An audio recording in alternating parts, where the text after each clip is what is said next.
Hello, good morning and welcome to Broadcasting Scotland's full coverage of the SNP Conference, which will last for the full day today. We are going to go straight over to the conference in order to join Angus Robertson's address, the Cabinet Secretary for the Constitution, to delegates live in Aberdeen.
Renewing Democracy Through Independence, and the paper presents evidence to show how significant decisions made at Westminster recently, for example, on Brexit, on energy, on social security, on immigration, and on the economic calamity, which is Tory kamikaze economics, are having detrimental effects on Scotland.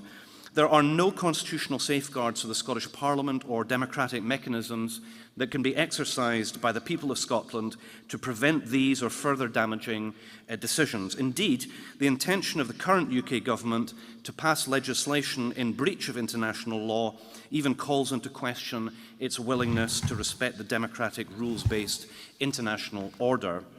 Pledges of more devolution, even if the intention was to deliver in any credible way, would not resolve the democratic deficit because ultimate power would still be retained at Westminster. The paper goes through Scotland's two futures and who chooses. Chooses about key things, our future on these islands, our future with the European Union and within the European Union with independence, our future with the rest of the world, the future of our economy, the future of taxation, the future of social security, the future of energy, environmental and regulatory standards, the future of equality and human rights. Who is best placed to decide on these issues for Scotland? We believe unequivocally that it should be the people of Scotland who decide.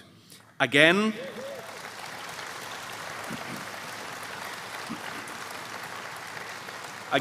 this excellent prospectus paper is available via the Scottish Government website. Just visit www.gov.scot and click on the Building a New Scotland link on the landing page.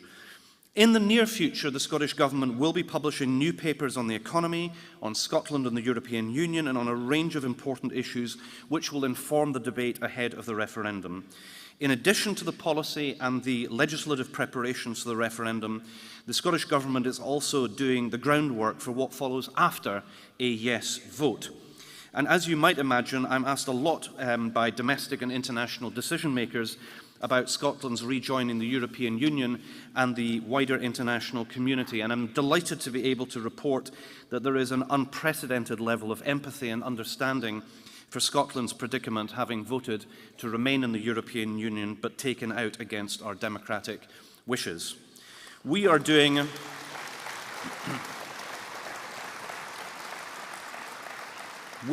everything that we can to hold a legal and agreed referendum on Thursday, the 19th of October 2023, which is why we've taken legal steps to be able to do so. And of course, as we know from the 2014 referendum, there is no impediment to holding a democratic vote if the UK government respects democracy. Either way, we will be using the democratic means at our disposal so the people of Scotland can have their say. It's hugely important that we share the facts with the electorate in the months ahead. The Scottish Government Prospectus Series is key to people understanding the opportunities of independence, how it will happen, and the positive difference it will make to all of us who live in this country. With that, I would like now to hand over to SNP President Michael Russell, who will update us all on campaigning plans. So many thanks for listening. I look forward to seeing you on the campaign trail to deliver on what is in the prospectus and on delivering independence. Thank you very much.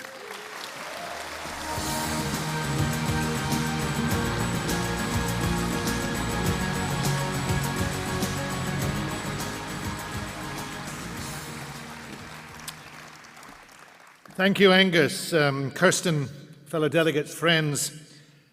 Every time I stand here and look out at conference, and it's great to be doing so again this year, I remember the first ever SNP conference I went to, and it was in Rothesay in 1983. Some of you were there. Some of you have only just recovered.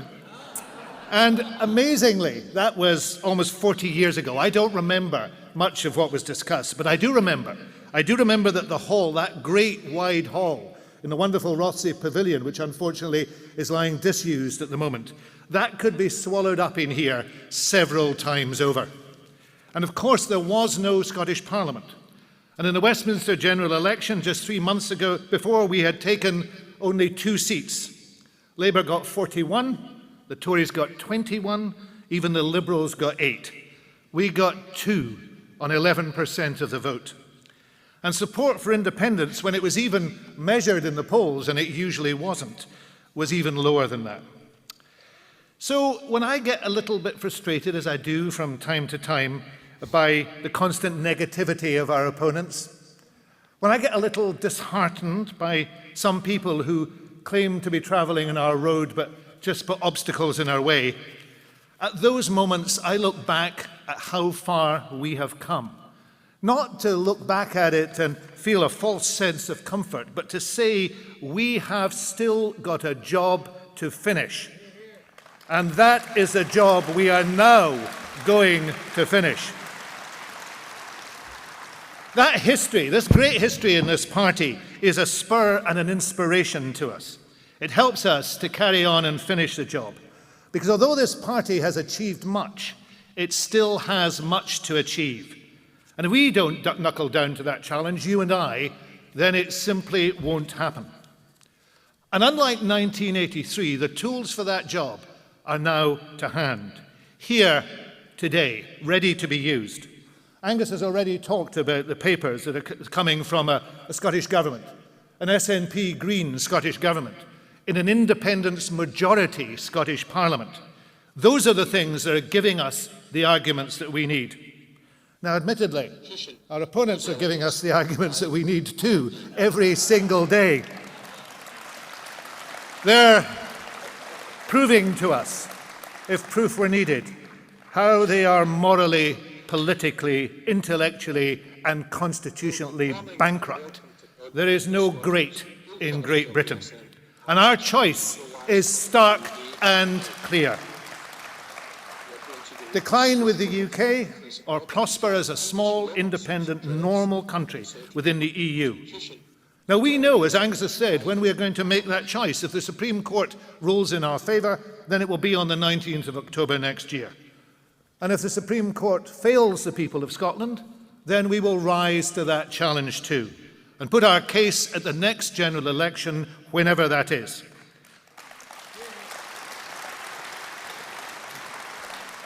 And that's a choice that has to be made if Scotland is to escape from the downward spiral of Tory and Labour government exploiting but ignoring Scotland. Now we know what will motivate the people of Scotland to make that choice. In August, an Ipsos Mori poll identified the key issues in this coming plebiscite or referendum. The arguments that they put are worth repeating here. To the argument, people in Scotland want to take the country in a very different political direction to England. That argument was supported by 60% of the people of Scotland. That's our argument. 60% of the people in that poll also thought that Scotland should be independent because Westminster governments cannot be trusted to act in Scotland's interests. That's our argument. And 55% agreed that Scotland should be independent because the UK left the European Union, even though Scotland voted to remain. That is our argument too. And the poll even told us where we still had work to do, work to convince our fellow Scots that our economy will be stronger outside the UK than within it. Although that poll was taken in August before kamikaze tanked the pound, I suspect the balance has risen there too. But best of all, delegates, we have an unbeatable advantage. It's all around you. Look to your left and to your right. The unbeatable advantage we have are the people in this movement, the mass movement. There's 100,000 people stronger this party than it was in 2014, and there's more than that.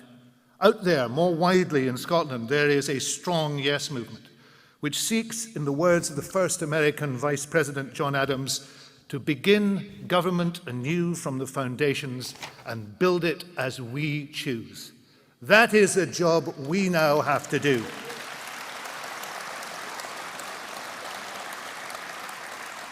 And we're working as part of a movement of ordinary men and women drawn from this country and across the globe who want a better place to live, a fairer, more equitable, more generous, kinder society, and to know the only way to get it is to choose independence.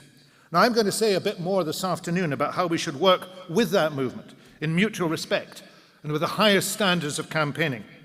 But let me say a word or two about what we have got to do, we as the SNP.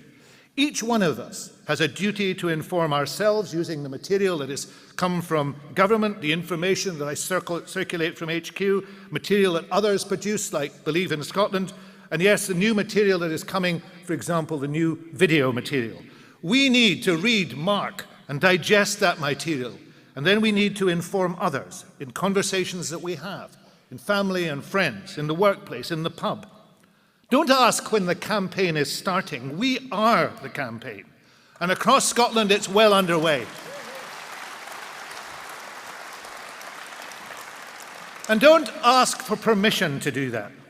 That was given to you years ago when you joined the party. You don't need permission to go out and campaign. Every member of this party is always permitted to campaign for our nation's freedom. It's what we're here for. Back in 1983, the people of Scotland showed little curiosity about independence. Now our fellow citizens are keen to be informed. They want to be persuaded, and that's our job. Person by person, street by street, village by village, town by town, we exist to change our country for the better, to deliver independence. And we're actively doing that in every part of Scotland. And of course, we can always do it better. So we need to inform ourselves and inform others and inform our branches and constituencies about the way to put the message across. And all that information is available through bodies such as the SNP College, through the website, through the work of the party. We can get better and better at distributing our message. And there are always new places to go. There are always new people waiting to hear. And we've got to reach every single one of them with our message. Fellow delegates, nobody who was in that hall in Rothesay almost 40 years ago could have foreseen where we are today. Nobody could have glimpsed the difficulties we've made our way through, and we're still making our way through. After a pandemic, we're now in a world threatened by war. We have a government we did not elect, which is the most right-wing administration in our lifetimes and indeed in the developed world, and the most incompetent. It can be better than this. In fact, it has to be better than this, and Scotland knows that. It's just waiting for all of us, for you and for me, to lead the way to a better place. Despite everything, our presence here today is a real sign of hope. It shows that we are determined to finish the job that's been underway for the past 50 years or more, and it shows how close we are to that goal. We have what it takes. We can secure independence for Scotland, which back in that Rothesay conference seemed only a dream. Now we have to make that dream a reality. In fact, we are the only people who can make that dream a reality. So let's do it.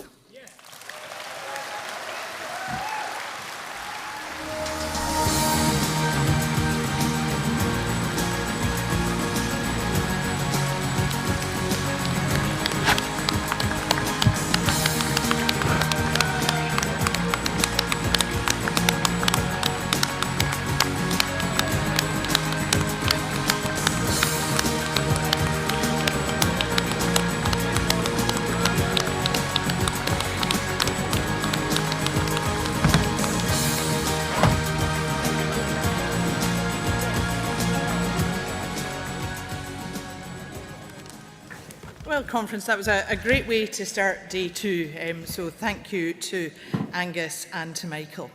Let's move on to our resolutions now, and the first resolution we will deal with today is resolution number 11, which is entitled Homes for the Homeless. And this resolution will be moved by Catherine Victor from Stonehaven and Mearns Branch and seconded by Andy Oliver from Stonehaven and Mearns Branch. So welcome to the stage, Catherine.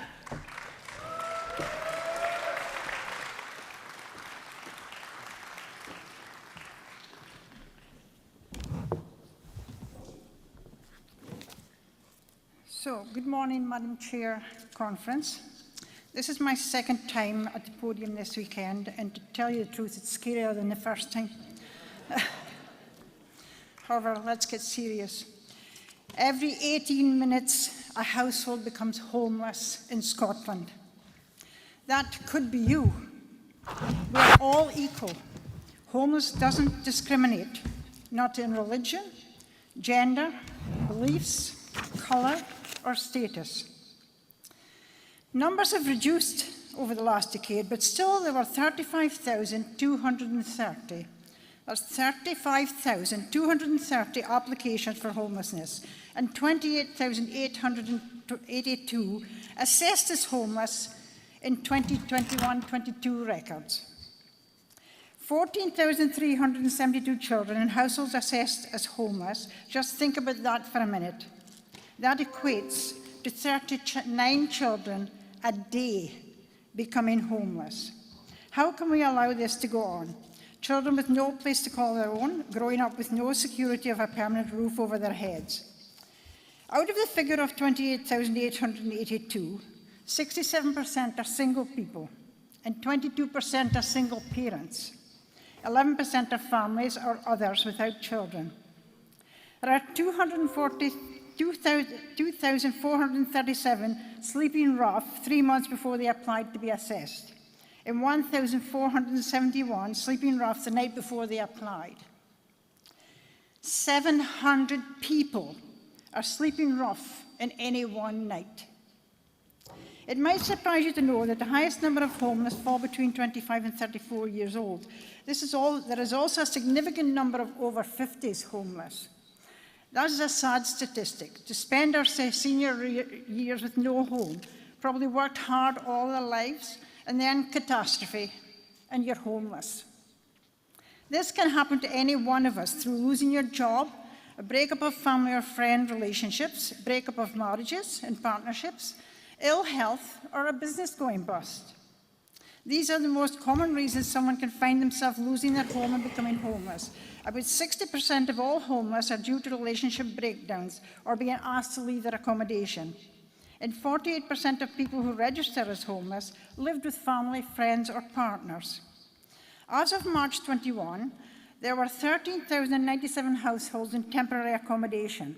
That's 3,654 households with dependent children and 7,130 dependent children in temporary accommodation. How can we expect our children to progress and learn under these conditions? These figures I've quoted to you are hard to take in, but I'm asking you to just think about them for a minute. Put yourself in a homeless person's shoes and ask the question, would I be glad to know that someone is looking out for me if I find myself in this situation?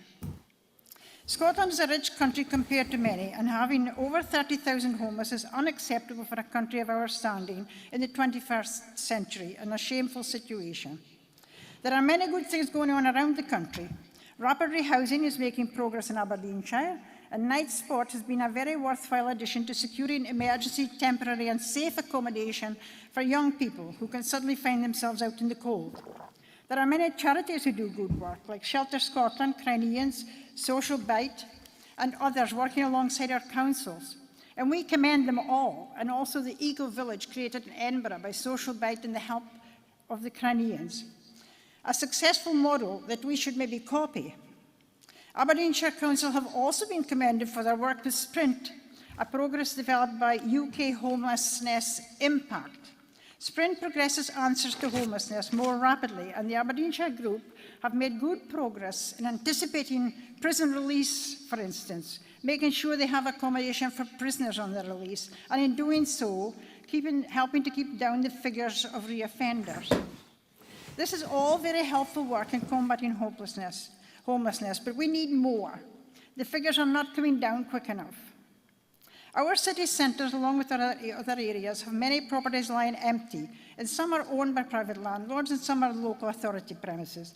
We are calling on the Scottish Government and councils to invest in procuring, renovating and adapting these properties that are suitable to accommodate especially single people who find themselves homeless through more often than not their fault. We have proved as a nation that we can do wonderful things when our back is against the wall in time of emergency, such as a pandemic, where we created a hospital in super quick time, amongst other things. Coming into winter, this is a time of emergency for the homeless. I know that the government and the council's monetary budgets are tight, but when our fellow citizens' mental and physical well-being is at risk, what price are we prepared to pay?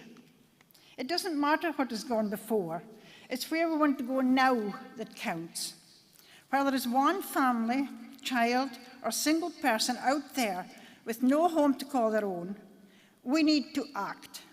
So I'm asking the Scottish Government and local councils to do the right thing and invest whatever is required to reduce the thousands assessed over the whole of Scotland as homeless to zero. I commend this resolution to the conference. Thank you very much, Catherine. Delegates to second resolution number 11, please welcome Andy Oliver from Stonehaven and Mearns Branch, and Andy will be followed by Barry Jarvis, moving the remit back. Welcome, Andy. Madam Chair, Conference. Homelessness is a desperately sad place to be, but we know that there are around 35,000 people in Scotland in just that situation every year. We can expect to see these numbers increasing with the extremist right-wing policies being pursued by the Tory government in Westminster. The SNP Scottish Government has stopped the right to buy and has built and continues to build more affordable homes and homes to rent, and every local authority in Scotland is working daily to help find secure and safe accommodation for their citizens and neighbours who really need that help. Councils and their third sector partners are to be commended for the work that they do to rehouse and support the homeless, and we do appreciate them, even if it seems there's a never-ending tide of applications from people looking for help.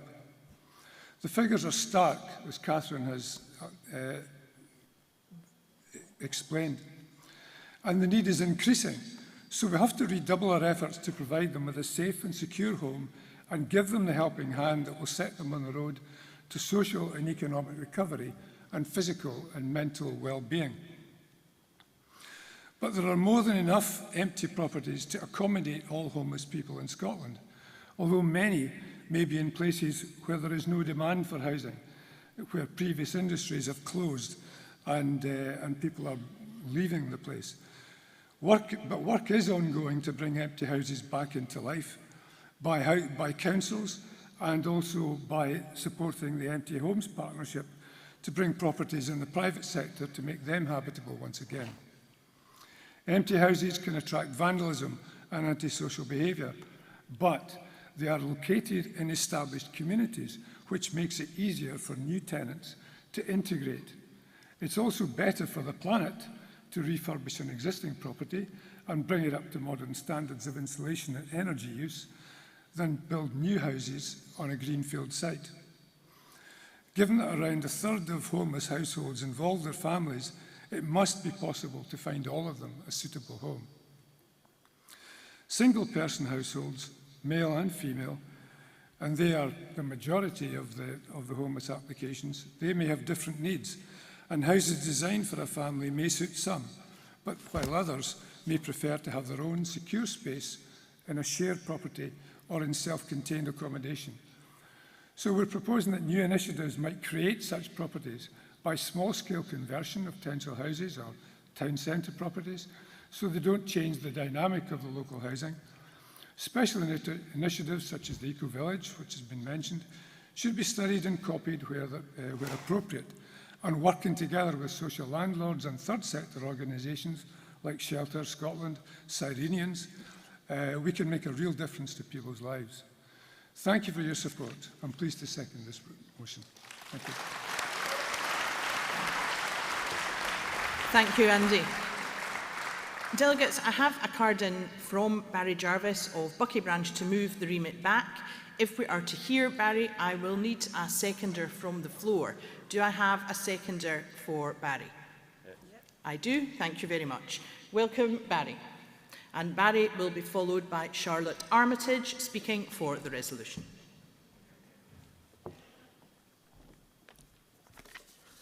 Conference, we've just heard some really moving examples of the issue we have with homelessness in Scotland, some really telling statistics, and I don't disagree with anything that's been said there.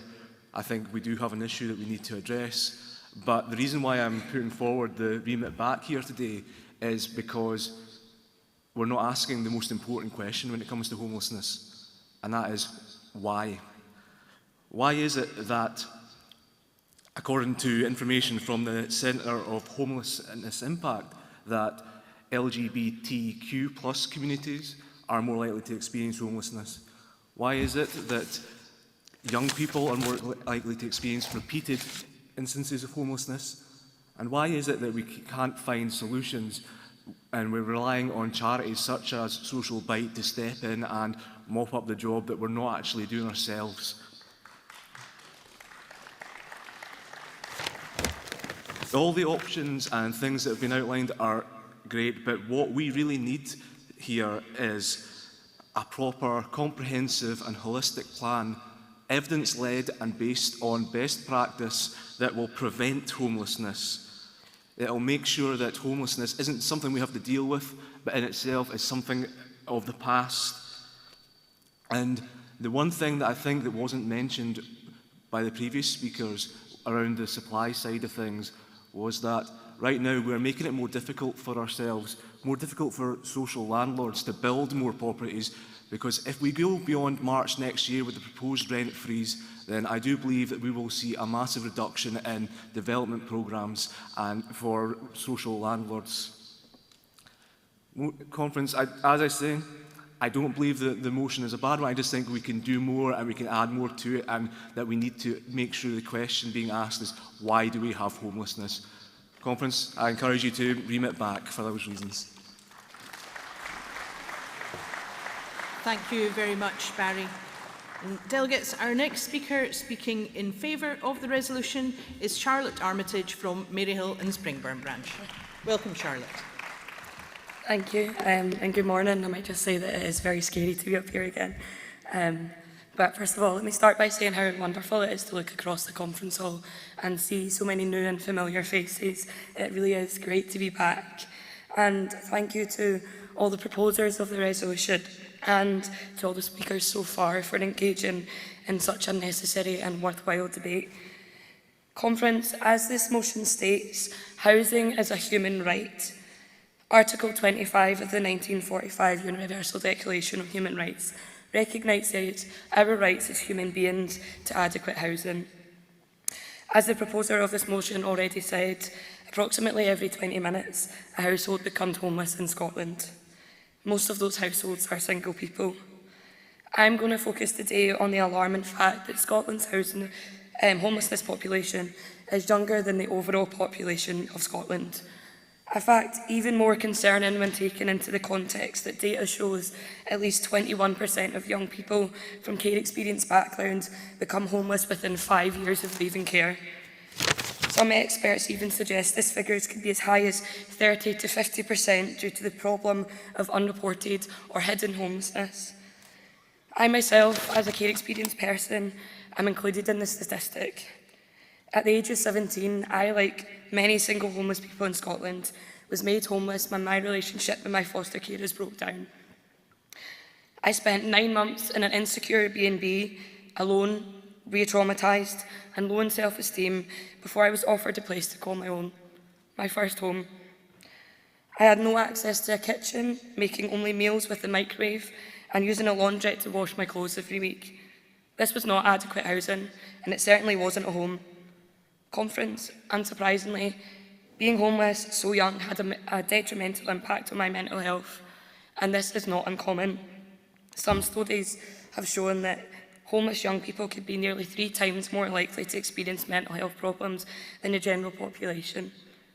We are failing young people if we cannot offer them a safe, comfortable and affordable home when they become homeless through reasons of often out with their control. I am living testament of that. That's why, Conference, you should support the resolution. Thank you so much.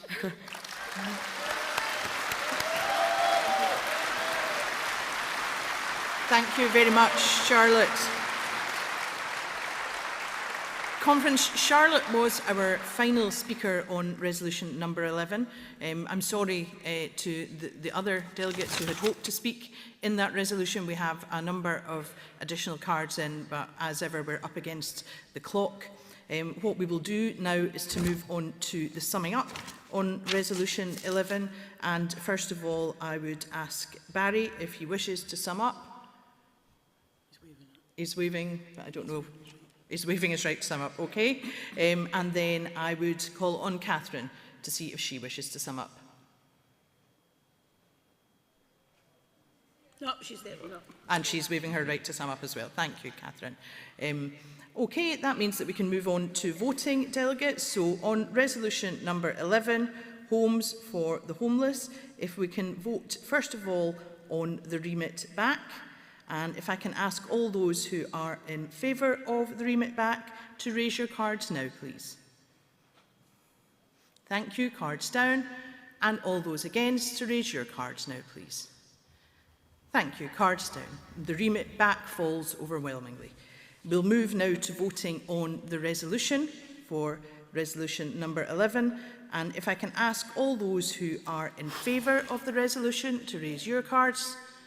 Thank you. Cards down. And all those against, raise your cards. The resolution is passed unanimously. Thank you, delegates.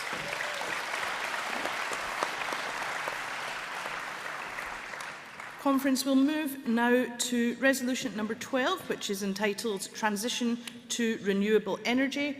And this resolution will be moved by Gilbert West of Weston Free Branch.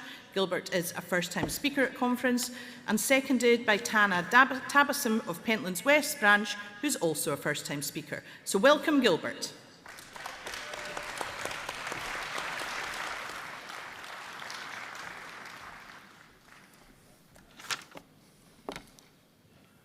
Morning, Conference, Madam Speaker, Madam Chair.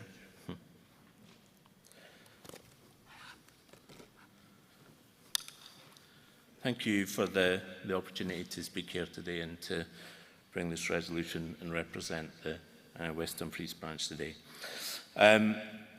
So, as we all know, Scotland is sometimes seen as a land of myths and sometimes misconceptions. And that can be fine if you're in the tourist industry, that can benefit you. But some of these myths can hold us back. So here's a modern myth that we have today, which is that there's no role for solar power here in Scotland because the weather's so inclement, shall we say. But this is incorrect, and this myth actually holds us back. What we've done is we've conflated sunny, warm weather with the ability to produce solar energy. Actually, all you need is light, and too much heat actually degrades the performance of solar panels. So in Scotland, we have kind of optimal conditions for solar panels. We have long, clear, cool days a lot of the time. So let's just throw that myth away, throw it in the recycling bin. Solar does have an important role to play in Scotland's energy mix, but at present it only actually represents 1% of the electricity that we produce. So I'm going to mix metaphors a wee bit here. We've steamed ahead in terms of wind energy, and we're a global leader in producing wind energy, which is great, and that's had massive benefits for the economy. So we can pat ourselves on the back for that, and we're actually close to nearly 100% production of our renewable energy in terms of the electricity we consume, and we match that, the electricity we generate from renewables. But that's not the whole picture, because the rest of the energy that we're using is coming largely from fossil fuels. So within heating, within transport, cooking, shipping, all these kinds of things, we're still using fossil fuels. And we've committed to decarbonise these sectors of society and the economy. So that means there needs to be further electrification, needs to be more electricity consumed, which is, it sounds like a bad thing, but it's a good thing, because we can do that via renewables.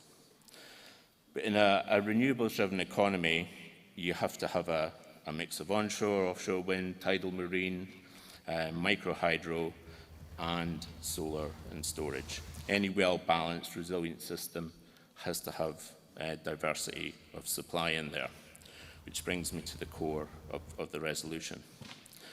Local authorities manage and maintain thousands and thousands of public buildings, administrative buildings, schools, colleges, clinics, hospitals, and so on. The rooftops on these public buildings represent space that can be used for generating renewable electricity from solar panels. If we don't do that, it's wasted space and it's a wasted opportunity. Now, I don't need to tell anyone in the hall today that energy prices are soaring. Local authorities will soon start to feel the pain of these increased costs that take money away from essential services. So by deploying rooftop solar, local authorities have a huge opportunity to cut down running costs, generate revenue, and meet their own obligations for moving towards a net zero economy. It's new, non-tax-based income, and it'll continue to be available, coming in as a revenue stream for at least 25 years. So this motion is about local authorities auditing and determining which of their properties are suitable for rooftop solar and moving ahead with deploying solar there. For the wider population and local businesses, this also has a catalytic effect to create meaningful jobs, to boost local businesses that would be involved in the deployment of this solar, and to give people a role in shaping the future of their town and their own future. So whether you've got a PhD in chemistry, whether you've got an SVQ in electrical installation, there's long-term jobs here in maintaining, setting up, cleaning panels, doing data analytics around monitoring solar panels and so on. There's jobs for everyone in this industry. And it's not clustered. There's jobs that can be created everywhere throughout the whole of Scotland, whether it's rural, urban, or everything in between. So what I'd like to do, my mother was from Aberdeen, so I could have welcomed you to conference, but we're halfway through, so it's a bit late now. But I will welcome you to the 4th decade of the energy transition, because we're 30 years into this transition now. We know what to do because, we've been doing it for decades. There's nothing new about this. But what we need to do now is we need to accelerate it, we need to scale it up, and we need to scale in areas beyond wind, which has done all the heavy lifting, but we need to fill the gaps with solar and hydro and so on. We can do this, and every one of us here today has a role in moving this resolution and the energy transition forward. So conference, I commend this resolution to you. And on Tuesday, when you go back to your home, your place of work, whether it's in a large town in the Central Belt, whether you're going to a community hall in Gamebury, or whether you're going back to a nice sandstone council building in my hometown of Dumfries, have a look up at the roof. Have a think, we could have solar panels there. We can start incrementally, you can go building by building, we can go wholesale.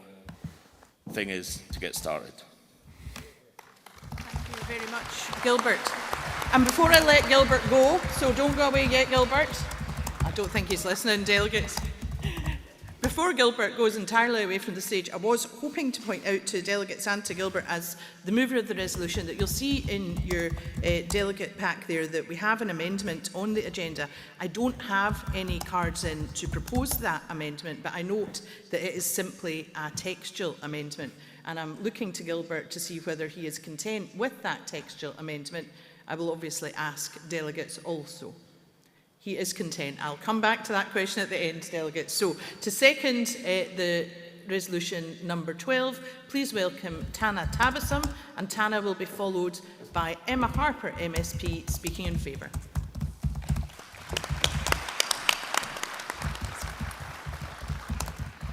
Hello, everyone. May I begin by saying how delighted I am to participate in this conference as a first-time speaker. It is an absolute honour to be here with you today. My husband and I moved from Surrey to Scotland in 2019 with our 2 beautiful children.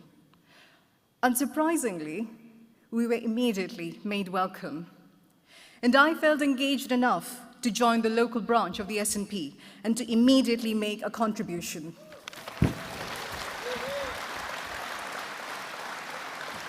Conference. Transition to renewable energy presents a once-in-a-generation opportunity to shape the future skills agenda, present meaningful and sustainable career paths for people, help achieve net zero, and move us closer to energy security. Scotland is well placed to capitalize on the opportunity presented by transition to renewable energy. As many of us know, we boast 25% of Europe's tidal energy resources, a quarter of its entire offshore wind power resources, and 10% of its wave energy potential, and have accounted for 24% of UK's renewable energy generation in 2018 and in 2019, with 97.4% of electricity generated from renewable energy sources.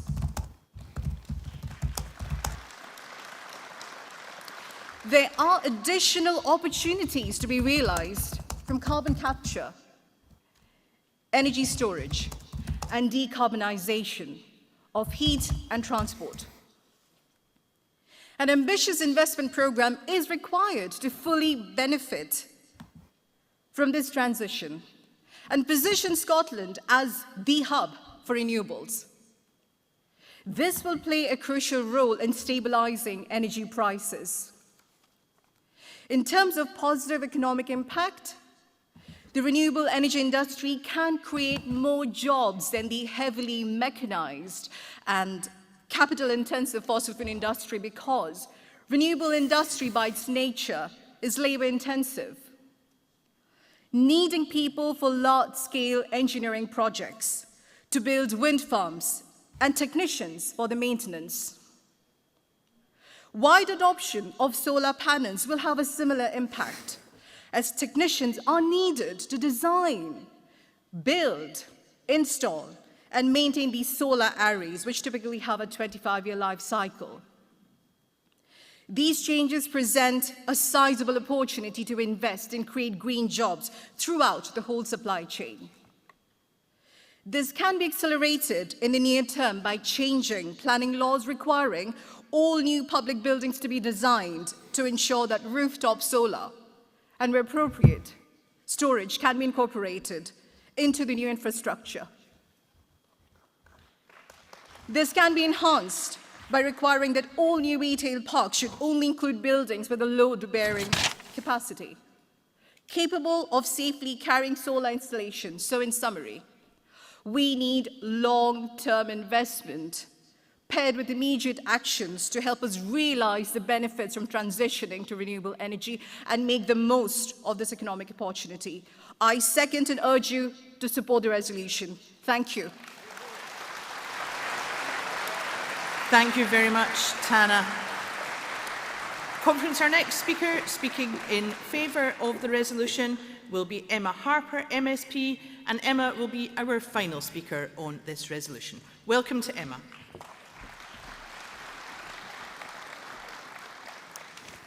Good morning, Conference. I am chuffed to speak to this resolution from my own branch, West Dumfries, and to thank our branch climate officer, Gilbert West, for writing the resolution and for all his work on getting it on the agenda.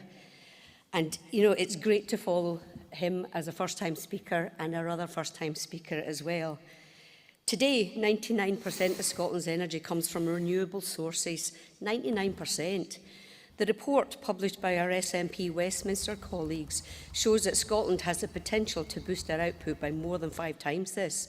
This growth in output would deliver an annual GVA of roughly 14.5 billion and 110,000 jobs, both for people here in Scotland, and it would attract skilled professionals to Scotland.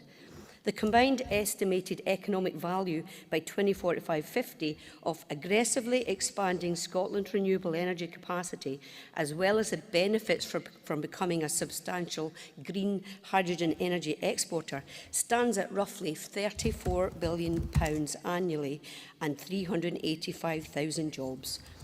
Access to low-cost renewable energy gives Scottish businesses a competitive advantage and encourages firms to expand operations across Scotland. Reducing exposure to external energy price shocks by increasing domestic production will deliver greater energy resilience for Scotland. And once we have full energy powers, it will ensure that our people, our businesses, are not paying extortionate energy prices for energy which comes from renewable sources in our own communities. Indeed, as the resolution states, if we can carry out an audit of all publicly funded buildings, we can see where we can make improvements for solar technology to ensure less reliance on traditional forms of finite energy resources. This is an area where the Scottish Government and local authorities have the ability to act now, and it is a sensible and practical option which could encourage and ensure energy for our public buildings is clean and renewable, also vital in our fight against the global climate emergency. It is also important to ensure that all new public buildings are designed with the capacity for rooftop solar and, if appropriate, storage ability. However, Conference, while these small steps can make a big difference, the elephant in the room is Let me know when you're ready for me to speak. So tell me, Conference, do you agree All that right. Westminster Good morning. is holding Scotland This back? is Anne Duncan, turning you live on broadcasting Let me ask that again, because I didn't think I quite heard you. And Conference, today, do you agree that Westminster is holding Scotland back? Thank you, I heard you that time. And due to Brexit, limits on labour supply means gross estimates of headline economic value would need to be substantially discounted. However, with independence, Scotland can position itself as an attractive location for workers from within the renewable sector. Conference, I see my red light is on, so what I'm going to say is Scotland has the energy, we just need the powers. So Conference, please support this resolution today. Thank you. Thank you, Emma. So, Conference, there are no cards in to speak against Resolution 12, so we'll do 2 things by way of voting. I earlier asked the mover of the resolution if he was content with the textual amendment, which you can see in front of you, and he indicated that he was. Can I take it that delegates in general are also content with that textual amendment? Thank you very much.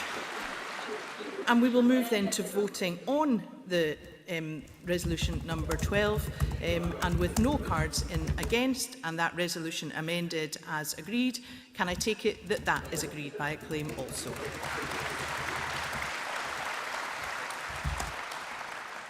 Thank you. Delegates, we have a video to show you now. It's a very important one. Our party and our movement is all about our activists, and the successes we have are built on the shoulders of those who have gone before us. So this video remembers all our SNP friends and family who've been lost to us in the last year.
morning. I hope you can hear me from the studio.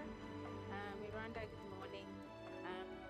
We are here in Aberdeen since yesterday for the SNP 2022, and we were able to show live, to stream live what has been happening at the conference, as well as speak to a few people. And we hope to bring more people to speak to you, and so that you can get an insight of what has been going on. And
Thank you, Conference.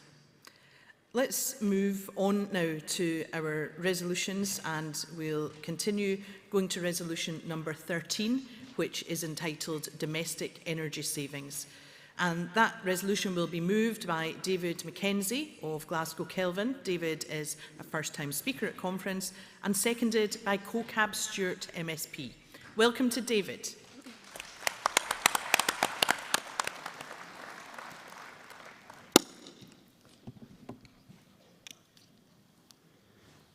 Good morning, Conference. Not only am I a first-time speaker, I'm also my first conference, which is a bit of a shame because next birthday I'll be 80, so excuse me about that.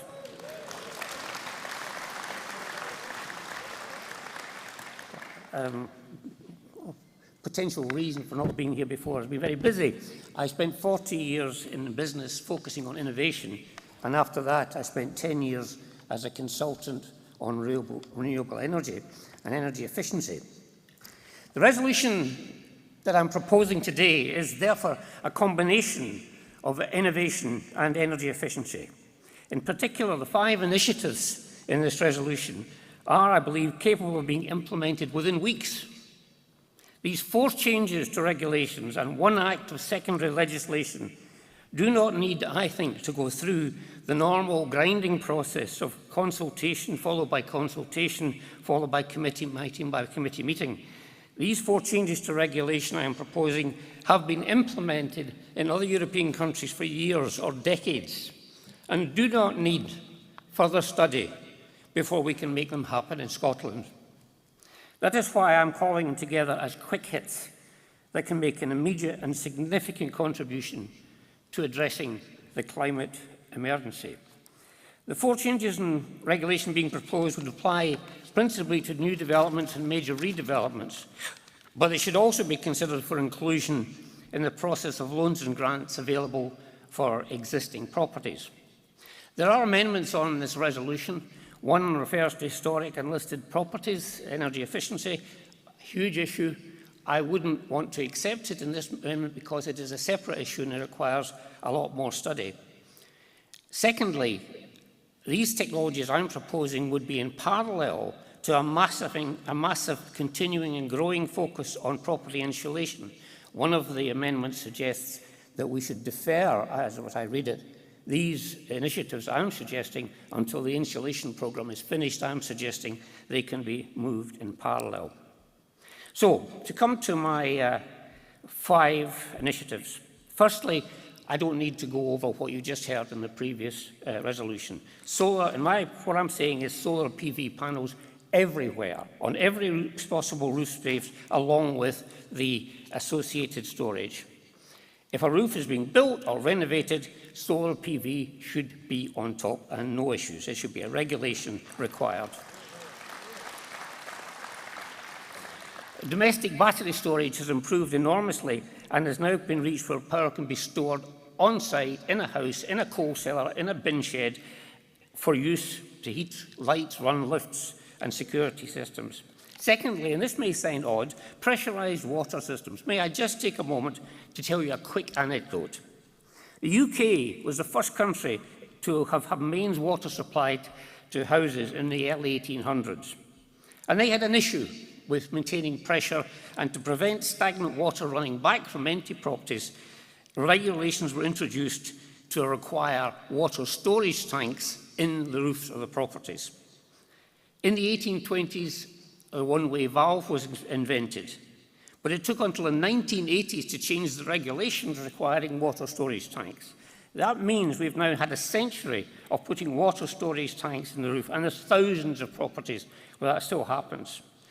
The problem with these tanks and the piping that goes with them is they contribute not only to the uniquely British problem, and I emphasise uniquely British problem, of burst water pipes in winter, but they also contribute to the fact that we have this rash of electric showers required to overcome the problems of low pressure. And these electric showers, which I'm sure many of you have seen, they gulp down electricity, which we can ill afford. My recommendation that pressurised water systems, which do away with all this, should be the norm for buildings in areas where mains water pressure is sufficient. Thirdly, underfloor heating instead of radiators. Our European cousins have been using this for years. Can I imprint on your mind two numbers, 45 and 65? 65 degrees is the temperature to which water has to be heated for radiators to heat a room. 45 degrees is what's needed for underfloor heating. Also, radiators. I was in a room the other day in a hotel where the radiators were behind the curtains under the window. What sort of heating is this? Also, now we're pushing heat pumps. Great. Air source heat pumps, ground source heat pumps. If radiators, they generate water around 45 degrees. If radiators are using those technology, full price electricity has to be used to heat them. Fourthly, triple glazing. I won't spend a lot of time on that. Scandinavia has been using it for years. It can reduce energy loss by up to 50%. My final point is this, and I think most importantly, I'm proposing a small change to the Tenements Act of 2004 to make a massive change in energy efficiency in tenements and multi-owner buildings. The problem is this, right now, factors have the ability only to take action to address essential maintenance issues and to invoice owners for a share of costs if it alludes to maintenance or to security. I'm proposing that we make a change to the legislation to make energy efficiency one of those topics, one of those items where a factor can take a decision to go ahead and install it if a majority of owners agree and to invoice all of the tenants for that. Conference, we have hosted COP26 here. We've declared the climate emergency. Conclude, please. And I believe these are the 5 quick hits would help enormously. Thank you very much. Thank you, David. And now to second resolution number 13. Please welcome CoCab Stewart to MSP, and CoCab will be followed, proposing Amendment B, by Richard Dice of Elgin Branch. Welcome, CoCab. Thank you. Conference, thank you for listening to me, and also to David Mackenzie for bringing this resolution and for his expertise and practical know-how. As we grapple with action, we must prioritise if we're able to tackle the climate emergency. I believe that the 5 quick hits referred to in his resolution are key to delivering a swift reduction in emissions for tenemental properties and to ramping up energy efficiency. David has been speaking to the SNP and others about these quick hits for some time now, but of course the one thing that we don't have in this situation is in fact time. In my constituency of Glasgow Kelvin, 95% of the residential property is tenemental, much of it built in the 19th century, and this brings significant energy efficiency issues for individual households and actually the whole of the city as a whole in Glasgow. Obligations on Glasgow City Council to reach the net zero in terms of emissions by 2030, just 8 years away, and the soaring cost of energy for households combine to make the proposal in this resolution a no-brainer for urgent implementation. Now, there has been a focus on insulation as a key means of reducing home heat loss, and clearly it is one very important element in cutting emissions and in reducing bills, but it's not the only one. Equally important are measures that enable renewable energy to become the primary means of heating homes, including tenements. We need to make it viable to install solar panels on every available roof space and to provide the grants to enable that to happen. Triple glazing must be a practical and affordable option for all homes, including tenemental properties. I want to highlight the 5th hit that this resolution mentions. A modification of the Tenemental Act of 2004 would require only secondary legislation in the Scottish Parliament. The beauty of this is that it could therefore be delivered quickly. It's a matter of weeks, or even months, but certainly not years. It entails the introduction of a single new clause into Rule 3 of the Act, enabling factors and those living in multi-owner properties to introduce energy-saving measures such as EV charging, solar panels, with the agreement of a simple majority of tenants. Now, I will be meeting the Minister for Net Zero at the start of November to urge him to introduce this simple amendment into the Act. He doesn't need to undertake a consultation or go through the various stages of legislation. And if you vote for this resolution today, it will certainly strengthen my hand in going into that meeting. So, in conclusion, Conference, we need to stop delaying the changes that we can make to give us hope in the face of the climate emergency.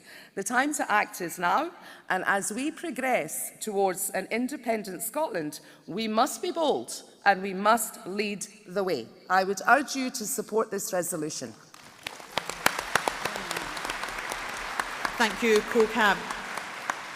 Conference now to propose Amendment B to Resolution 13. I have Richard Dice from Elgin Branch, who's a first-time speaker. But before I call Richard to speak, I need a seconder from the floor. Do I have a seconder to allow Richard to carry on? Thank you so much. Welcome, Richard. Madam Chair, Conference, thank you. I'm the new accidental PEO of Elgin Branch, actually. So, I'm a bit shamed, actually, by David Mackenzie. I'm a bit worried that I've done the wrong thing, but anyway, apologies if this amendment sounds like it was thought up in a men's shed. By 2033, the Scottish Government want all homes to meet the EPC Level C energy efficiency standard where feasible and cost-effective. This amendment is aimed at getting more people's homes into that feasible and cost-effective group. EPC Standard C covers most typical social housing built since 1990, provided that they have a reasonable, modern and efficient heating system, plus loft and cavity wall insulation and double glazing. But not all fixes can be applied to older properties.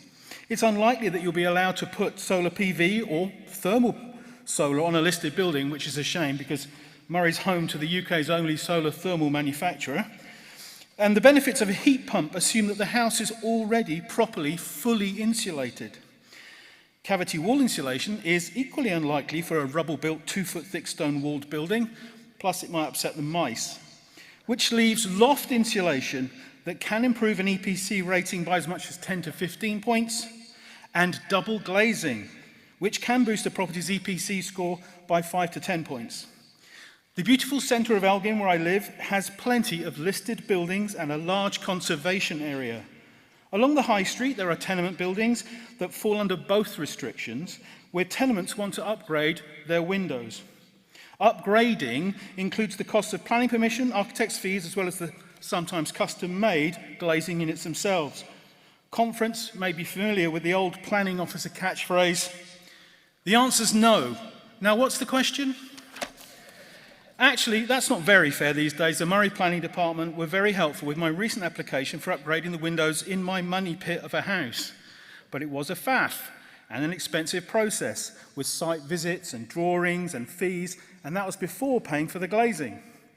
If I wanted to add a conservatory to a 2-up, 2-down, there are a simple set of rules homeowners can follow, and any number of small businesses out there able and willing to do the work. And it can all be done without going anywhere near a planning department. We need to lower the bar to tenants and owners of Scotland's wonderful older properties. Drawing up an easy-to-follow set of rules for the sympathetic double or triple glazing of older buildings would stimulate the market for manufacturers and fitters and make it easier for folk to get their homes to the C standard in time for 2033.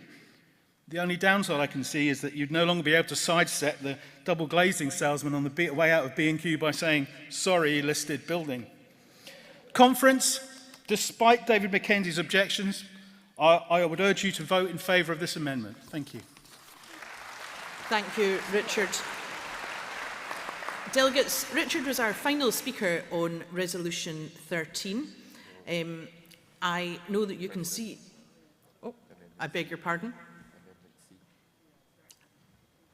Hold on while we have a quick confab up here, delegates.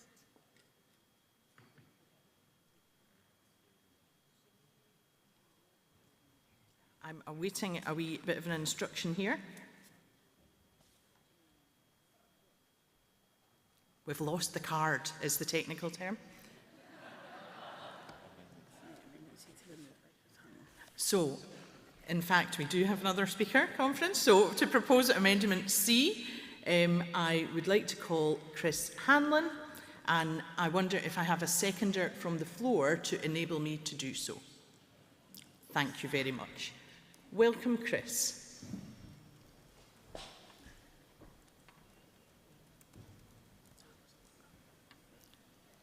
Chris may not have anticipated being called since I just said he wouldn't be, so bear with us.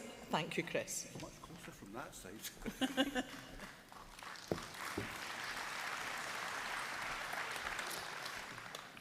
Hi there. I've spent the last 18 months researching energy policy, first as Policy Development Convener and then as Chair of the Policy Development Committee's Working Group on Energy Policy. I've spoken to loads of experts and have just enough of a grasp of the energy market in the UK and Europe to know that I really know sod all and really ought to defer to real experts in most situations. And that's the point. I will tear this speech up, much as Anam did. This isn't my amendment. I'm moving it on behalf of my fantastic Environment and Climate Officer in my branch, Susan Dyer, who's amazing.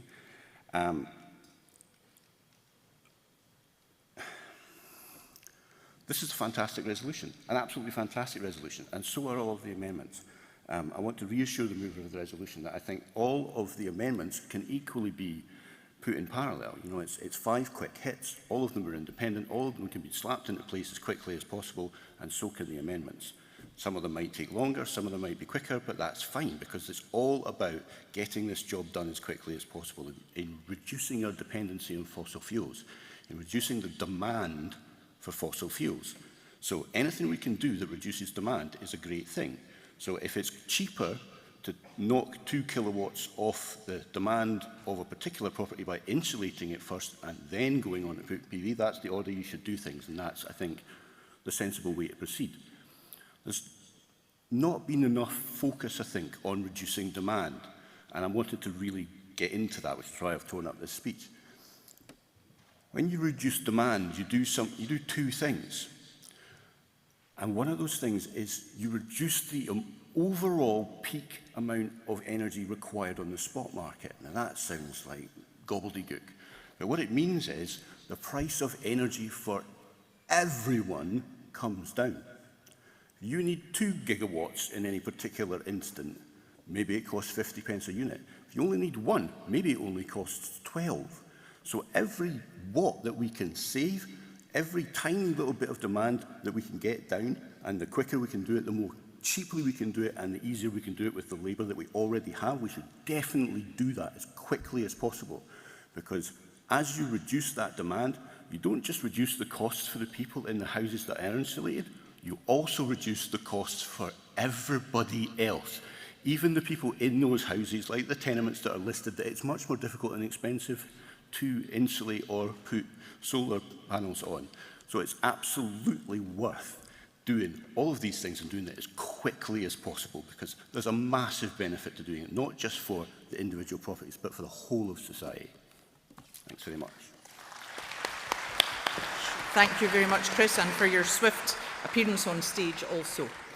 So, conference, Chris was our final speaker on resolution number 13. I wonder if Richard, Chris and David wish to sum up. I can see David, I can't see Richard. I think Chris is waiving his right to sum up. So we'll invite David to sum up before we move on to voting. And if I can ask David, as he arrives on stage, I see that Amendment A, which delegates will notice we haven't had a speaker for, is from your branch. And if you can maybe clarify for delegates if it's your intention that that's just a textual amendment to the resolution, and delegates will be able to vote accordingly. Thank you, Conference. Yes, Amendment A was from our branch and it's just a correction, and I accept it. As I said in my speech, Amendment B about listed buildings. One of the other things I did in my busy times I was on the board of the National Park, Loch Lomond National Park for 8 years, and I was in the planning committee. So I'm up to here in issues with listed buildings. It's a huge area. I absolutely have sympathy with it. We don't need it to in this amendment. We need another study at it. So while I'm very sympathetic to it, I ask you not to include it, not to accept it as part of this resolution. Secondly, insulation, hugely important, but we can do it in parallel. The way the resolution is currently worded, it actually suggests we should do insulation first and these other things later. We can do them in parallel, so I'll ask you to not approve that amendment either. Okay, thank you very much, Conference. Thank you, David. We'll move now on to voting on resolution number 13, delegates. So we will vote firstly on amendment B. So if I can ask delegates in favour of amendment B to raise your cards now, please. Thank you very much. Cards down. And all those who are against amendment B, please raise your cards now. So amendment B falls. Thank you, Conference. We'll now move on to voting on amendment C. So all those in favour of amendment C, if you can raise your cards now, please. Thank you. Cards down. And all those against amendment C, please raise your cards, please. Thank you. Cards down. Amendment C falls. So we'll move on to voting in resolution 13 on the resolution itself, and that is with the textual amendment A included. So all those who are in favour of the resolution with the textual amendment, please raise your cards now. Thank you. Cards down. And all those against, please raise your cards. The resolution passes unanimously. Thank you.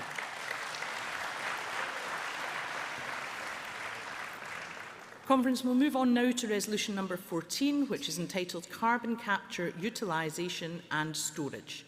And to move this resolution, please welcome back to the stage Chris Hanlon from West Fife and Coastal Villages branch. While Chris makes his way to the stage, can I ask if we have a delegate willing to second? Chris? Yes. I see a delegate. Thank you very much. Welcome, Chris.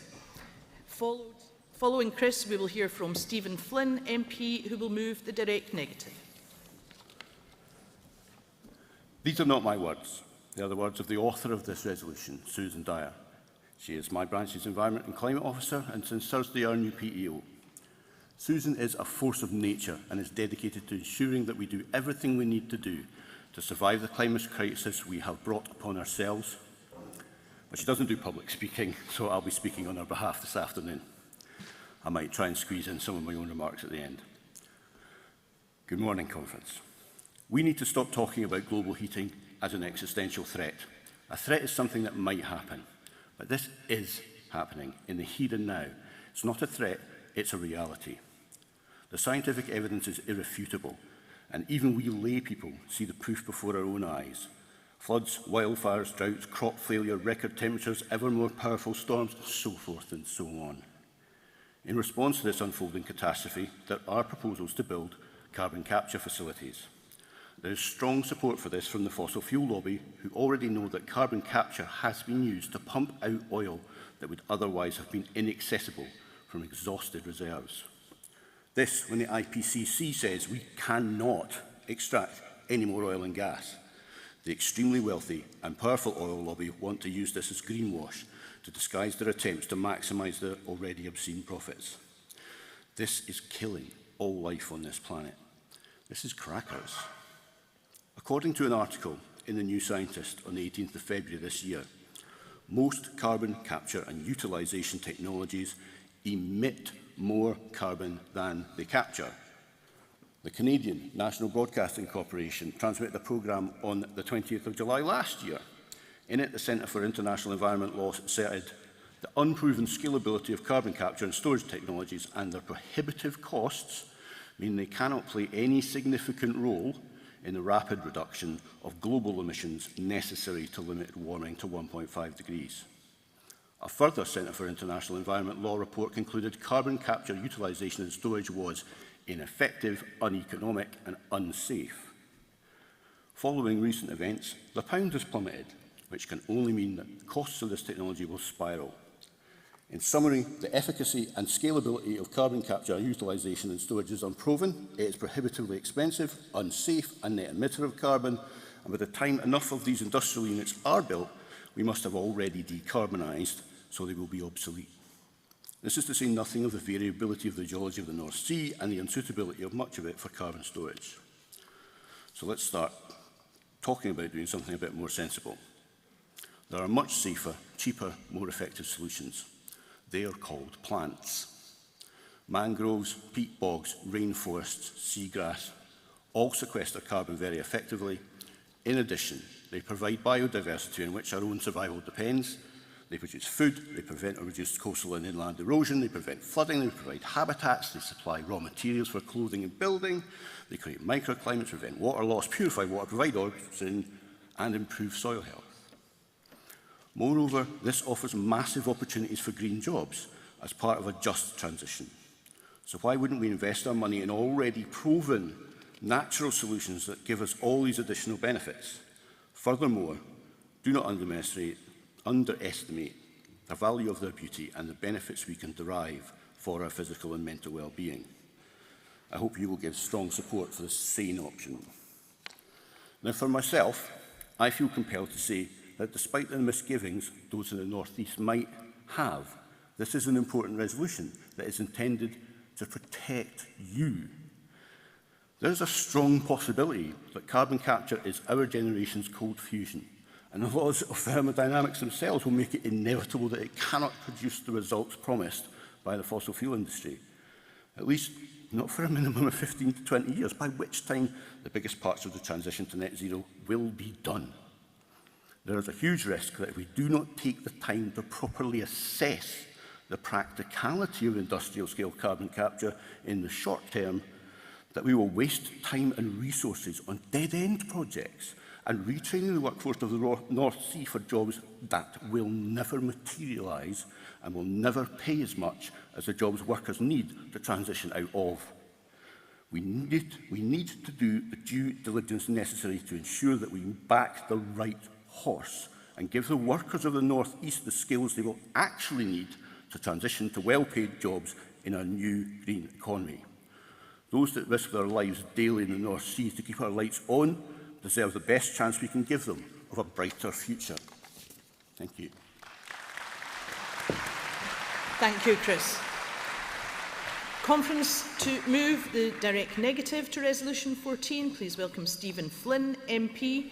And following Stephen speaking against the resolution, we'll hear from Karen Adam, MSP. Welcome, Stephen.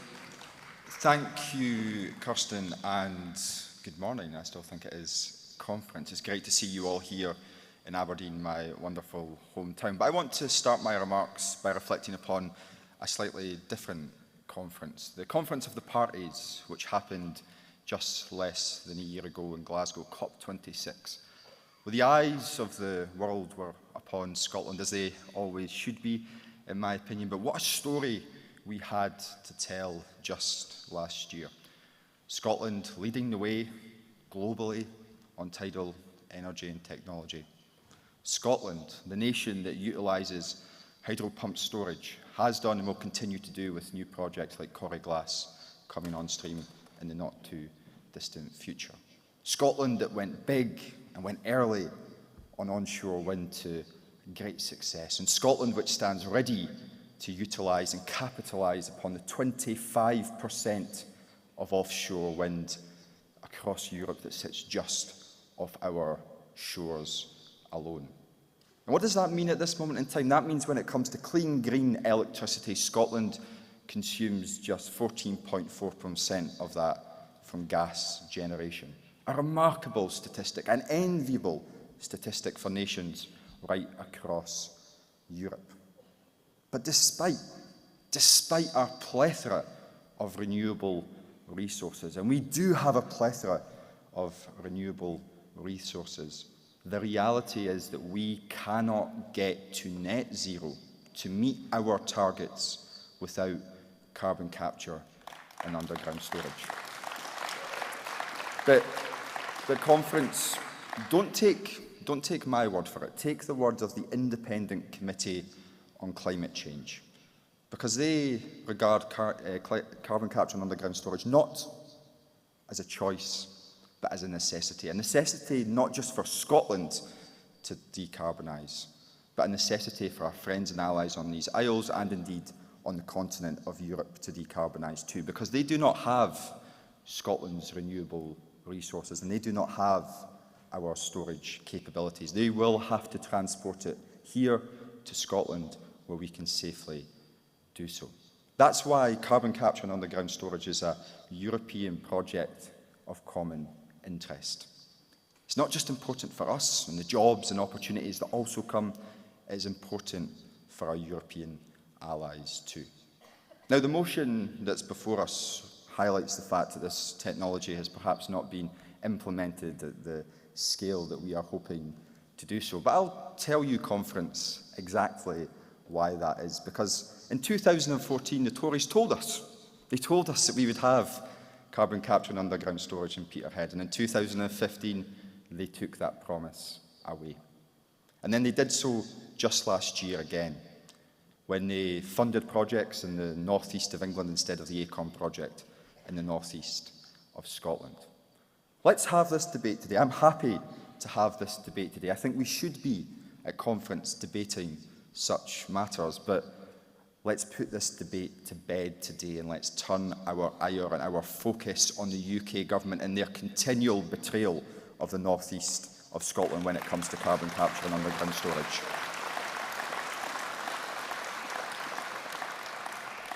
So, Conference, please think seriously about the implications of this motion today and please support the direct negative. Thank you. Thank you, Stephen. The next speaker speaking against the resolution is Karen Adam, MSP, and Karen will be followed speaking against the resolution by Gillian Martin, MSP. Welcome, Karen. Thank you, Conference. Conference, there are many reasons why I do not support this resolution. So the podium's going down, am I that short? Sorry. Now, Stephen has explained, quite a few things in regards to carbon capture, utilisation and storage. I want to focus in on the politics of this and the pitfalls of it. St Fergus is in my constituency of Banffshire and Bucking Coast. And I believe it would be an absolute insult to the North East as we sit here today in Aberdeen debating the merits of carbon capture when we have already committed to it.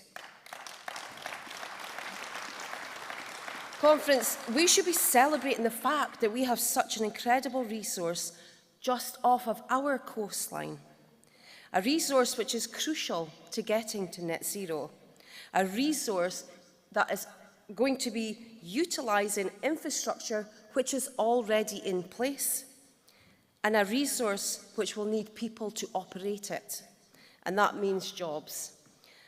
And I've had many meetings with the Acorn project over this last year of being elected, or year and a half now, and in these conversations we've been talking about the workforce, and I am trying to ensure that that just transition of workforce includes women in there, so there's a gender balance, so we've even got to that point of discussions. Carbon capture, utilisation and storage at St Fergus is a ready-to-go project which was completely abandoned by the UK government in recent funding rounds. And I have no doubt that that was a political move. They withheld that support in favour of projects that were nowhere near as ready as this one. And because of their actions, we made hay. I mean, we went hammer and tongs at the UK government for their ignorance in regards to Scotland and where we are at. So, to step back from this project ourselves, it would obliterate trust from folk in the North East and afar, particularly my constituency, where people are hopeful of a thriving CCUS facility creating jobs. just to end their conference. I've been working closely with the Aberdeen Independence Movement, and they have been a force to reckon with. They're trying to ensure that the North East has a message that is bespoke to it. We're trying to convince others of the merits of independence here. To win Scotland's next independence referendum, we need to win over the North East. Abandoning CCUS will absolutely devastate the progress that we have made. Please vote against the resolution. Thank you. Thank you, Karen. And our final speaker, and I'm sure you're all watching the clock as I am, speaking against this resolution is Gillian Martin, MSP. Welcome to Gillian. Hello, Conference. In the last session of Parliament, I convened the Environment, Climate Change and Land Reform Committee that took through the Climate Change Act, led by then Cabinet Secretary Rosanna Cunningham. And any of us involved in getting those world-leading net zero targets through Parliament will tell you this: they cannot be done without CCUS. Achieving net zero means returning 1 tonne of CO2 to storage in the Earth's crust for every tonne generated by any continued burning of fossil fuels. Now, we're moving away from burning fossil fuels, but until we do, we need to get that carbon locked away. Storing carbon has been described as a much more robust goal than net zero alone, because it leaves far less wriggle room for any creative accounting that governments might do. Now, the resolution before you wants to forgo storage of carbon and concentrate on carbon sequestration by peatlands, forests and other natural capital. And the SNP Scottish Government wants to and is doing both of these things. Carbon sequestration on its own is not enough. And with the Scottish cluster, Scotland's got the capacity not just to capture and store the carbon we need, but to take carbon from other parts of the EU and the UK. The Acorn project with the North East is expected to store up to 20 million tonnes by 2040. And with CCUS, we'll be able to decarbonise industrial sectors that by their very nature are really difficult to decarbonise, like chemicals, concrete and steel, things that I don't think we're not ever going to have a need for in the future. And within a transition that's going to see fossil fuels being burnt domestically for quite a few years, and I would rather that the emissions from that were locked away. If you want the view of experts, like Stephen, I want to quote what the Committee for Climate Change said. CCUS is a necessity, not an option. But Conference, do you know, amongst all this expert opinion and facts about CCUS, there is, I want to echo what Karen has said about the political position. The people who'd be most delighted if you support this resolution today would be the Scottish Tories. Their party opted to reject the Scottish cluster and give Track 1 status to red wall constituencies for political reasons. And this is a major embarrassment for Douglas Ross and his MSPs, and not least the MP that represents Banffin for the moment. They know their government's decision was the wrong one, and they cannot stand to be reminded of it by the SNP. Don't make the same mistake. Reject this resolution and support Stephen Flynn's direct negative. Thank you, Conference. Thank you, Gillian. Delegates, Gillian was our final speaker on this resolution. We're obviously up against time, and I know you're all waiting patiently to hear from Plaid for the Fraternal address. So we'll move on now to the summing up on Resolution 14, if indeed people wish to sum up.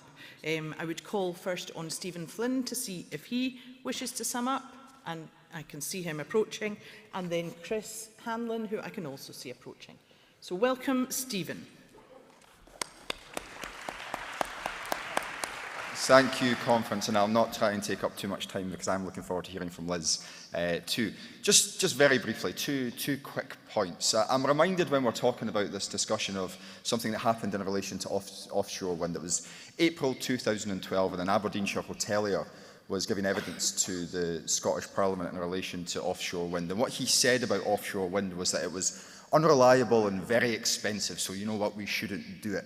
Well, offshore wind at this moment in time is 6 to 9 times cheaper than gas, and of course it is incredibly reliable, which is why we're going to do so much more of it. So Donald Trump was wrong in that regard, and I can assure everyone in this room that when it comes to carbon capture and underground storage, it will be reliable and it will be cost effective. You know, when it comes to reaching net zero, and I'll just finish on this remark, it was a different US president, it was Abraham Lincoln. He said that if you want to protect your future, you first have to create it. So let's get on and create that future, that green, renewable, sustainable future for Scotland. Thank you. Thank you, Stephen. And to sum up in favour of the resolution, welcome Chris Hanlon.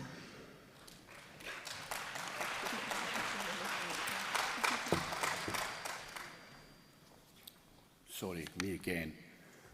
So, to sum up, what I want to say is I agree very much with very large portions of what was just said in the direct negative. Carbon capture will be essential for meeting net zero. There's no question about it.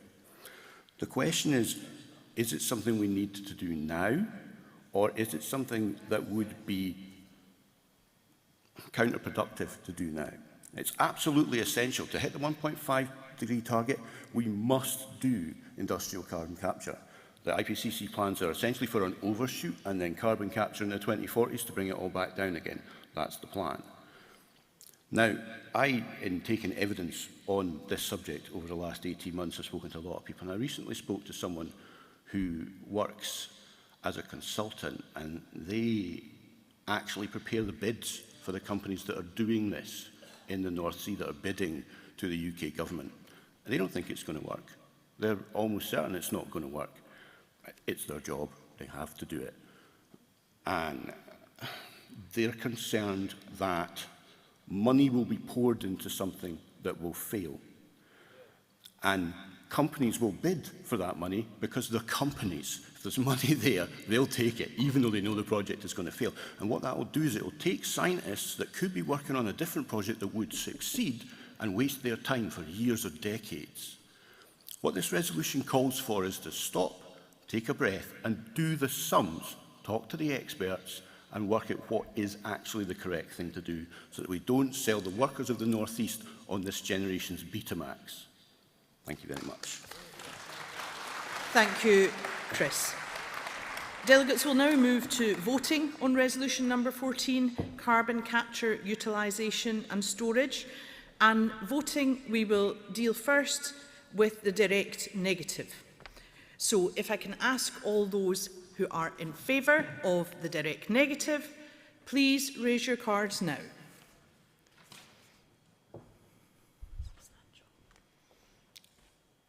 Thank you. Cards down. All those against the direct negative, please raise your cards. Thank you. Cards down. The direct negative passes substantially.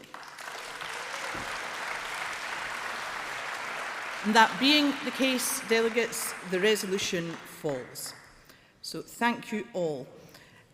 And that means, conference, that we can now move to a really important part of the day. And it's a real pleasure for me to introduce to you, to deliver this year's Fraternal address, someone who is a great friend of the SNP and a powerful voice for independence. She is relentless in her focus on our right, all of our rights to choose our own independent future.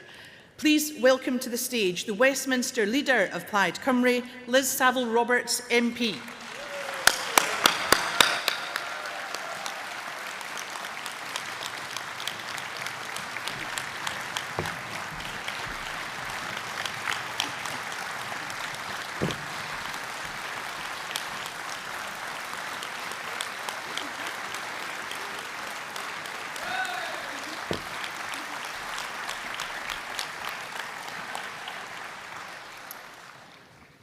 Gyfeillion, friends, it's an honour to be back in Scotland with you all, with old friends and with new, and of course deepening the unique bond between our two parties, supporting and strengthening each other in the process. This is, I am ashamed to admit, My first time in an SNP conference, although I have been a member for a while.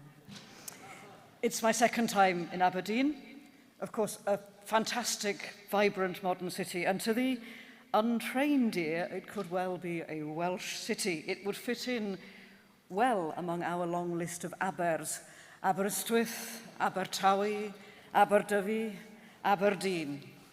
And a long time ago, this place was, of course, a Pictish stronghold where the people spoke a language very closely related to Welsh.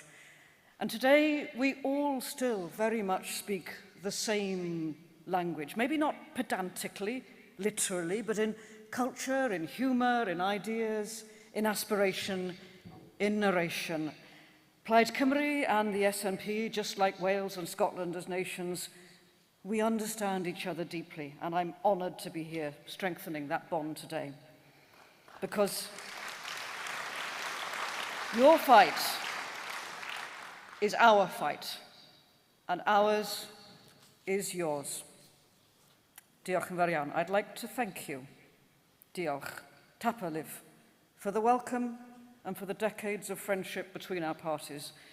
Thank you to Nicola for your leadership and your determination in government, which is an inspiration to so many of us in Wales. Thank you to Ian and his formidable team in Westminster, who are a constant source of strength and support for our small Plaid Cymru group. And I'd like particularly to thank Richard Thompson, who, as your party's spokesman on Wales, backs up Plaid Cymru with gusto during questions to the Secretary of State every month. Secretary of State for Wales. We don't actually know who that might be by the next month. And also, of course, Richard is a virtuoso on the trad fiddle, the traditional violin, which I heard last night in 6 degrees north. And to especially a heartfelt thanks to Marion Fellows, who really kindly put me up in her home during COP26 last year. And I do wonder, however, what became of the navigation gin. I don't think there's much of that left.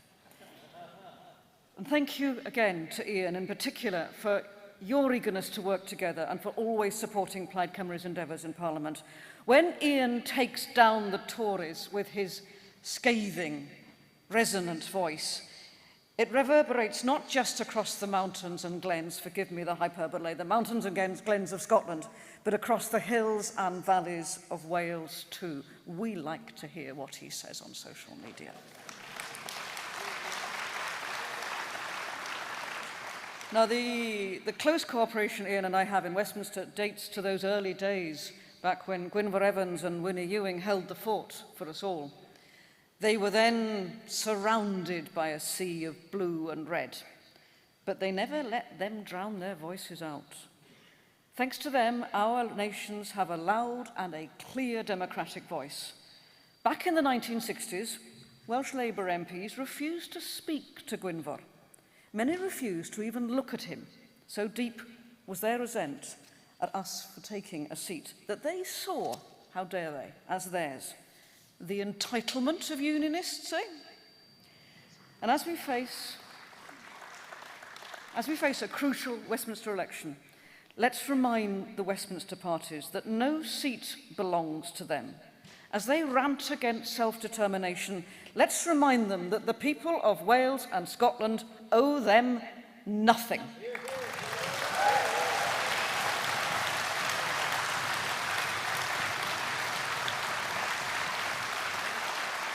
And the SNP has since grown into the gargantuan political force that you are today. When once Plaid Cymru sat in a sea of blue and red, we are now dazzled by SNP yellow. And I'm supposed to say something about Alison Thewlis's outfit there. As we approach the next Westminster election and bring it on, I am more determined than ever to bring a brighter dash of Plaid Cymru green to our Celtic benches. So budge up and make some more room for the Welsh. And we promise not to sing much. Now, our dealings with Labour in Wales have become and I was searching for the right adjective here, but I've gone for less barren than they were in Gwynfor Evans's days. They now look at us in the corridor, sometimes, some of them. And since the inception of devolution in 1999, we have worked hard to create a different political culture in Wales, in stark contrast to the petty adversarial nature of politics in Westminster. And we know the people of Wales, they want us to put the Welsh national interest first. That's why we agreed to a historic cooperation agreement with Welsh Government, establishing governance for the common good. This is, of course, a radical counterpoint to the confrontational nature of Westminster politics. Through our agreement, we're rolling out plans to deliver universal free school meals to all primary school children. And we are, I am proud to say, delivering free childcare to all 2-year-olds. We're committed, the government, to work towards a publicly owned energy company for Wales over the next 2 years to expand community-owned renewable energy generation. That, my friends, is the kind of radical 21st century politics Plaid Cymru is delivering, in stark contrast to the Victorian throwback Jacob Rees-Mogg and his polluting plans.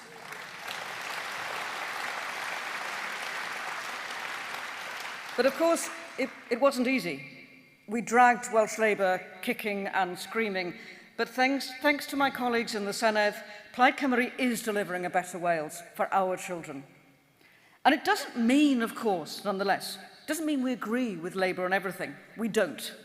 We're continuing to push Labour to show the same bold radicalism as shown by your SNP government in Scotland. The SNP frees rents. Labour promise a white paper. The SNP frees rail fares. Labour finds excuses. The SNP use tax-varying powers to protect public services. Labour make a profession of procrastination. Yes, Plaid Cymru and Welsh Labour disagree passionately on many fundamental things, but we do so respectively and constructively. That's part and parcel of grown-up politics in Wales.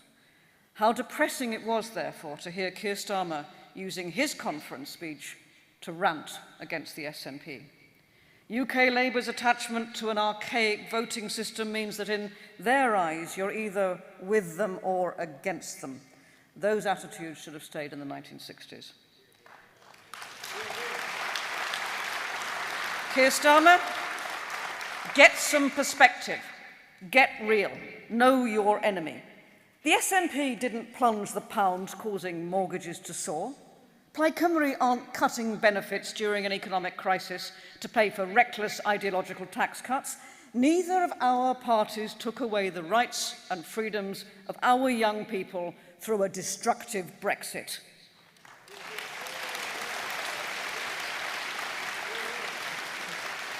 We say to Keir Starmer, focus on the real monsters.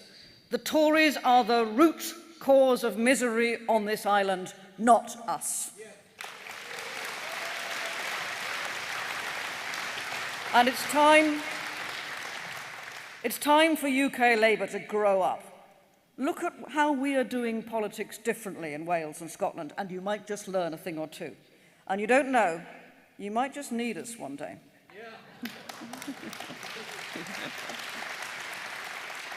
And as for the Tories just lump us all in one group anyway. The anti-growth coalition, they call us. The only growth Liz Truss is achieving this autumn is that of another coalition, the anti-Tory coalition. People aren't falling for her spin. Tories have trampled over Wales and Scottish communities before, and they are doing so again. Truss's extremist ideology is destroying household incomes in real time, placing yet more strain on families and communities that are already stretched to the limit. She's cutting benefits to shovel yet more dosh into the offshore coffers of the super-rich, forcing the most vulnerable people to bear the brunt of real-time welfare cuts. Wales, I am proud to say, has never, ever returned a majority of Tory MPs. Scotland hasn't done it since 1955. And Liz Truss, she's making sure it's never going to happen ever again.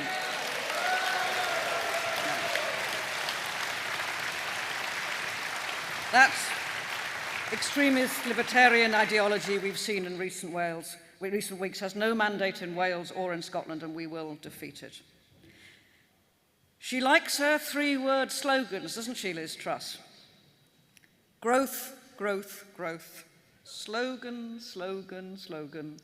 Words, words, words. Let's start our own. Truss, truss, truss. Out, out, out. And beyond the three-word slogans, what does Truss actually mean by her growth mantra? We're told that massive borrowing for tax cuts and slashing the benefits of struggling families will promote growth. She provides no evidence. She will repeat her latest lie ad nauseum because she hopes we'll despair and give up asking. But how? How? A casual culture of lying, of casual lying, is pervasive in Westminster politics since the toxic Brexit referendum. If Truss were honest with the public, she would admit that the main government policy damaging economic growth is Brexit itself. And the effects of Brexit are, of course, becoming manifest. Hello, how are you OECD this figures morning, showed that Miranda? the UK GDP grew by 14.3% Yeah, between the second and the third quarter, second quarter of 2016 and quarter three of 2021. That's the smallest growth rate, smaller than the four of the EU's largest economies. During the same period, Germany had the highest index growth of 32.2%, followed by Spain, 25.6%, France, 23%, and Italy, 16.3%. If growth is your measure of success, Brexit Britain is scraping the bottom of the barrel once again.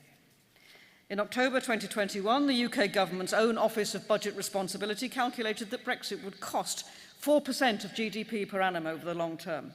No wonder Truss and Kwarteng are suppressing the OBR's latest report. Brexit is hammering the competitiveness of our businesses, the output of our fishing industry expected to decline by 30%, an industry important to my home community, the exact home community of Morven Evin, where I live in Wales, and of course here in this part of Scotland. Many businesses in my community have stopped trying to sell into the EU due to Westminster's burdensome red tape. I'd like to invite Liz Truss to my constituency.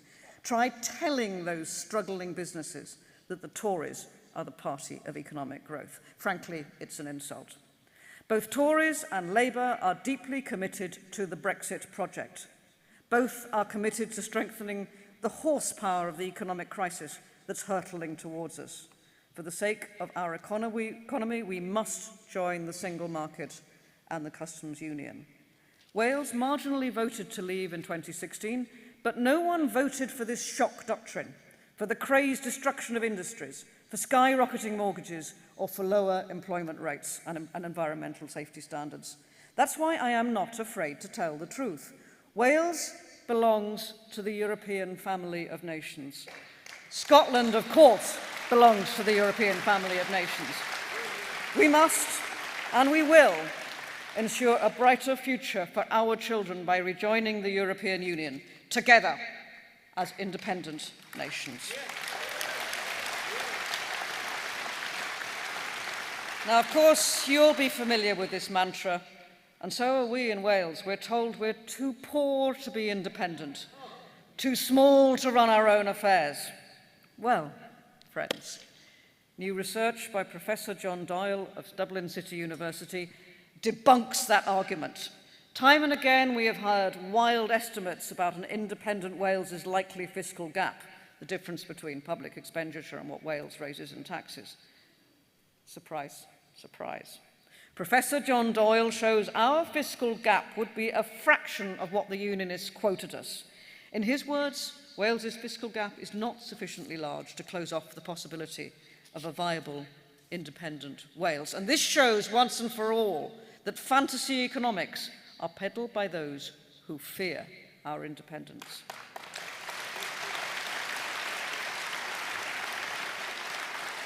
And that's because, friends, and we know this, independence is normal. Chronic inequality under the Union is not normal. And it's our duty to show, isn't it, that independence, this isn't independence for independence sake. It's independence for the sake of a more prosperous economy, wealthier citizens, a more outward-looking and confident nation, taking our place among the nations of the world. So, how do we go about achieving that? We must be eagle-eyed about the purpose of our shared political project. All of us are in this place here to improve the lives of the people of our respective nations, and we can't work in isolation. Scottish independence, Welsh independence, Irish unity. We are a common movement that exists and strives to build a better future in stark opposition to the vicious inequality at the heart of the United Kingdom. We must therefore act as one for the common good. When Liz Truss says she will face down the separatists who threaten to pull apart our precious union, our family, we know it is not about pulling a family apart. When a family is dysfunctional, it's only right and fair that all the members demand a voice. Let us rebuild this family on an equal footing. And as you approach your independence referendum next year, Plaid Cymru will be there alongside you. We will stand with you against the parties of Liz Truss and Keir Starmer and their red, white and blue jingoism.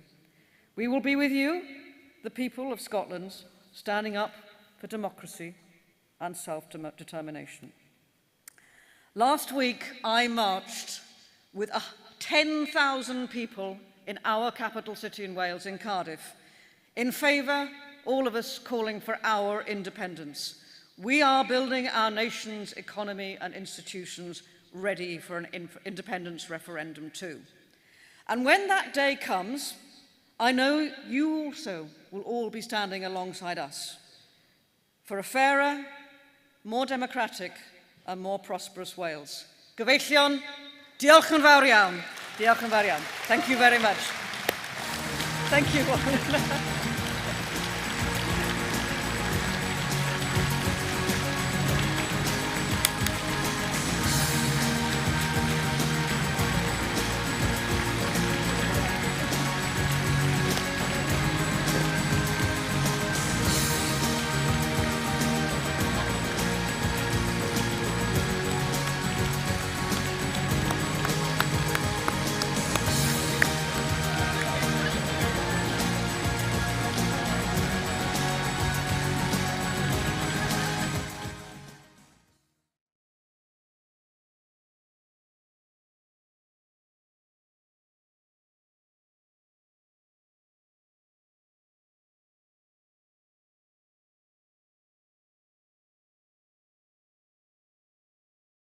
Am I going to interviews with Anne, or am I just filling time?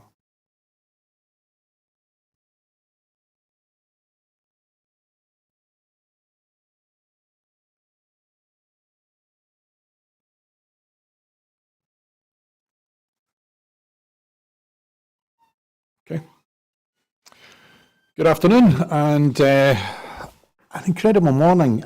Interesting for the beginning of the day, where we get one US president quoted, John Adams, and later on Abraham Lincoln was evoked in one of the resolutions that came to conference. Interesting, of course, that of the resolutions that were put forward at conference, one of them didn't get passed, perhaps suggesting that there is more democracy at play here than would normally be the case. Many party conferences, of course, tend to be a platform in order to get not just the message out, but the right message that the party hierarchy want to parade. So, an interesting morning, one that allows us to hear a lot of discussions with regards to homelessness and, of course, the energy crisis, lending to debates on carbon capture, solar panelling and so on, all of which, of course, are very prescient with regards to where we are in the world today, ending with a fraternal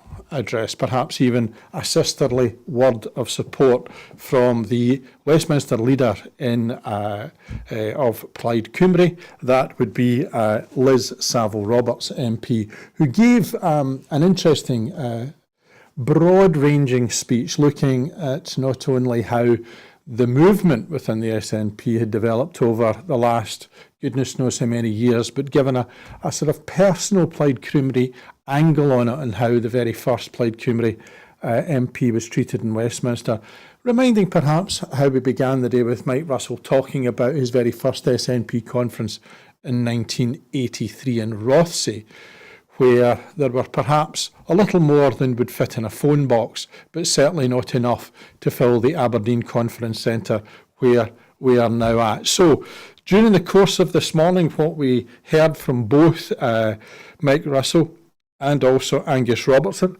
was the outlining of Scottish Government policy. Also, importantly, for those of us who may be interested, where you can find that on government websites, but also turning some of the focus not only on the Scottish National Party, but also on Labour and Conservative, echoed as always by Plaid Cymru, and how both Labour and the Conservatives happen to be very much trying to reinvigorate themselves through the last two conferences that they had. And what is very interesting, of course, is that as we look towards the next few months, it's going to be a very interesting part of how politics within Scotland is going to develop, as to how both Labour and Conservative within Scotland are either going to defend Liz Truss's policies or they're going to join a coalition against. So, with that, all that in mind, all of that juicy work from this morning, we are going to travel over to Aberdeen, where my colleague Anne has been sitting in listening on those debates.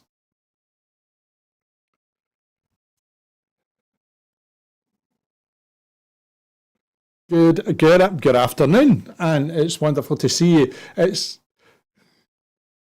certainly been an interesting morning.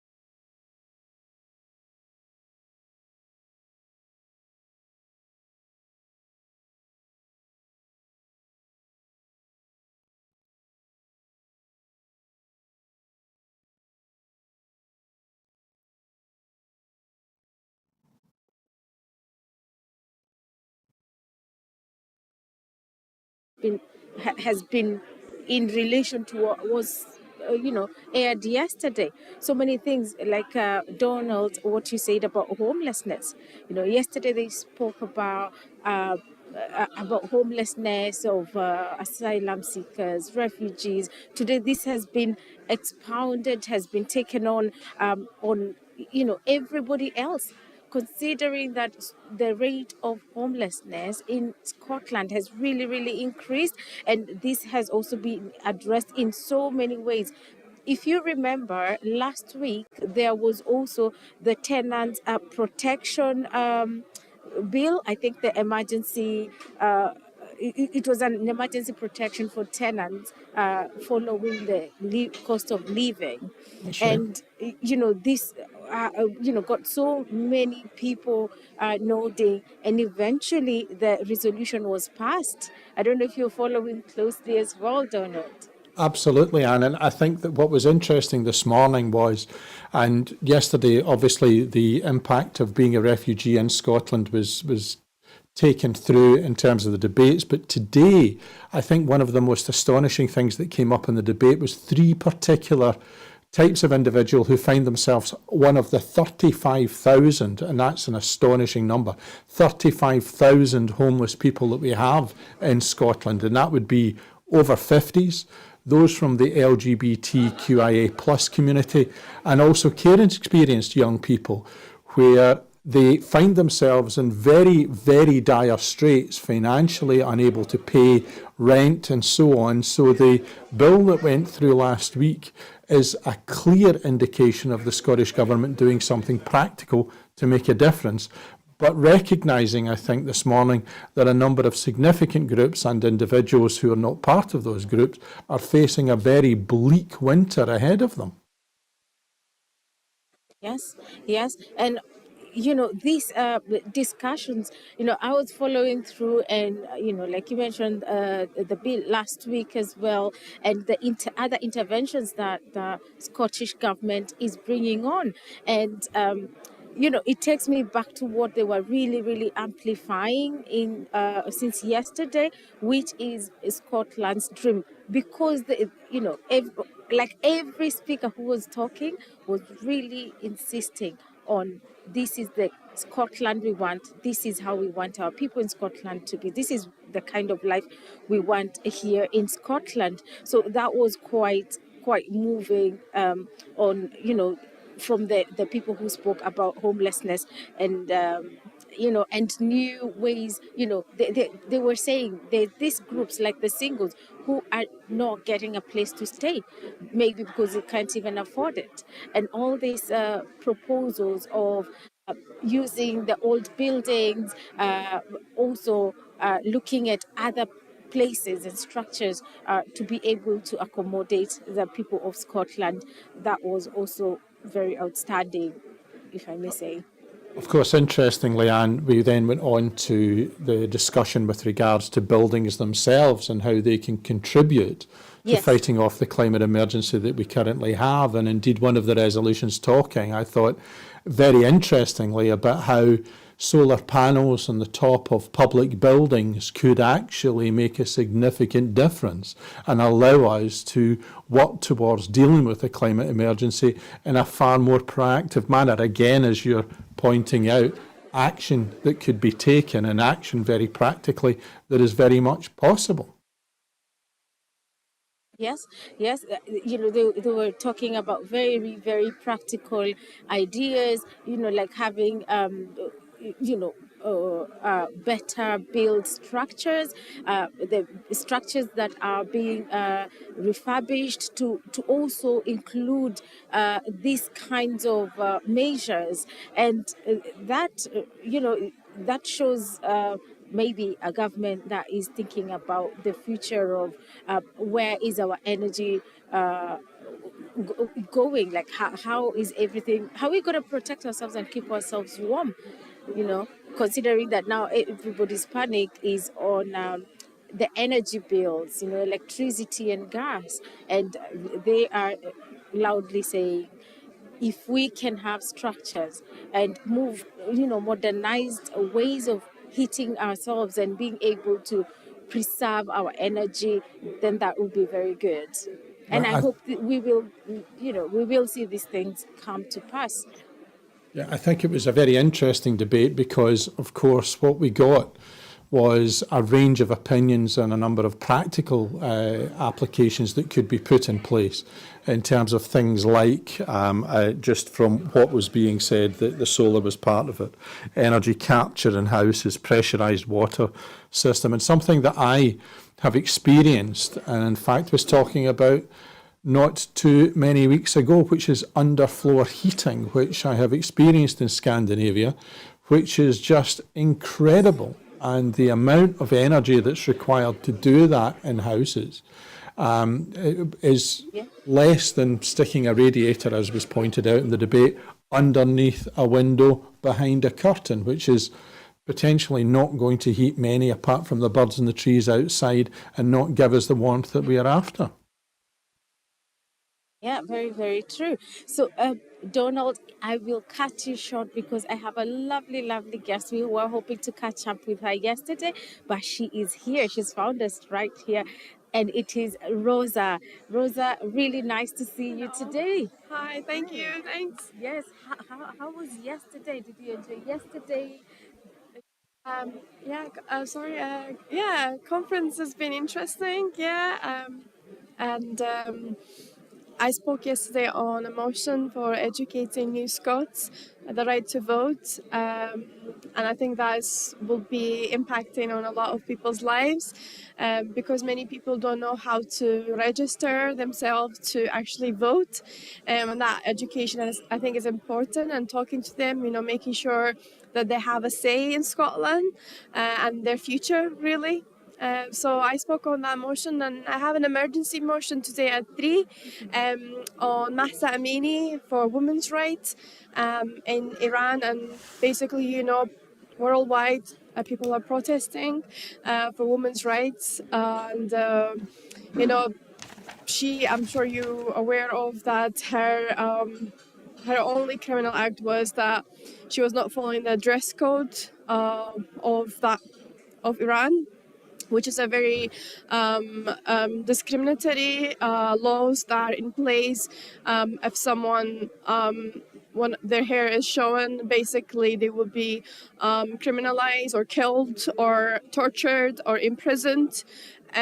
So I think, standing up for women's around the world, but especially in Iran, there are brave women right now. There's a social revolution happening in Iran for their freedom, really.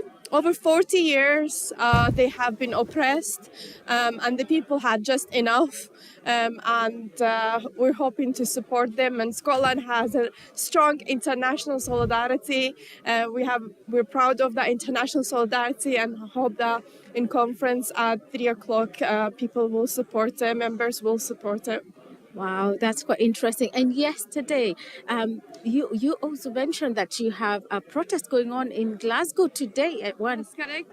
This now, actually, in 5 minutes, there's a protest happening from St Enoch to George Square for Mahsa Amini's death. And really, what the people are asking is that for the UK government to make a statement about Mahsa Amini's death and going to the United Nations Human Rights Council to make sure that Iran is held accountable and there is an independent investigation into her death, and many others that are only asking for freedom and democracy.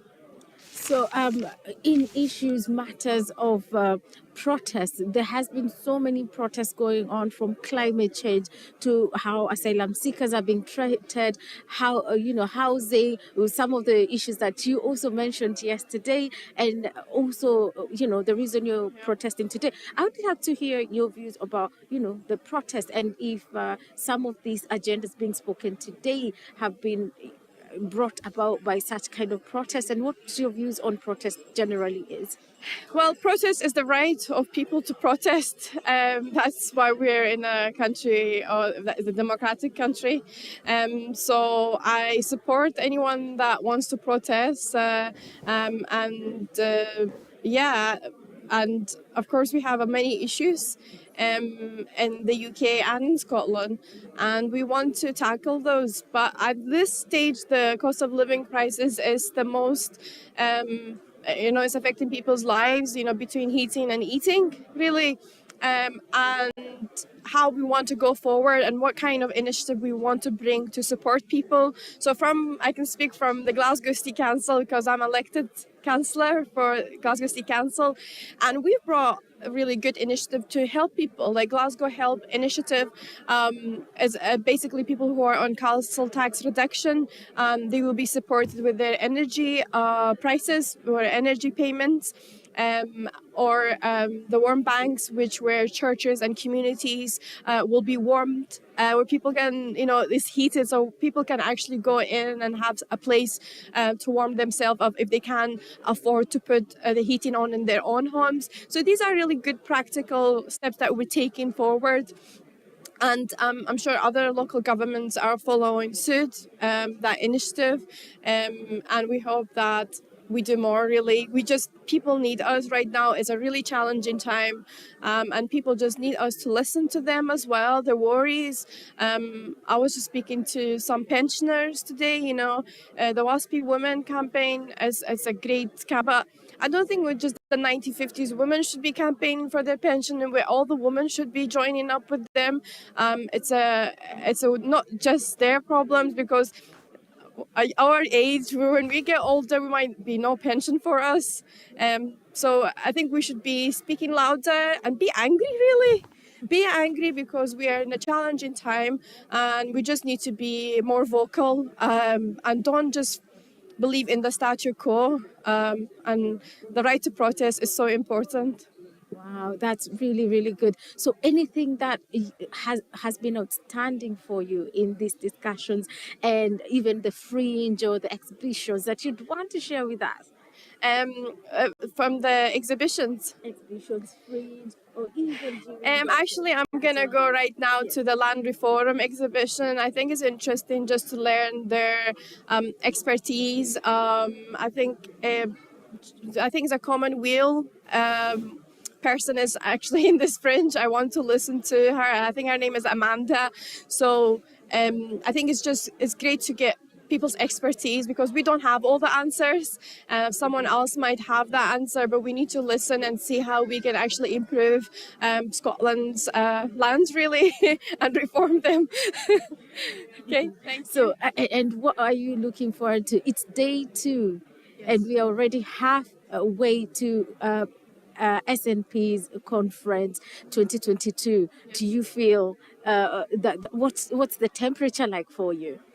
I mean, it's great to have all the members back in one venue, and I think it's the first time we've done that for a number of years.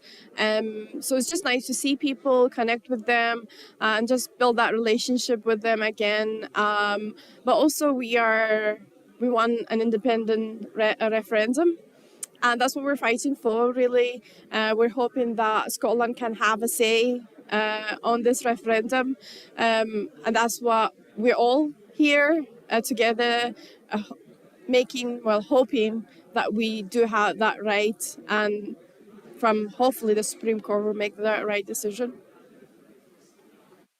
So, for you, as Rosa, what will be a successful SNP 2022 tomorrow when you leave here? No pressure.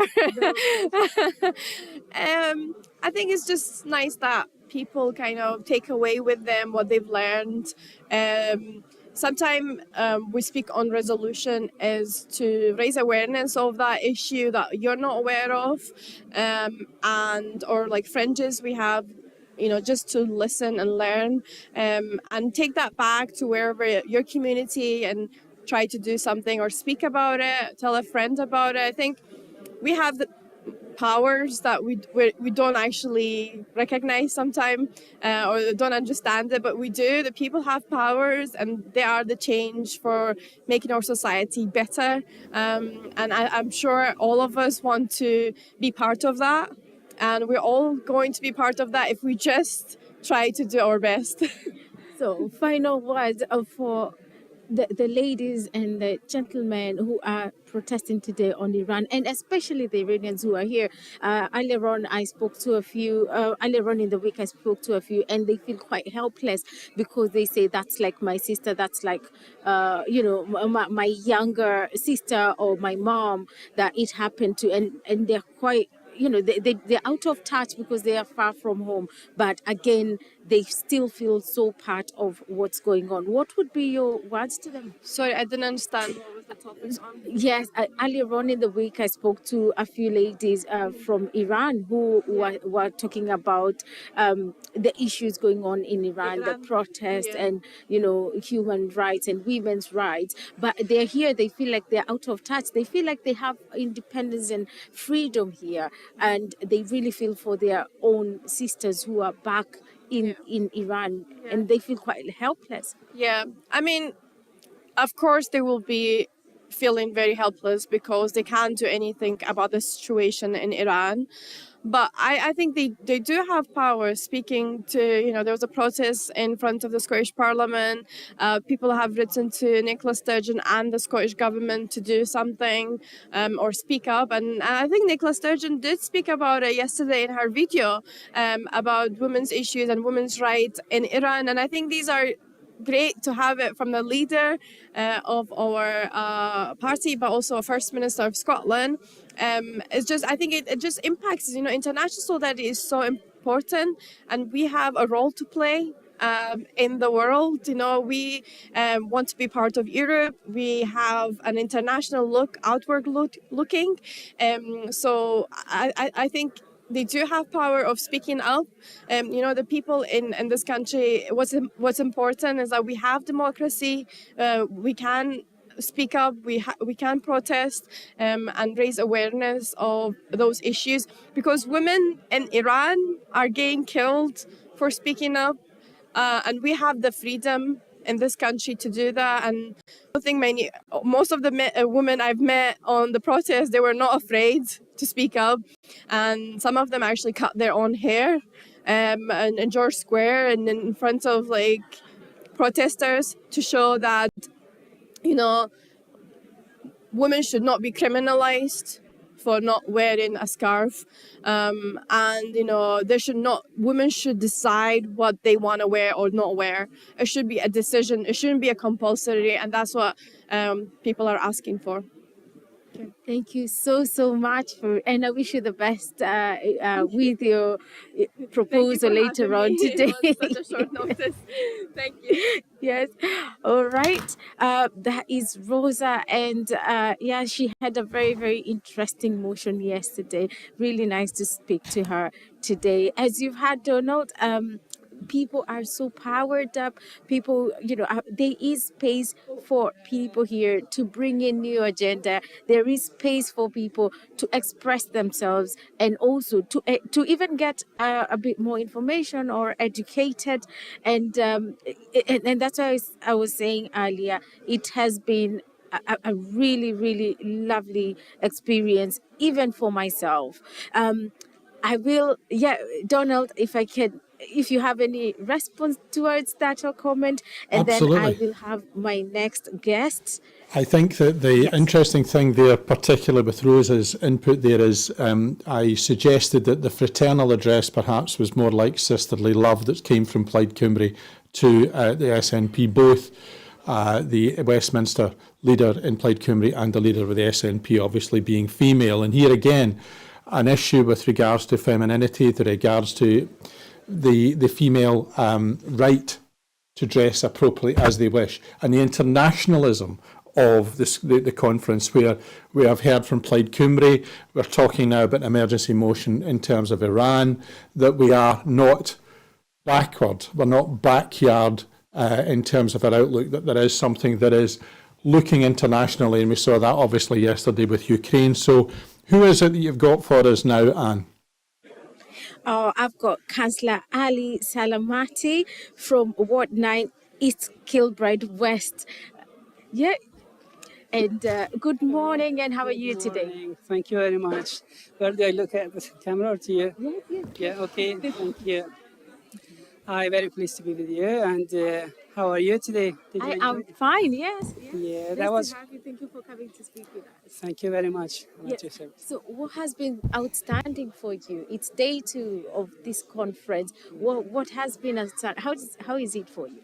Yeah, it's brilliant. We had brilliant motions. Working with as a councillor recently since last few months, I have been in the movement in SNP and the Yes campaign since 2012. I joined the party, and I'm very excited to see that finally we are coming to something positive in that regards.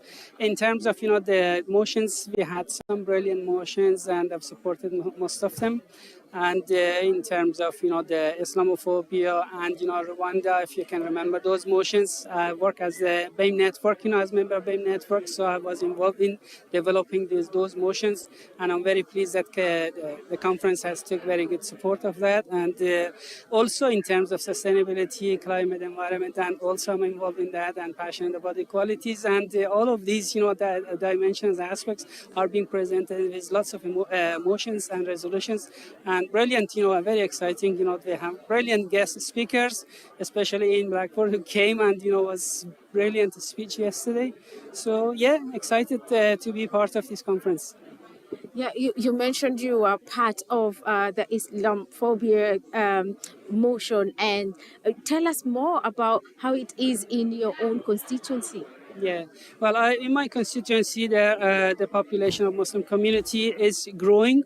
Where I used to live in Glasgow, it was much more, and I have been involved, in Muslim communities within the national, local, and UK level as well, in Muslim Council of Scotland, Muslim Council of Britain. I've worked with these communities for many years, and I'm fully aware of, the discrimination and, kind of situation the community faces. Lots of work with the previous Justice Minister and with the police work, lots of things we are encouraging Muslim community to report all these, discrimination and, kind of incidents to build up, the basis to help them through their legal means.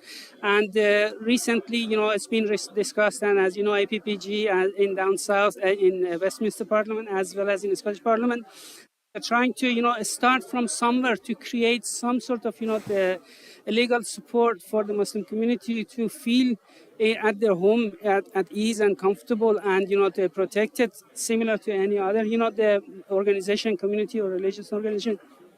Muslims should not be living in fear. Recent example we had down south, in the through Hindu community just attacking Muslim community. This is nonsense. In 21st century, people should not be feeling in fear and discriminated against based on their belief or color of their skin. We should move beyond these things very fast. So I'm happy that at least a starting point. Obviously, we discuss in Muslim communities. This definition is not fully, supportive of what their aspiration is, but at least it's a starting point, and we can develop from there onward. Thank you. Yeah.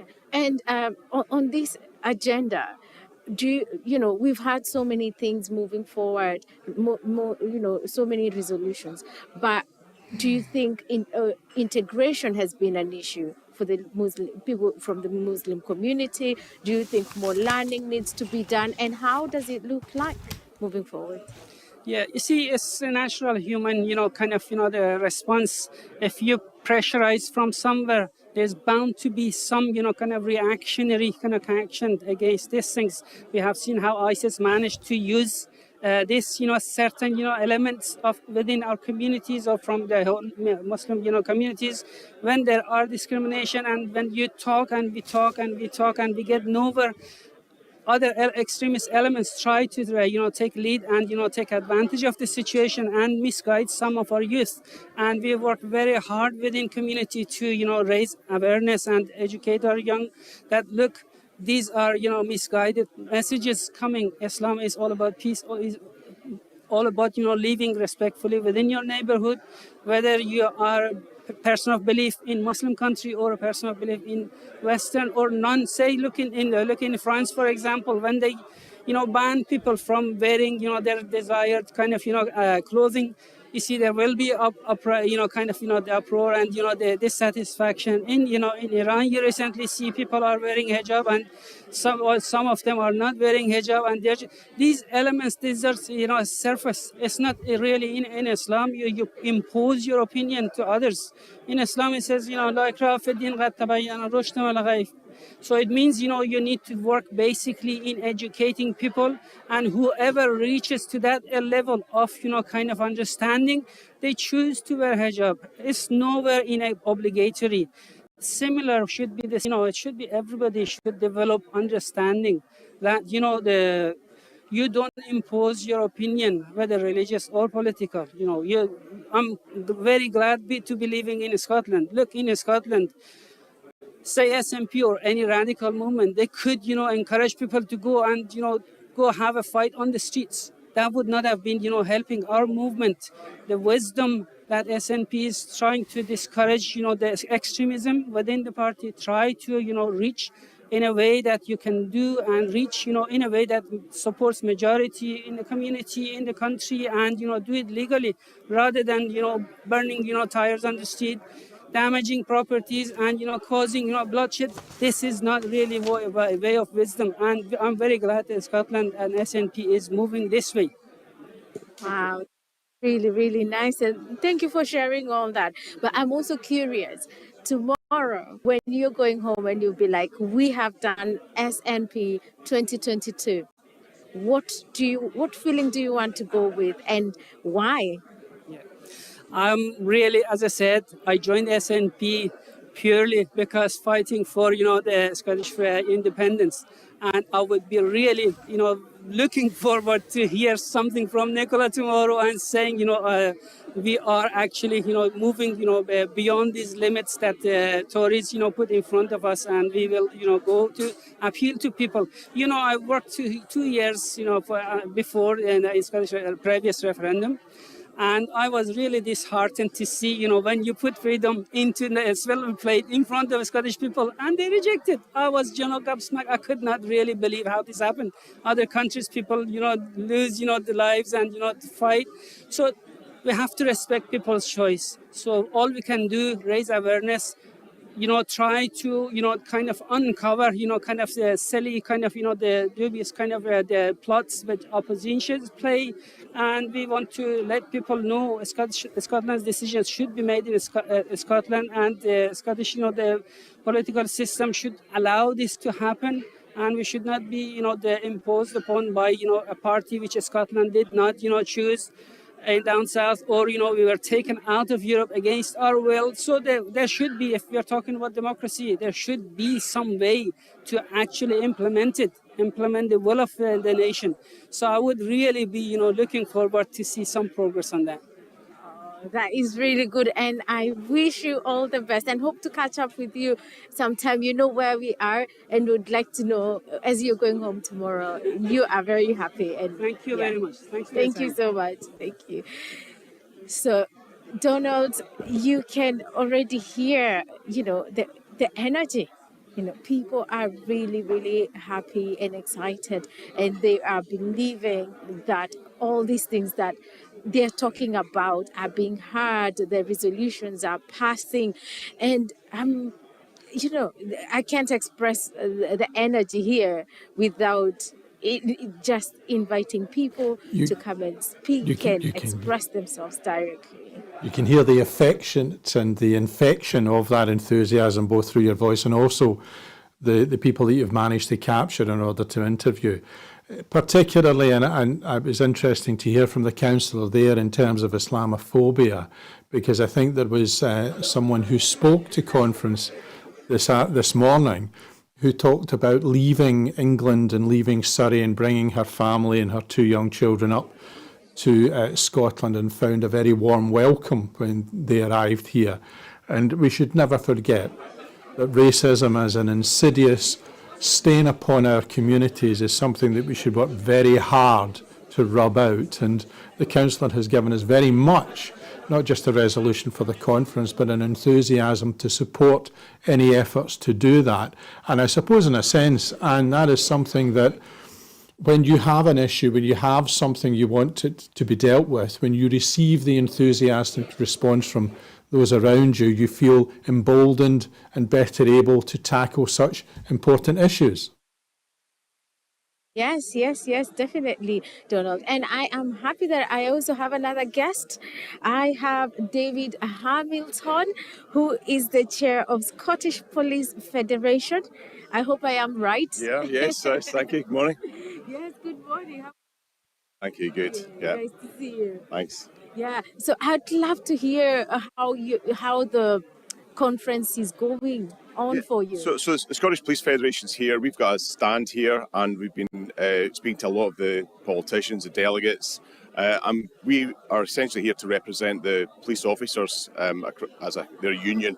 And our big message that we've been trying to get across is about funding for the service and trying to make sure that there's a proper arrangement for us to actually ensure that we can keep doing policing, but not doing so at the risk of being unreasonable in the demand for money. And we understand that the Scottish Government doesn't have the financial levers that it needs to properly fund the service. But what we do know is that they can maybe perhaps redistribute some of the money, which they do have. For example, health and education are being protected, and that's at the expense of other areas of government which are not going to get protected. And we're facing a bit of a crisis, frankly, in the justice area, not just in policing, but in law, in courts and so on. So we've been having messages, discussions with the Minister, the Cabinet Secretary and with delegates, and found a very, very helpful and productive conversations, actually. It's been very good. Yeah, there's some specific areas that you'd like to let the rest of the Scottish people know that, you know, this is why we are asking for funding in a layman's language for us to understand? Yeah, of course. So since 2013, when the National Police Service was funded, we've not lost nearly £2 billion out of the budget for policing. And that's an enormous amount of money to carry and to lose. What we're trying to do is make sure that we get to we can continue to provide the services, because we are the service of last resort. And as other services, other charities and other agencies begin to contract with their own financial constraints, it is falling on policing. So a huge amount of our time is spent on doing mental health calls. A huge amount of time is spent dealing with missing persons and people in real crisis. That's an area of business we didn't do before. We also have new legislation coming through, which we need to be mindful of, and it's going to put more and more pressures on policing. So what we're trying to do here is to not be unreasonable in the ask, but we do need to have some kind of protection. And it's the lack of protection which is causing us the greatest concern. And that protection, of course, was an SNP manifesto commitment. And it's just disappointing that in the last resource review, it was saying that we're not going to do that anymore, and it would be a flat cash settlement, essentially an 8% cut in policing. At the moment, we are 2,000 police officers fewer than we should have when the SNP came into government in 2007, and that was a landmark moment when they added an extra 1,000 officers into Scotland.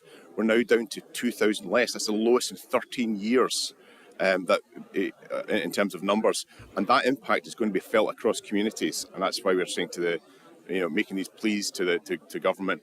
We need to change this. We need to make sure we get the proper funding settlement, which is just not an unfair one. It's not an unfair one. We're just looking for something that allows us to continue to provide the services that people expect of policing.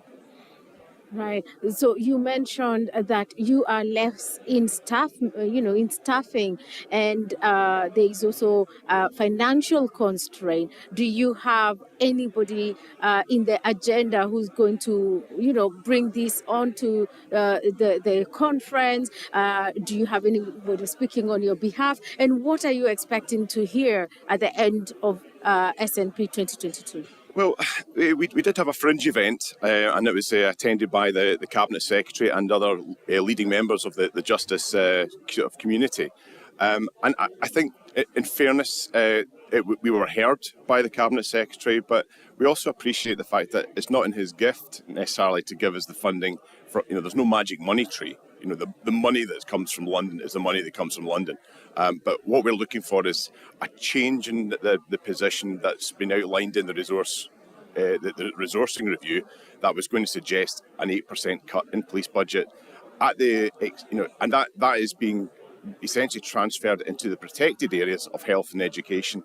And we think that what we should really have is a uniform cut across all services, because they're all interlinked, they're all intertwined.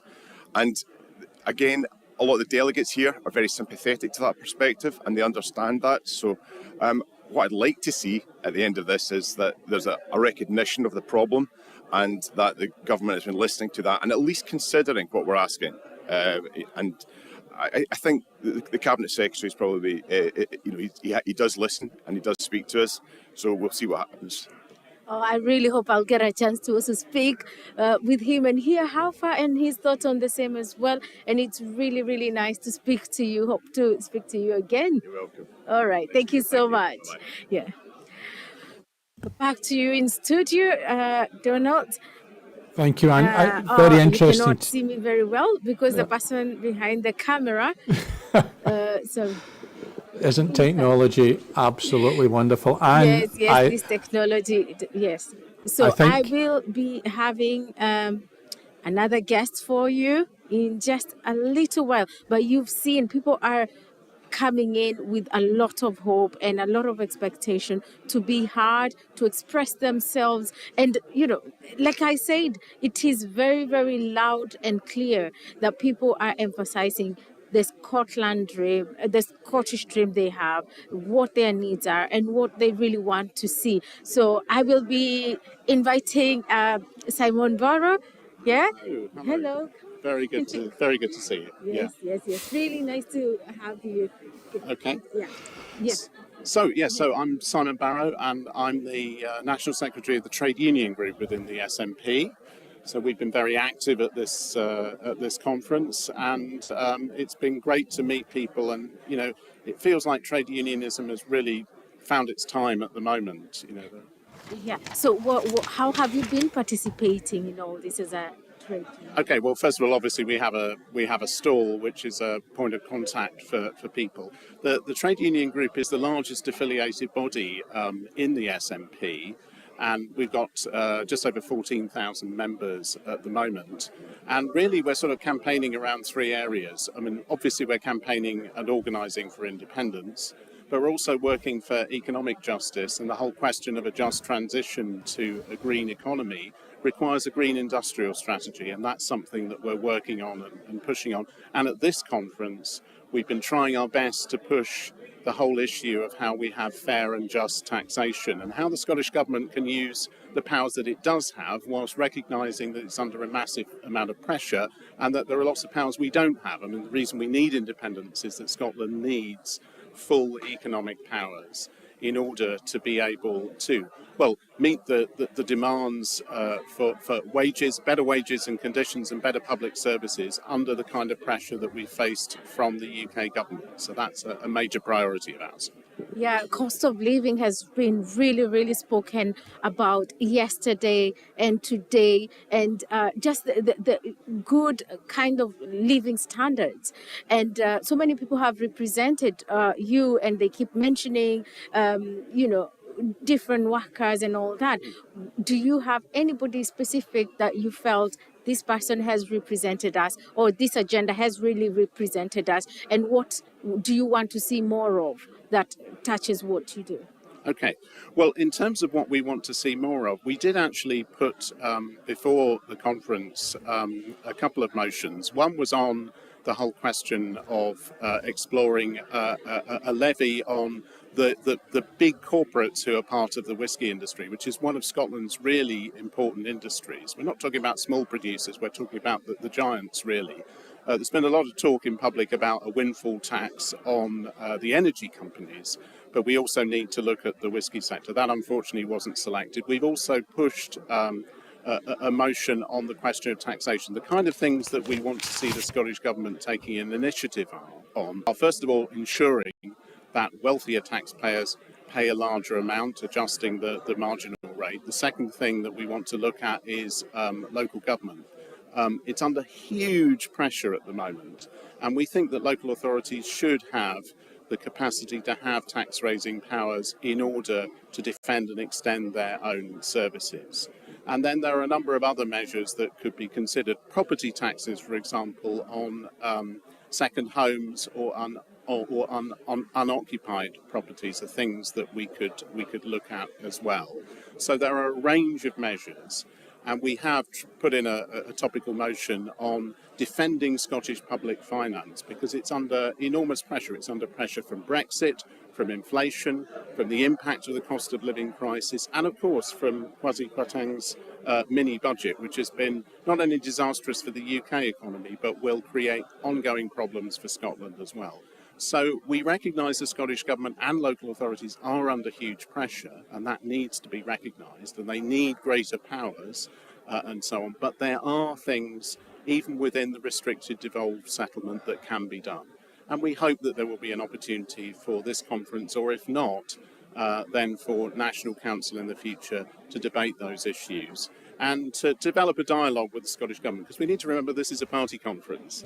And of course, we recognise the Scottish Government, has to make adjustments for the realism of being in government. But nevertheless, there's a little bit of a tension at the moment between SNP policy and a number of issues. National Energy Company, an asset-based company for renewables, is something the conference has asked for twice, and the Scottish Government hasn't taken that forward yet. It said that there are reasons for that, connected with the other demands it has, and we recognise that. We can't do all of it, but we can make a start. And I think if we're going to argue for independence, we need to say, look, this is the potential we have using the powers that we've got at the moment just imagine what we could do if we had fuller powers and greater economic leverage at our disposal. From the discussions you've had, do you think the picture you have is out there with people clearly as you're explaining it? I think that we could all do a lot more to communicate better with people in local communities, wherever we have the opportunity, in workplaces and so on. And trade unionists within the SNP have a real opportunity to do that. So, you know, the message has to be that there's a linkage between what people are asking for now. I mean, obviously, a number of trade unions and a number of our members are involved in industrial disputes at the moment, which are seeking adequate paying conditions given the rise of inflation, given the cost of living crisis. We fully support those struggles. It's a question of where the resources are going to come from. The Scottish Government is under pressure. We recognise that. There are things it can do now. There are things that we really desperately need the powers of independence for. And there are some within the trade union movement who haven't really recognised that. And so obviously our job is to encourage them to see what an independent Scotland could achieve, how we could move in what I think Mike Russell this morning described as a radically different direction from the UK government. So it's incumbent on all of us both to support the struggles of ordinary workers, but also to communicate how the vision of independence links to that and how Scotland could be better and different in the future. Oh, really nice speaking to you. Thank you so much for your time and sharing with us. Thank you, and thank you also for the work that Broadcasting Scotland is doing. We do hope that people will support your work, including supporting it financially, because that's really important as well. Thanks a lot. Oh, thank you so much for a very, very good word. We really do appreciate. Donald, just a reflection from you hearing that. I'm really curious to hear what you've got to say. Well, interestingly enough, Simon Barrow is somebody that I do know because we were both involved in the Scottish Football Supporters Association, and Simon's taken a step back from being the chair of that organisation. And I was well aware of his passion for how trade union movements should be not only listened to, but be part of the collective means of ensuring that we support the most vulnerable in our society. So it's interesting to see Simon there and hear particularly the idea of not only having a windfall tax for those energy companies who at the moment are quite, for some, disgracefully taking money out of the pockets of the taxpayer, whilst bumping up the amount that people are having to pay, leading to a government having to intervene and attempt to manage the amount that potentially could be taken from households up and down the country, and especially the most vulnerable. So what trade unionism has in terms of that is not only bringing new ideas, but also attempting to get better wages for the people who are part of their membership. And yeah, very, very true. And this is what I was trying to express earlier. People have been, coming with different agendas, wanting to be heard. Others saying we need to have more conversations. Others saying we need to educate ourselves even more and taking a step. And it's really amazing actually being here in Aberdeen, live covering the SNP 2022 and talking to people and listening to everything that is going on. Now I have another guest that I'll be inviting to join us, and it's Sarah Chung. Okay. Sorry about that. Yes, please introduce yourself to us and also tell us, what part you play in this conference. Sorry, I couldn't. Sorry, could you repeat this? I'm saying you introduce yourself to our viewers and also the part you are playing in this conference. All right. Okay. Well, my name is Sarah Chung. I'm mostly just only a basic member, a delegate from Edinburgh Central, and yeah, this is actually my first time here in conference face to face. My actual first time in conference was actually online. So I'm just finding my way, and it's really lovely to see everyone here in person. I do notice that there's not much, there's only like a few of Chinese faces or Chinese heritage, but I just want to make a statement that basically, I have met some people here who are of my heritage and are basically saying, yeah, they support for independence. So I want to just come on to this broadcast right here and basically just say, yeah. And have you, it's really nice to meet someone who's been here for the first time. What kind of energy are you feeling around people and during these conversations, the Fringe? Have you attended any of the Fringe as well? I think the energy of the people is very, very unified, is very, very lively, and it is and in a sense, there's a lot of anger towards Westminster, is desperately needed. So, for example, I spoke on the motion supporting Dr. Shelley-Ann Brown's motion calling out the Conservative government's UK Rwanda plan and how wasteful it is. I mentioned about how much it cost, about maybe approximately, as reported by the Refugee Council, each year £1.8 billion for it to implement, when we could have actually been using that money to, as I said so before, heat our homes, making sure we don't have 3-hour power cuts, and also having no other life lost along the English Channel. So yeah, it's very unified, but is unified under the same anger in basically saying we do not want this far-right Conservative government. Yes, and yesterday something was also mentioned on, people standing very, very strongly against people who are, acting against the Chinese, and also, I don't know if you were in that conversation, if you listened to it yesterday.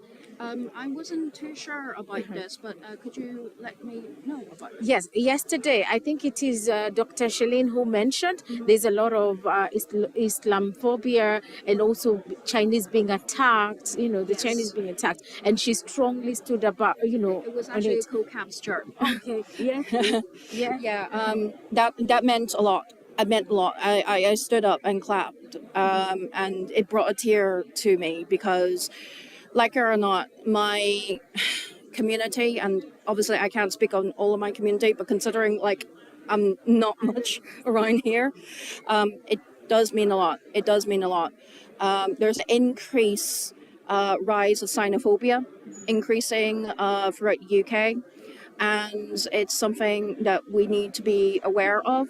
I mean, we saw it during the height of the pandemic, where people are saying, for example, I've been told to go back to China and take my trans friends with me. But yeah, it meant a lot.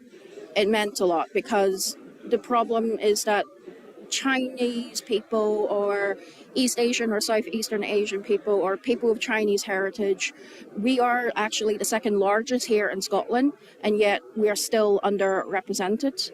And I'm just here just to say, here I am.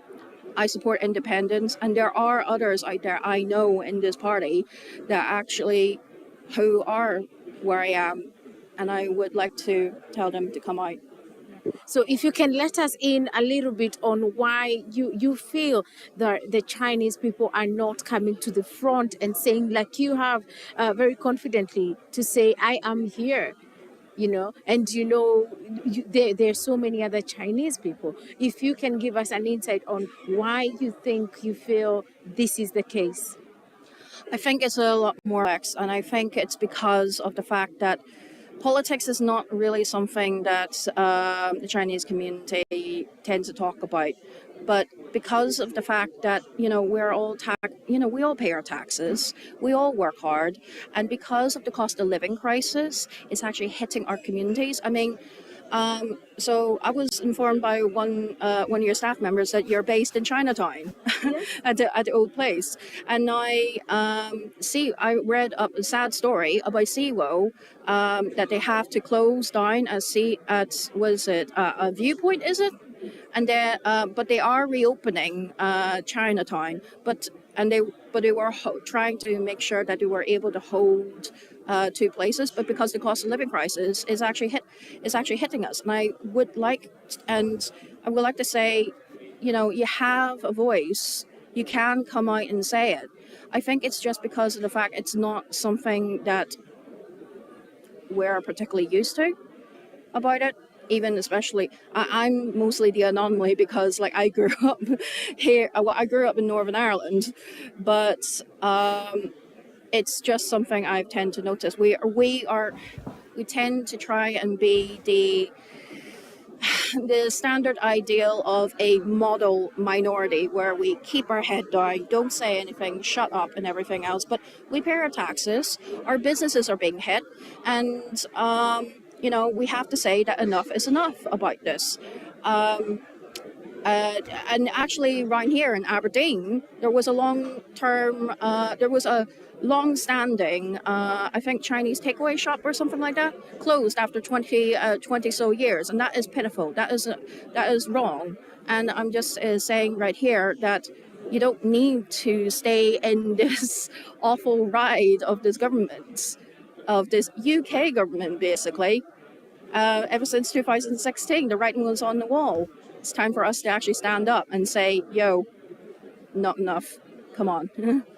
So I'd like for you to say something to the Chinese community, what you'd like to see them do, because you're saying the spaces are not there and they've not created, or they've not been created for them to come and express themselves. Secondly, maybe a word to the Scottish government on how they can engage or involve, integrate the Chinese community. I think the Scottish government is very aware about the Chinese community. I would like to say that maybe a bit more engagement and more acknowledgement about it.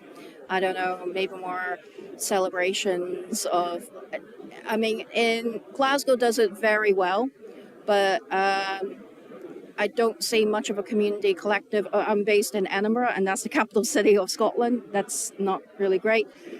But a message to the Chinese community is that if you have a voice, use it. You pay your taxes. You have every right to, you know, whether if you are an SNP supporter, you have every right. Come out, engage. It's okay. I understand. We all understand that it's hard to talk about it. Politics can be divisive. But you're here. It's your country. And it's okay. Thank you so much for saying that, because yesterday many speakers spoke and said they've come to this country, they've settled here, and this is home. Yes, it is. And, you know, your message is quite moving. It's okay. You don't need to cry, please. It's okay. Yeah, it just angers me. I mean, I am from a place of privilege where I am born in this country, but you contributed here, you've arranged here, and as far as I know, it is not. And I'll say this because apparently my speech was actually very good, and I didn't get a chance to say it. But as far as I know, it wasn't asylum seekers that actually crashed the pound last week. It didn't ruin the economy. In fact, actually, most of the asylum seekers who have been granted the right to remain here, or is there a right to right to remain here, they contribute to our society. I mean, and not only that, we went through at the height of the pandemic. Who stepped up? Who stepped up? It's them. And my wife, who is behind me right there, her colleagues are all Filipino nurses, Filipino staff members, and the Chinese community, the Singaporean community, many of the underrepresented of the East Asian community. Just, you know, why should we blame them when we should be congratulating them and saying thank you for helping us and guiding us through the pandemic?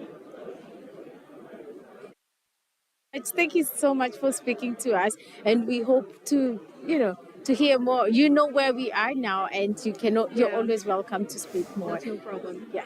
All right. Thank you. Back to you, Donald, in studio, and Fascinating. I cannot emphasize any more of what's going on here. Yeah, fascinating. And you know, I'm quite sure that Sarah will be very interested in what's coming up at 2:00, which is an address by John Swinney, not just the Deputy First Minister, but Cabinet Secretary for the COVID recovery, given the fact that many restaurants, many communities, including the Chinese community, are struggling with how businesses are going to come out of this period of time, not just where we lost the opportunity to meet face to face, but many businesses had to go through such incredible hardships. So again, another fascinating take on just exactly what it's like to be Scottish in Scotland, contributing to the community within Scotland. And Sarah certainly gave a very unique perspective, having come. It's interesting, she's come from Northern Ireland, a place where politics can be incredibly divisive, and yet here she is finding some sort of security within the context of Scottish independence and the Scottish National Party, which was just tremendous. It's fantastic. Yes, yes. And also, you know, what has really surprised me in her conversation was she says that the Chinese people are second biggest, migrants in Scotland. And they are quite quiet, and she's given us reasons as to why. But again, they're not quite quiet, because I'm sure all of us go for a good Chinese. I think you're absolutely right. Yes. What she said I thought was very interesting, because she talked about them being a model minority where the head is down and they will try to assimilate in a way in which means that their own culture and their means of expression can sometimes become second class to whatever it is they're attempting to assimilate into. And I think that as a nation, one nation, Scotland, with all the minorities that we have, that the work that is required in order to ensure that we have a wider civic community with as many under that community as is possible, which is not asking people to be quiet, but asking people to have a voice, have a contribution, have something to give, and respect it when it's given, because very often we hear all of the negative things to do with immigration, the negative things to do with minorities. What we don't often hear is enough of the positive contribution they make, and Sarah was absolutely right on two counts. One, immigration didn't bring down the pound, didn't crash the economy, and secondly, the net contribution that is given to Scotland as an economic force through immigration is greater than anything that's taken out of it. In fact, it's greater in the United Kingdom. But yet to hear a number of people, political commentators out there from other parties, other interest groups, it would be suggested that immigrants are here to steal our jobs, steal our families, steal our houses, steal whatever they can put their hands on. But in actual fact, they are massively contributing to our economy. And there are many a hotel, many a raspberry farm, many a fruit picking farm throughout the whole of Scotland that's currently struggling because they're unable to find the people that they need in order to provide the crops that we require in order to feed ourselves. And therefore, if we don't address this as an issue, I think over a longer period of time, there's every possibility some would suggest that there's going to be an even bigger economic crisis on the horizon. So a very interesting interview and fantastic to hear from Sarah. Yes, and just like you said, Donald, today, Scotland is saying, SNPs speaking are saying that Scotland is everybody's home. You are welcome to Scotland. You need to be comfortable as every other person and contribute to the economy and to the community in the best way you can. And, I think that is really, really good. And they're not only looking out for the people coming in, but they're also looking out for every other Scottish person who is facing cost of living crisis, is facing job insecurities, being affected by the climate crisis. They're looking out for all that. I am really, really looking forward to when, all these things can be a reality.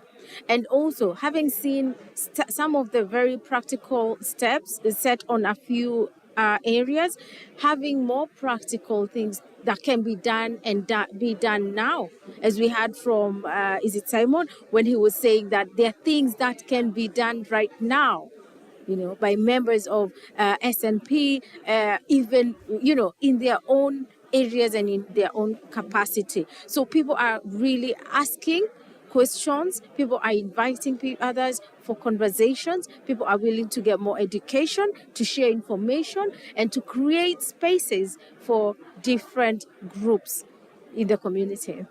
And I think that that's a common theme out of what you've heard from your interviewees this lunchtime.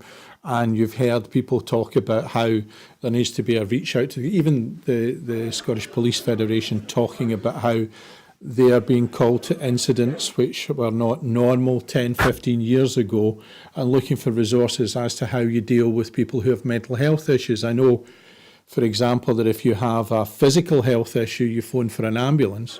If you have a mental health issue, often you phone for the police.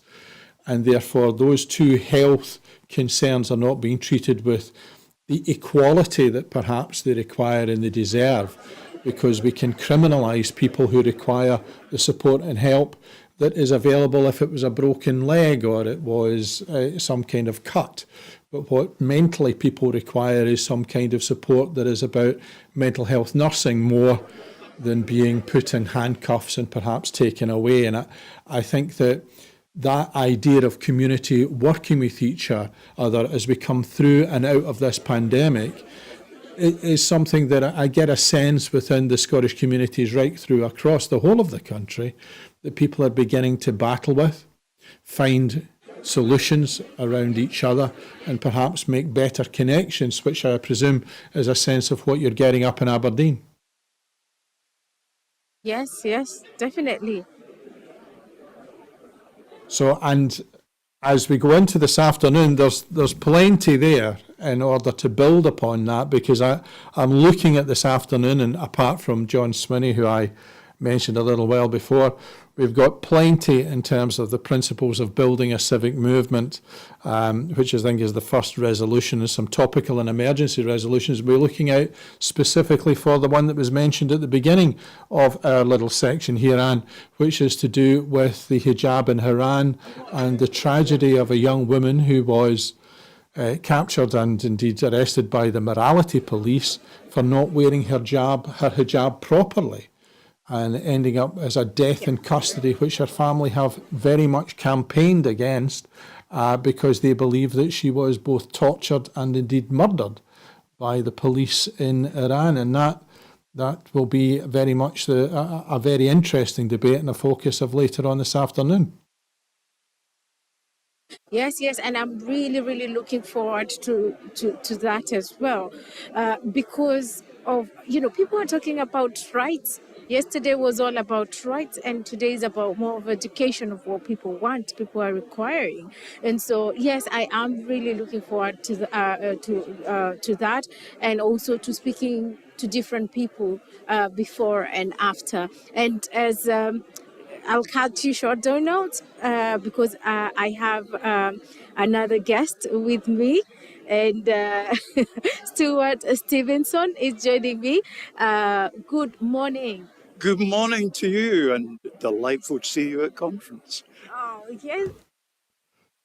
Nice to see you today. Did you attend the conference yesterday? I've been here since the beginning, and I'll be here for the whole conference, because it's just such a delight to get back together and meet people I haven't seen for 3 years. But I've been coming to conferences a long time. My first conference, I think, was 1975. Wow, so how many have you attended? Well, I don't think I've missed more than about 2 or 3 in that period. So shall we do the arithmetic? Sounds like something like 45 conferences. But this one is very special because of the gap. And, just meeting people that you haven't seen in person, and in some cases that you didn't know what they'd been doing in the intervening period. You just didn't. Wow, that's really great. Also, how has the 45 ones been different to this one? Well, the most obvious thing, I suppose, 45 years ago is they weren't very big compared to where we are now. Now SNP conferences are much bigger, but they also, because of the broadcast media and the diversity of that and journalism, there are many more ways of communicating with people, of people engaging beyond the conference hall and what's going on in our debates and discussions. So in that sense, it's really very good. I mean, when I first started going for a couple of decades, there really only were 2 broadcasting organisations in the whole of Scotland. So therefore there was very limited opportunity to make contact with people. But now people like yourself and others, much more to it, much more to it. And of course, satellite broadcasting hadn't been invented 45 years ago either. So much has changed.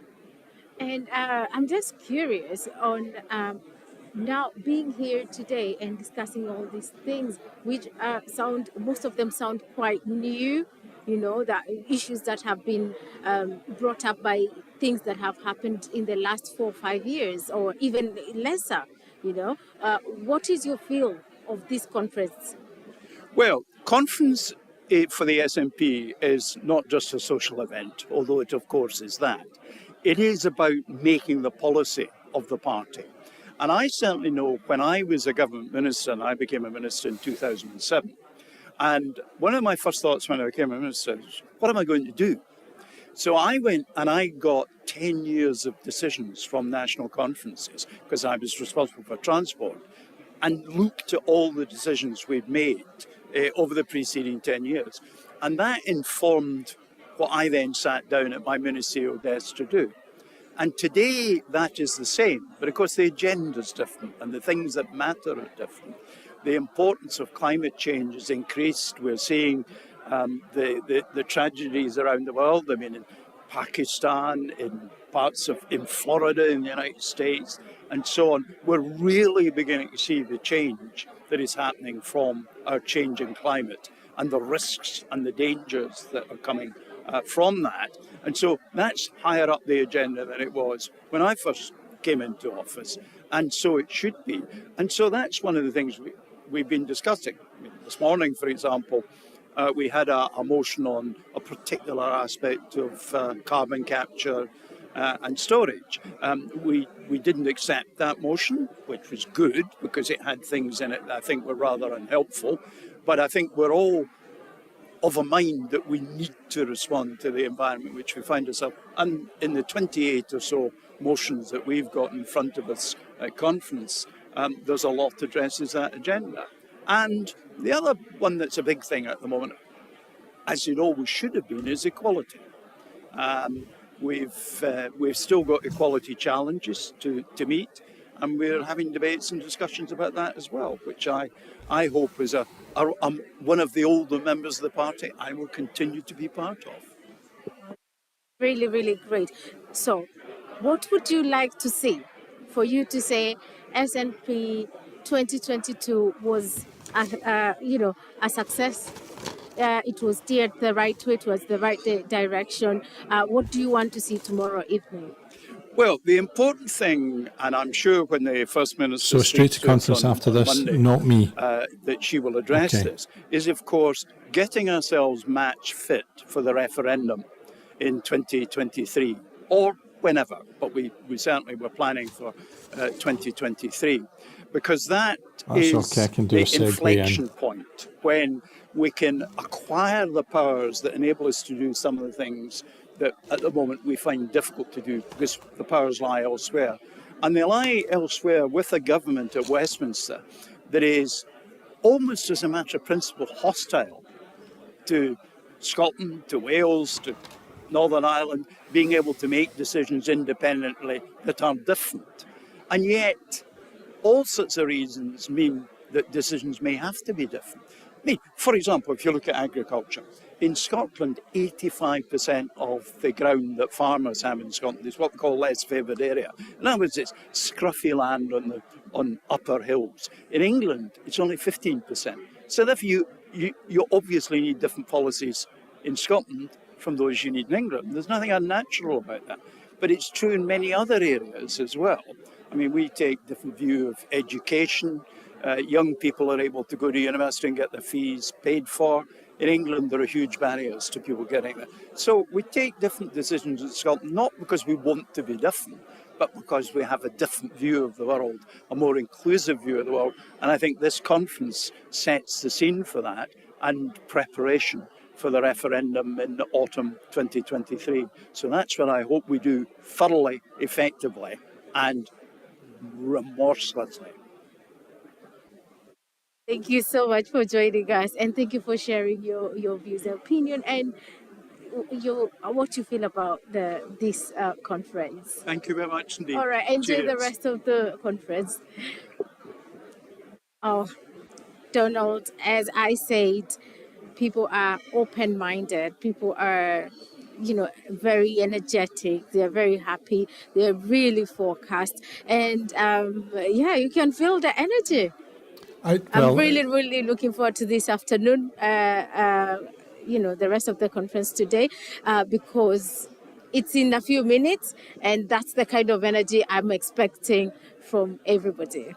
It's absolutely fantastic to see former MSP and former Government Minister Stuart Stevenson, who, when he retired as an MSP, spoke of how this was his fourth attempt to retire, and quite clearly his empty diary did not take long before it was filled in, and he's now contributing as much as anybody else to the possibility of the SNP bringing home the independence referendum that they hold so dear in October 2023, prior to, if we don't get the opportunity to hold that referendum, then there's every possibility, I believe, that the SNP will turn their manifesto in 2024 into a referendum on independence. So, like all of your contributing guests this lunchtime, and another perspective, but a common thread, one which is about the positivity of getting back to face-to-face meetings, getting an opportunity to share ideas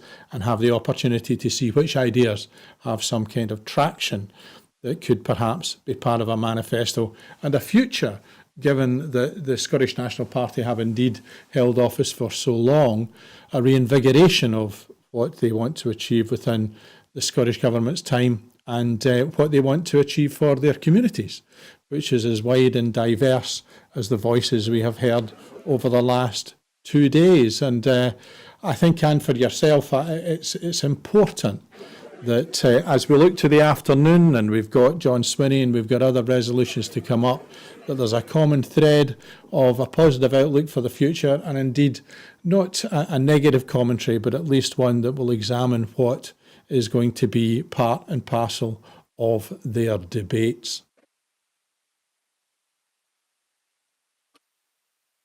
And if I can take you back just a few to what you've just said,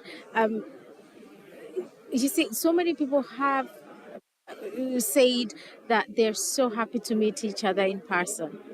Yesterday, what the gesture, the hug with the, Ukraine representative and the First Minister was one of those outstanding moments that is so special in this conference, that people have been able to speak, to see each other, face to face. The adoption of hybrid meetings. I spoke to a few people who said, the numbers here, the seats were not very full yesterday because some people are joining remotely, and seeing that kind of adoption and the change, and also like what the former guest had said.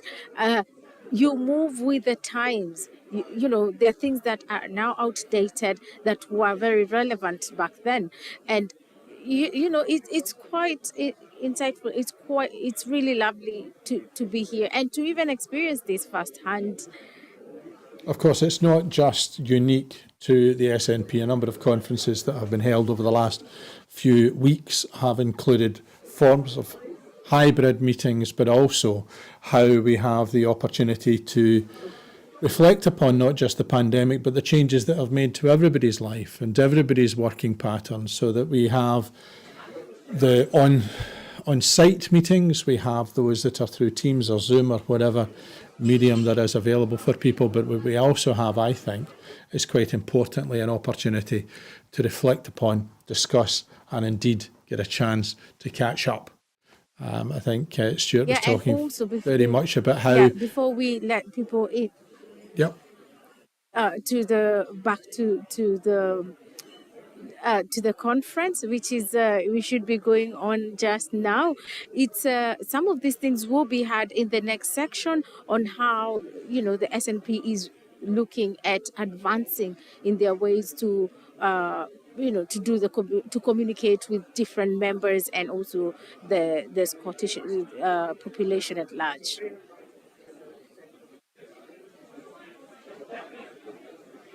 And with that, we're back live at the SNP Conference 2022 in Aberdeen.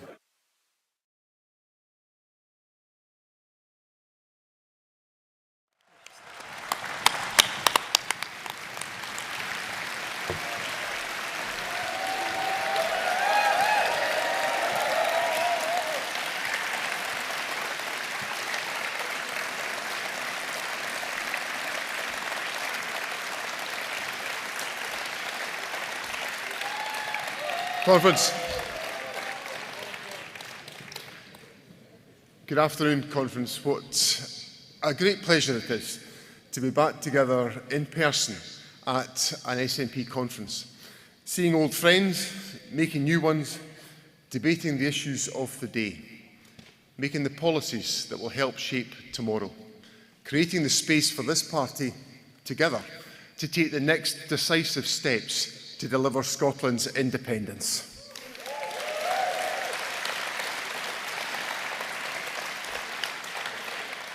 Conference, while technology allowed us to continue to meet during the pandemic, a virtual conference cannot compare to the hustle and the bustle of being together again. And while it's a little further for me to travel here to Aberdeen, I can tell you, thankfully, it's a lot warmer here on stage than it is addressing you by video, filmed in my back garden in the depths of winter in Perthshire. In all my years in this party, I've given many a speech to the party conference, but today marks a first for me. This is the first time that I have addressed conference while providing maternity cover for a ministerial colleague.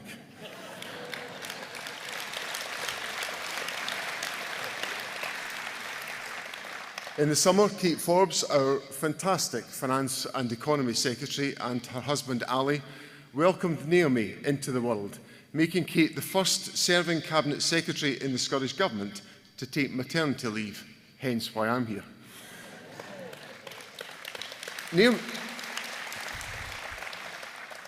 Naomi's safe arrival is wonderful news. And from this conference, we send all of our love and good wishes to Kate, to Ali, to their family for much, much happiness in the years that lie ahead.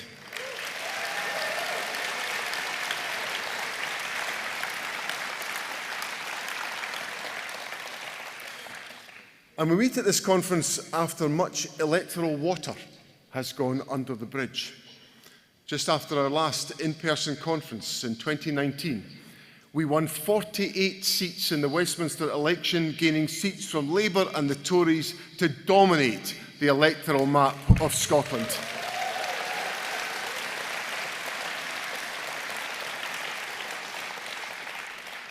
In 2021, we won 64 seats in the Scottish Parliament elections, winning the highest number of votes of any party under devolution, returning our wonderful First Minister to office for another term in office.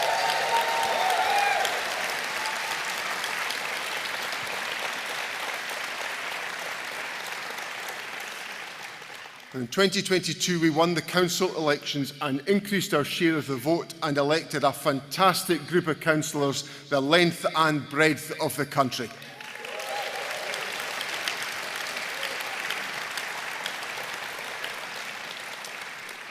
After 15 years in power, the Scottish National Party remains the largest party in Scotland, the winning party in Scotland, the governing party in Scotland. We are the party of all of Scotland.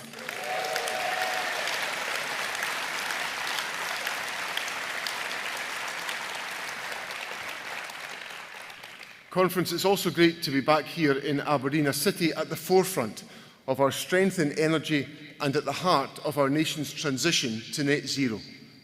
Scotland's economy has many strengths, but when it comes to energy, we are truly a global powerhouse. With our plentiful resources of renewable energy, with our expertise in oil and gas, and the potential to be a world leader in emerging technologies like hydrogen and carbon capture, Scotland is well placed to provide much of Europe with access to clean energy. The transition to net zero is a tremendous opportunity for Scotland, but it is also a considerable challenge, no more so than here in the city of Aberdeen. The city faces an economic challenge on the scale faced by towns and cities across Scotland in the deindustrialisation of the 1980s. Many of those communities still bear the scars of poorly planned structural changes to our economy. But there is one crucial difference to the challenge the North East faces today and that faced by communities in the 1980s. Although there is still an uncaring Tory government at Westminster, just like there was in the 1980s, today, however, there is an SNP government on Scotland's side who will do everything in our power to support the North East of Scotland.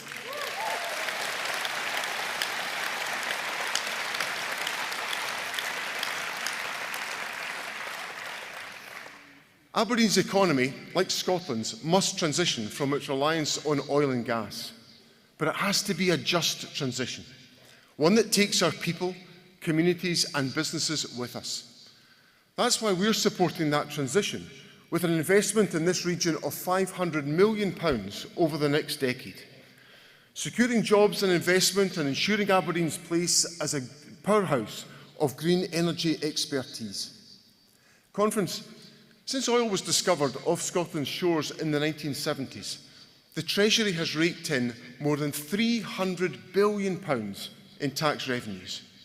Next year is set to see the highest oil revenues on record. So it stands to reason that the UK should also be joining us in supporting Aberdeen. Not least that in their time of need, the UK government turned to the North Sea for a windfall tax. But at every step along the way, they have refused to match our just transition funding, just like they refused to back Scotland's carbon capture cluster. Conference, the UK government are only interested in Scotland when there is money to be made, not when there are jobs to be saved.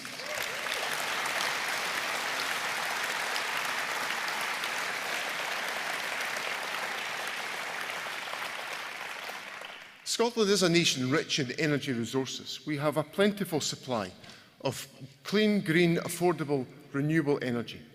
The equivalent of almost 100% of our electricity demand is from renewable sources. Not only is Scotland self-sufficient in natural gas, we are a huge exporter. Scotland is secure in energy. So we need no lectures from Liz Truss about security of energy supply. It is the UK that has failed to achieve energy security with the National Grid warning of possible power cuts this winter. And let me make this clear. Scotland is not going to put up with a new round of nuclear power stations to make up for the failure of energy policy in the United Kingdom.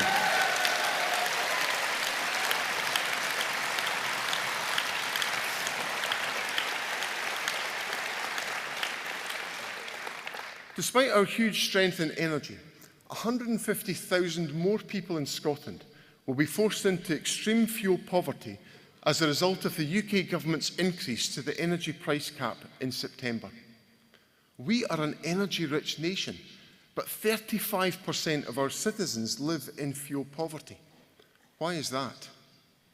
Because while Scotland has the energy, Westminster has the power. And how Westminster chooses to use its reserve power has consistently and deliberately disadvantaged Scotland. Our energy producers face the highest transmission charges in Europe. Standing charges for consumers are 50% higher in Scotland than they are in London. Our renewable future has been held back by erratic and irresponsible UK policies, and our energy bills are amongst the highest in Europe. Conference, let's be clear. The reason why global energy prices have risen so sharply is because of Vladimir Putin's illegal invasion of Ukraine. But the reason why the energy crisis has been felt so badly in Scotland, worse than in many other neighbouring countries, is because of bad decision after bad decision by the United Kingdom government.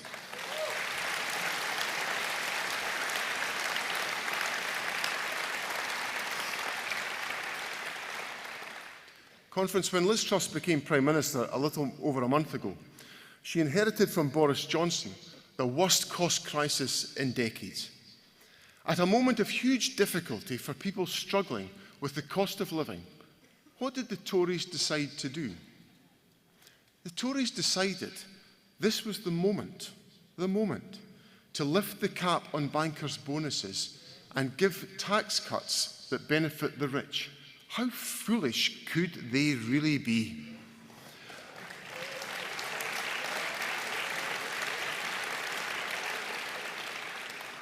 A quarter of the cash gains go to the top 5%.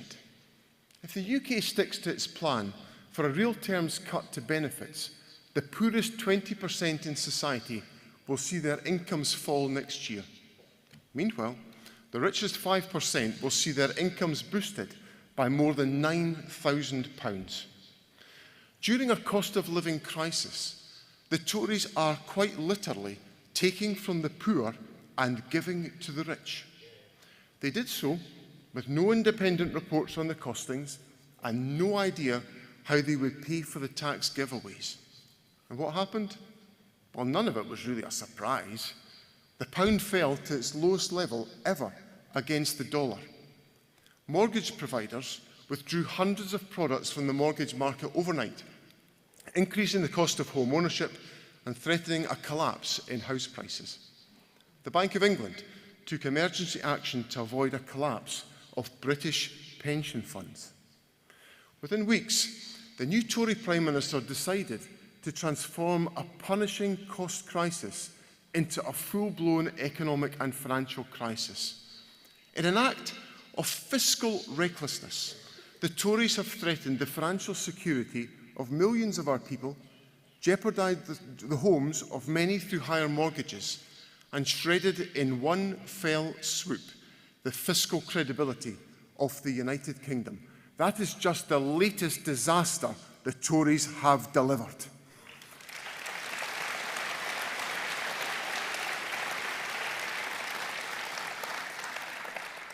And what will this recklessness bring for us? It will, I am afraid, bring a new age of austerity. A new age of austerity that will cripple public services and create misery for those on fixed incomes. I came to my first SNP conference when Margaret Thatcher was savaging our public services and our industrial base in the 1980s. I was Finance Secretary a decade ago when David Cameron and George Osborne unleashed the last round of UK austerity. The damage of that programme is still being felt in communities across Scotland. It put our public finances under tremendous strain. While the challenges of protecting Scotland's people and public services were great then, they pale into insignificance with the scale of the challenge we face today. As a result of inflation, the Scottish budget is now worth £1.7 billion less than when we set it in December. We've already had to announce £500 million of savings to ensure we comply with our legal duty to balance the books and fund fair pay deals for public sector workers. And that's before we take into account the £18 billion of spending cuts the Tories are planning to pay for their tax cuts. This will impact every corner of Scotland. Our public services are already under the strain of recovering from the pandemic. They risk being starved of cash, all so that those with the broadest shoulders can pay less tax. There is no denying that the task is great and our room for manoeuvre is limited. But, Conference, I'm clear that the job of an SNP Finance Secretary isn't to cut public services, it is to fund public services. And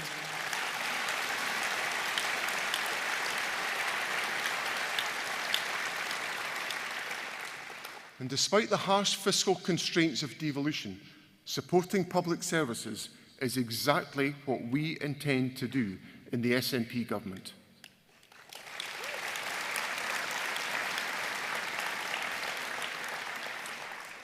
Conference, perhaps the most predictable, if depressing, comments in the aftermath of the mini-budget were the chorus of calls from the Scottish Conservatives urging me to match the UK government's reckless tax cuts. The Tories at Westminster had set fire to the UK economy, and their counterparts in Scotland were urging me to pour petrol on the flames. And of course, at the same time as demanding we cut tax, the Tories constantly demand we spend more money. If you didn't know already, let me tell you this. The Tories really are a bunch of reckless hypocrites.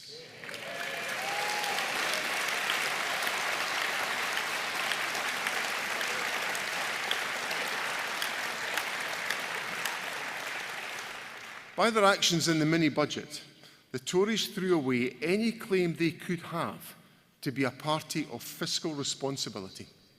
In contrast, this party has balanced the books in each and every one of our years in government.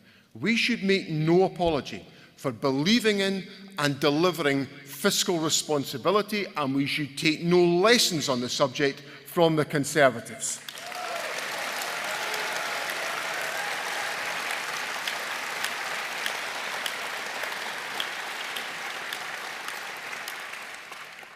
Because fiscal responsibility pays for our National Health Service. Fiscal responsibility pays for our children's education. It pays for the game-changing Scottish Child Payment, lifting children out of poverty and available only here in Scotland.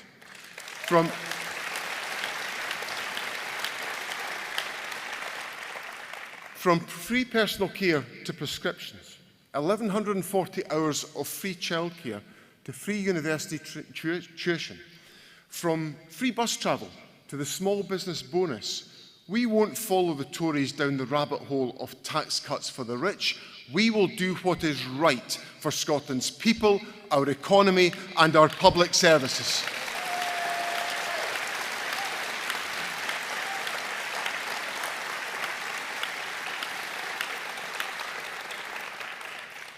To any observer, it's been abundantly clear that for some time Scotland and the United Kingdom are increasingly moving in completely different directions. Tory governments elected at Westminster, but rejected outright here in Scotland. Brexit supported by Labour and the Conservatives and imposed on Scotland against our democratic will. Abject hostility to sensible migration policies at Westminster when Scotland needs to be open for people to come to choose to live here in Scotland. Your SNP government will do all that we can to help Scotland prosper in the face of the obstacles created by Westminster.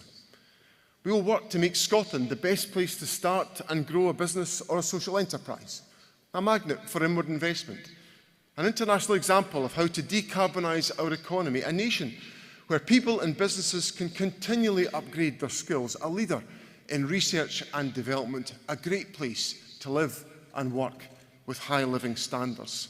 We'll do that by encouraging a new generation of entrepreneurs to create business ideas, by pursuing new market opportunities at home and overseas, by encouraging regional economic initiatives in every part of Scotland, by constantly developing the skills of our workforce, and by creating a fairer, a more equal society where every single one of our people can play a part in the Scottish economy. While the Tories engage in a race to the bottom, we will engage in a race for a high-wage, high-value economy and society, an inclusive growth agenda to improve the lives of each and every one of our citizens in Scotland.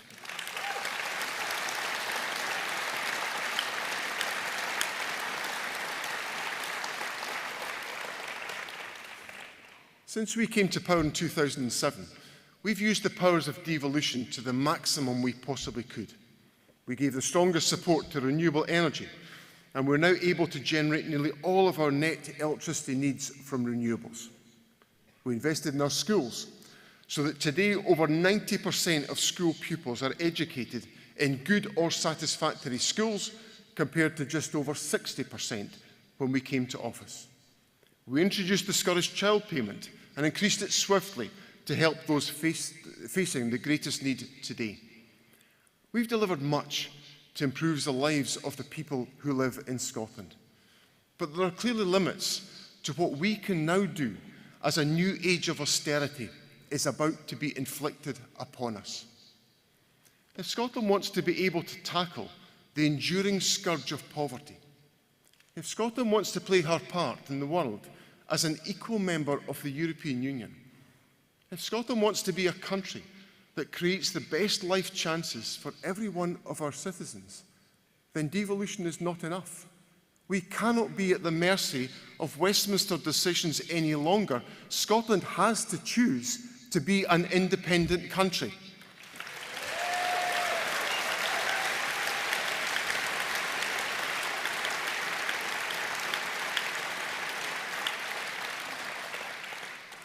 And that is our task, the historic mission of our party, to make Scotland an independent country.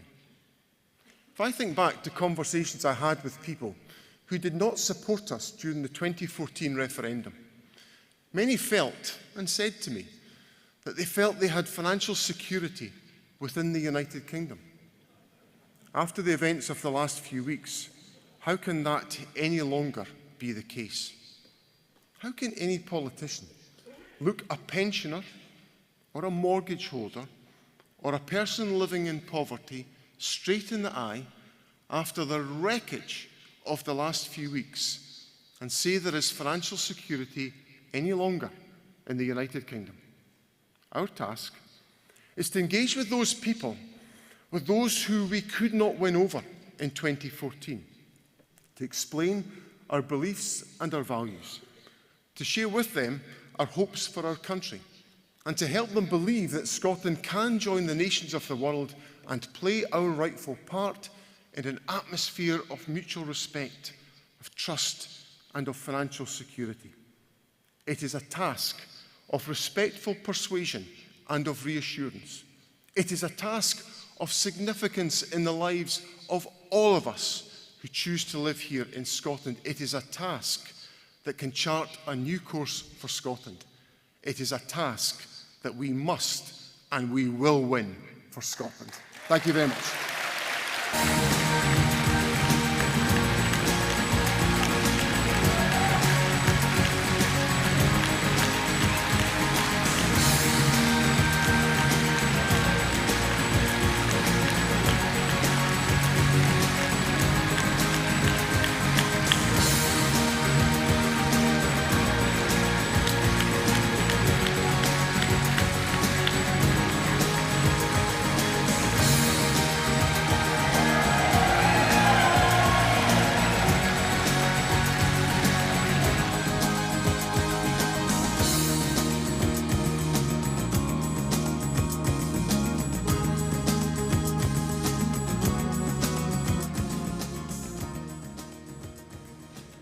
Start to the afternoon conference. So let's move on in our agenda. We're going to move on to our resolutions. Before we do that, if I can just point out that there is a topical resolution to come later on the cost of living, and you can find the text of that on the SNP website. And anyone who is moving around the conference hall, if I can ask that you do that quietly so as not to disturb those who are speaking. So moving on to resolution number 15, which is entitled Independence Principles, Building Our Civic Movement. I would like to call Michael Russell, the SNP President, to move the resolution, and Michael will be followed by Karen Adam, MSP, to second the resolution. Welcome, Michael. Thank you, Kirsten. And before I start, can I just reflect what everybody has seen, how fortunate we are in this party to have John Swinney in charge of how we go forward.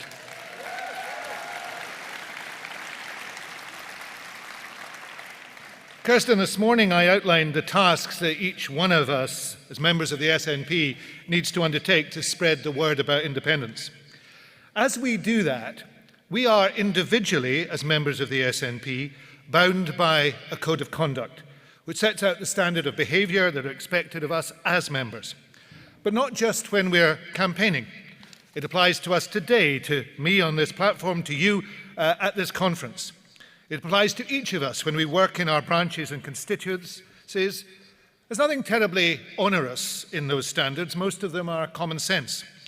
We're expected to observe the party's constitution and rules, not to discriminate, not to bully or defame, nor to make false or malicious statements. Now, I know some members believe that the code isn't enforced rigorously enough. Some people also resent the way in which it is sometimes misused to make allegations that are really about personal likes and dislikes. And as President, I do know that in recent years there have been difficulties in ensuring it is operated timorously and issues resolved quickly enough. But it would be a strange viewpoint to say that there should be no such code, no such expectation of standards we should all observe in what is the largest political party in Scotland. Our code's been around for a while. It can only be changed by conference, and that shows how seriously it's taken. And the current National Secretary, I know, is working very hard and very well to make sure that its operation is more effective and speedier. And as we engage in the new independence campaign, we all need to observe it. But we will also be working with others in different organisations. Now, the formal single campaign organisation arrangements that the Yes supporting forces came to in 2014 served our cause well. But things have changed. We were the biggest part of the Yes movement then, but we're even bigger now. And across the many Yes organisations, there is a wealth of talent, expertise, and success that is vital to us. They weren't there in the same way in 2014, and we need that breadth of experience support more than ever. In a new referendum campaign, therefore, it's going to be essentially different from the old one, and it will need a different organisational approach. It will be more a coordinating and clearinghouse than a single standalone campaigning body. That the differences between us will be even clearer, and they will demand even more if we are fighting a plebiscite rather than a referendum. And difference, as I said yesterday at a Fringe meeting, will be built into the work we do together, because there isn't and shouldn't be just one vision of the type of Scotland we seek. There are many visions. We will have to have the freedom to articulate them, but also to recognise that unless we work together to secure the right to secure independence, we can achieve none of them. That's the basis for our agreement with the Scottish Green Party, which has been a hugely important innovation. It should teach us about how you can constructively work together. That's why unionists hate it so much. And we need to be honest about this, fellow delegates. Regrettably, we have also experienced in recent times those who say they share our commitment, but who see us, and not unionists, as the people in their way. So we need to find a common approach to campaigning, but not a monolithic one. We need to find a way working together which is firmly founded on mutual respect, agreeing to differ, rather than attacking each other because of our differences. We need a foundation stone on which to build, and that foundation stone will be an agreement on how to proceed that is entered into freely by all those who want to work together and are serious about doing so. And a code of conduct about how we proceed is a vital first step. Now, the code that this resolution envisages doesn't replace the one we observe as individual SNP members. It's a code that applies to the organisations that will make up the new Yes movement. It's designed to secure agreement, not to isolate those who don't agree. There are people who reject this approach because they fear it will undermine their freedom to speak out. It won't. It mustn't. Freedom of speech is vital to any democratic party. Opinion, expressed properly and with respect, helps us to move on, learning as we go. So I hope this conference will accept the resolution with enthusiasm. If it does so today, it will allow the discussions that are presently underway to try and secure a new, wide-ranging and outward-looking positive Yes campaign to bear fruit over the autumn and into the winter. I'm very heartened by the widespread support this resolution has had, as you can see from the agenda. and I've tried, when challenged on it by those who are concerned, to provide the reassurance that they have said they want. We need, fellow delegates, as we achieve independence, as big a tent and as broad a church and as wide a reach as possible in order to win. How we get that in place will determine how effective we are in the coming vote on independence. I think this resolution is a very important step towards that goal, and I'd ask you to support it. Thank you. Thank you, Michael.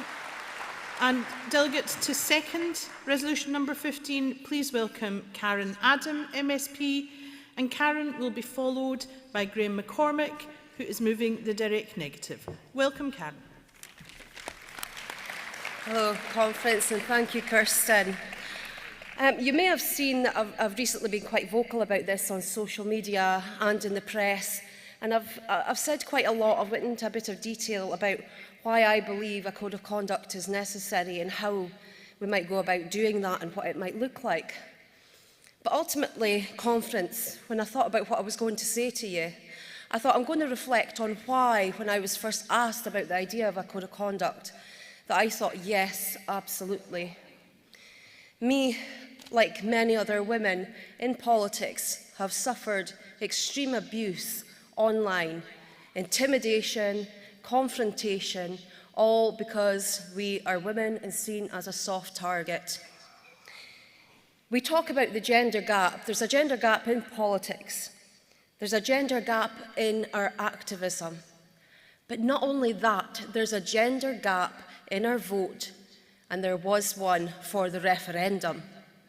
Conference, if women don't feel safe in our movement, never mind as an activist and taking part, why would they want to vote for something that doesn't feel safe to them if they see that example wherever they look?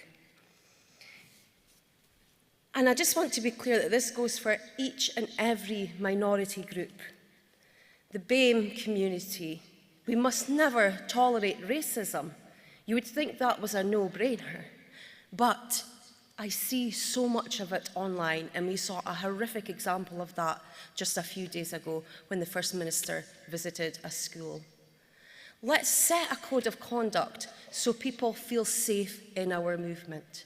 The LGBT community, hate crime is on the rise for them. That is unacceptable. Let's be a safe movement for them.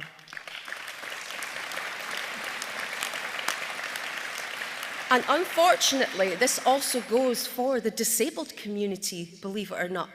Ableism is also on the rise. Let's be a safe movement for them.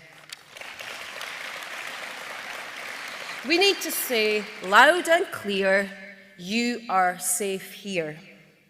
And we must always uphold the right to believe what we want. And I just want to say this twice. This is not about belief. This is about behaviour, not belief, behaviour. Conference yesterday, we had a discussion on this, and Siobhan Tollan was talking about boundaries, and that's exactly what this is. Boundaries are key to ensuring mutual respect and understanding of each other. Consent and boundaries is something our Gen Alphas and our Gen Zs are learning right through their youth and their young years. We need to keep up with them and learn how important boundaries are. If there are some that object to boundaries and who seek to overstep them, I would really question their intentions. And if there are some who would choose not to respect our code of conduct or sign up to it, that is fine. We have the freedom to choose. But let the people who choose to sign up to it know that they are in a safe movement. It's about behaviour, it's about conduct, and it's about how we debate for our independent nation. We're learning about what we can be debating about, but what's crucial is how we debate it. Please vote for this resolution and watch the movement swell when we create a safe space for everyone. Thank you, Karen. And to move the direct negative on Resolution 15, please welcome Graham McCormick from Dumbarton CA. Graham will be followed by Josh Meny from Peterhead Branch, who's speaking in favour. Welcome, Graham. Oops. Thank you. Oops. Excuse me a minute, I thought it was important actually to read it out rather than just sort of say it from the heart. Thank you very much. Yeah, I'll get it. Here we go.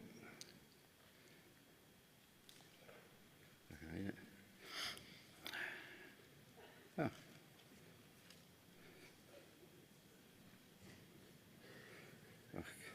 I had it a minute ago. Anyway, I'll just say it from the heart. This conference, resolutions at this conference are supposed to be about creating policy. But this resolution isn't about creating policy at all. It's more like a prayer. And it reminds me of our old minister when at the start of every Kirk session meeting, he would say, "Lord, please let them be nice to each other and keep the heed." And you can guess how successful his prayer was, because my father used to have to take him home and so that he could recover after the Kirk session meetings. This is about a code that it doesn't even tell us what's in the code. We don't know what's in the code, so basically we're voting for nothing. You know, if it would have been a bit better if we had something to actually look at and say, oh, well, that's what the code says, and we could then make a judgment, but we cannot make a judgment on this. The other thing is that, you know, I often find that we can be holy willies. You know, we want people to be as good and as nice as we are. But quite often, the other side of that is that we are being condescending. We are being superior. And we are thinking that people should act the way we should act. Now, with a code, you normally expect to have some sort of way of enforcing a code. Somebody who you can make your complaint about somebody that you're alleging doesn't abide by the code. You then have somebody to investigate it and prosecute the miscreants or the alleged miscreants' behaviour. And then you have somebody to actually make a decision on whether there has been a break in the code or a breach of the code. And then you've got to have a sanction. So what is this sanction? You can't stand at the table that I'm standing at in such and such a square. You can't use my leaflets. You know, you can't use my colour of yes. We know that doesn't work. I mean, most of us in Scotland are actually pretty reasonable people. Even people who are no longer members of this party. We might not agree with the reasons why they left this party, but the vast majority of them are really nice, good people, and we should respect that. And my concern is that, you know, we're sending out the wrong message here. We want to be inclusive. Because you can bet your bottom dollar it doesn't matter how nice we are. The Daily Mail and the Daily Express will still pummel us for all that it's worth.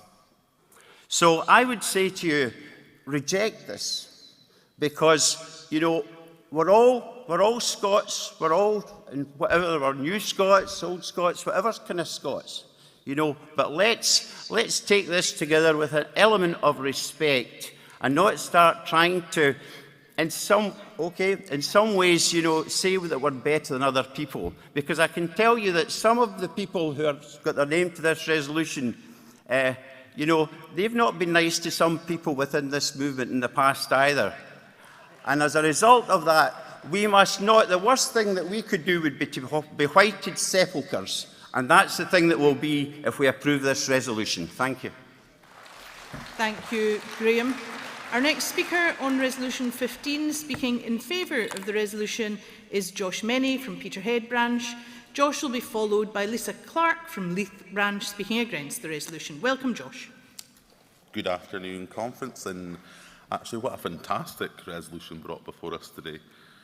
The establishment of a new civic independence campaign organisation that is going to incorporate all progressive, pro-independence parties and organisations to strengthen the cooperation between us by sharing best practice ideals and how we win independence for Scotland. I think back to 2014, the unity of our movement was our strength, and how we built the credibility of our movement by upholding a campaign based on positivity, respect, and engaging in good faith. Passing this resolution today is going to solidify that strength and the civic credentials that we all stand for in this hall today. And my goodness, what a message would it send to the world if this resolution was to fall?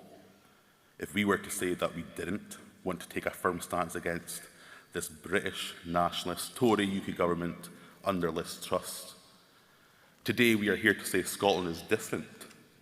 We are choosing a different path, and we are proud of the principles in which our movement is based on. The ideals which we hold and the way in which we positively conduct ourselves is something we can all be proud of. So let's take a look at the polls right now. Compare and contrast this SNP Scottish Government, who already work in a way that include the principles of freedom, tolerance, equality and respect, and compare that to this right-wing Tory UK government, who are working in a way that enforces their principles of oppression, intolerance, inequality and disrespect. You can't win the hearts and minds of people on a campaign based on hate. So let us say loudly today that our campaign, our movement, and the independent Scotland we are going to live in is that of one based on our values and the way in which we work and hold and conduct ourselves.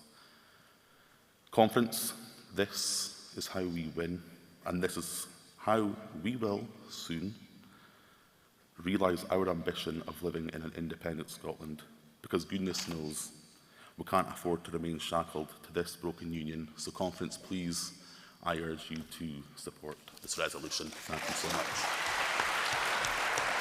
Thank you, Josh.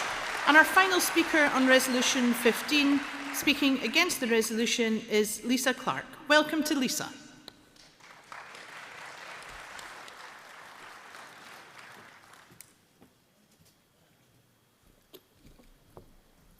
Hello everyone. So it's great to be back together again. I think lots of us feel that really strongly.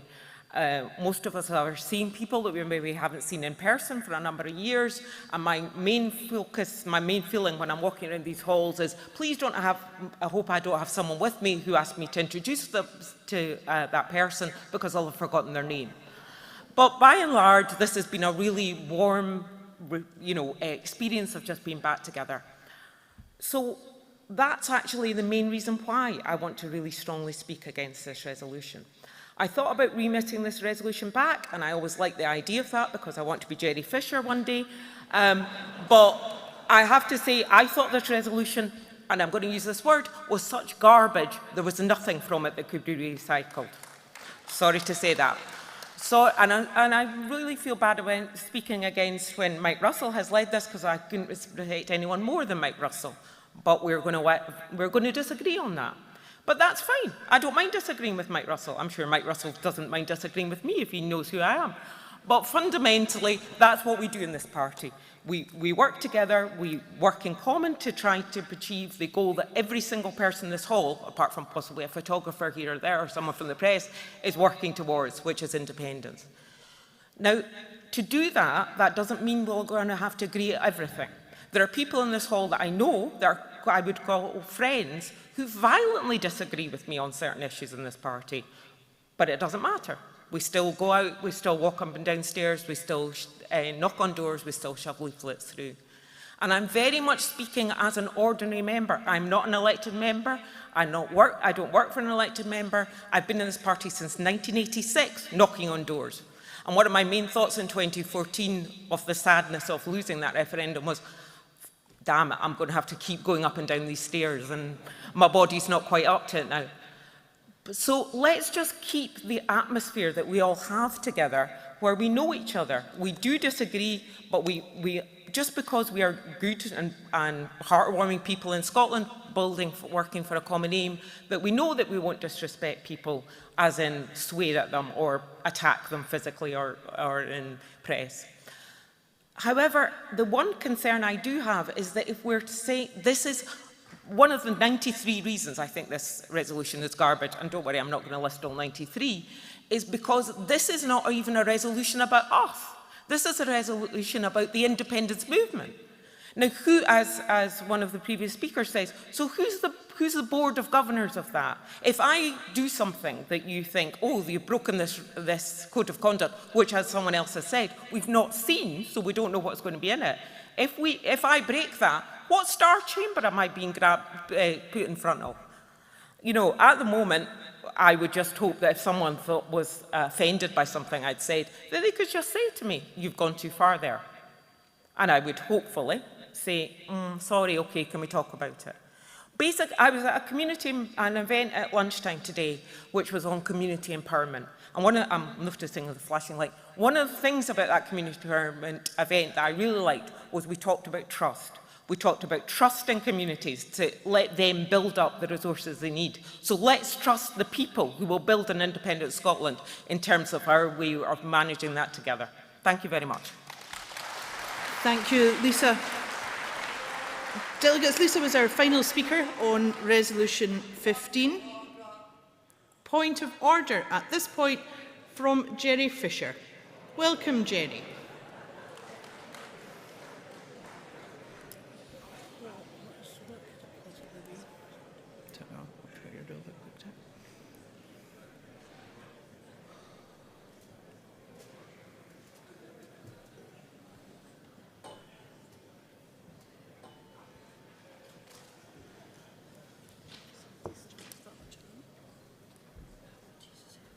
Madam Convener, as a matter of order and debate, the resolution before you, moved by Mike Russell, talks about approving a code of conduct such as, and although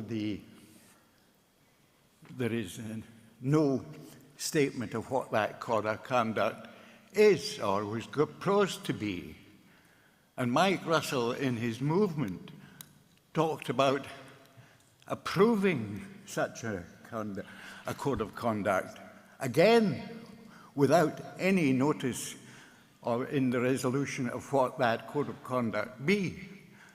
I would ask you to rule that this resolution is incompetent, because if it's passed, it will approve a code of conduct, although its contact doesn't ask us to approve a code of conduct, it urges us to have a code of conduct. And this really is the last word in terms of repeating yesterday's mistake of approving a motion without even knowing what we're being asked to approve. Thank you, Jerry. I don't think, Jerry, that I would consider that a point of order, but I know that you will have been heard by delegates in the hall and would point delegates to the text in the handbook, which is what we are asking you to consider today. So, thank you all for that. That being said, we will now move to the summing up, if people wish to sum up. I would first ask Graham McCormick if he wishes to sum up for the direct negative, and then I will move to Michael Russell if he wishes to sum up for the resolution. Thank you, Graham. Delegates, I believe in a code of conduct, and I think the vast majority of us also. And that code of conduct is the law of Scotland. If we think something is criminal, then report it. Because we are a reflection of our nation. And we are no better and no worse than the rest of them.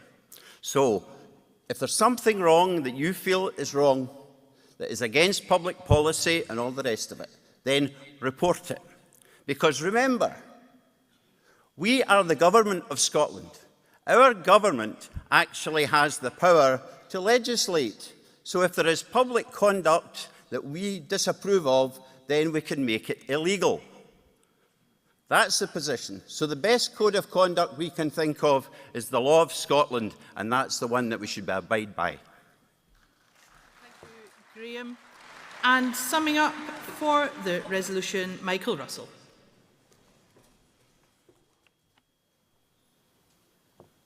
Thank you, Convener. Can I just clarify a point that Lisa has made?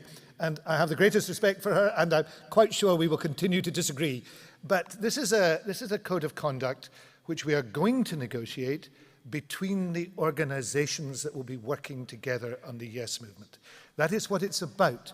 It is not about an individual code of conduct.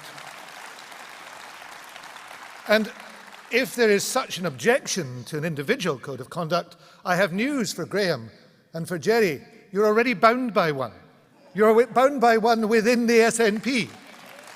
So, with all respect to your tender consciences, you're already there. So as far as I want to echo something Josh Swinney said, we're sending a message out, and there's no harm in sending a message out. And the message says we want the type of campaign for independence which the world will look at and say these are the people who are determined to win. But they also know that how you win is as important as what you win. Thank you. Thank you, Mike. Conference will now move on to voting on resolution number 15. We'll do that firstly by looking at the direct negative and then the resolution. So, firstly, if I can ask you in relation to the direct negative, if all those in favour can raise your cards now, please. Thank you very much. Cards down. All those against the direct negative, please raise your cards. Thank you very much. Cards down. The direct negative falls overwhelmingly. We will now therefore move on to voting on the resolution, and I would ask all those in favour of the resolution to please raise your cards now. Thank you. Cards down. All those against the resolution, please raise your cards. Thank you. Cards down. The resolution passes overwhelmingly.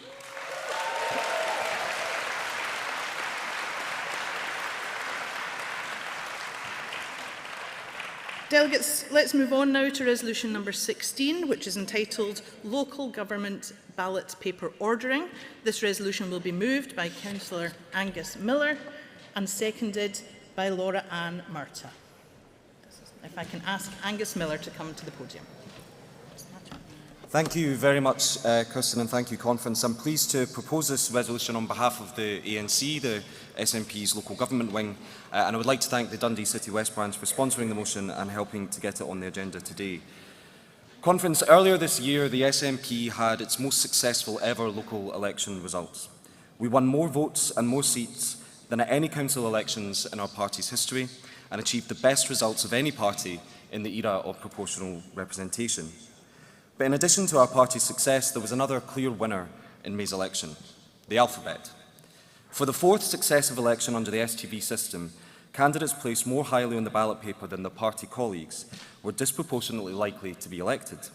Indeed, over the 4 STV elections since 2007, where a party nominates more than one candidate in an electoral ward and only one candidate is elected, it is more than 5 times more likely that the elected candidate will be the one whose name comes first alphabetically.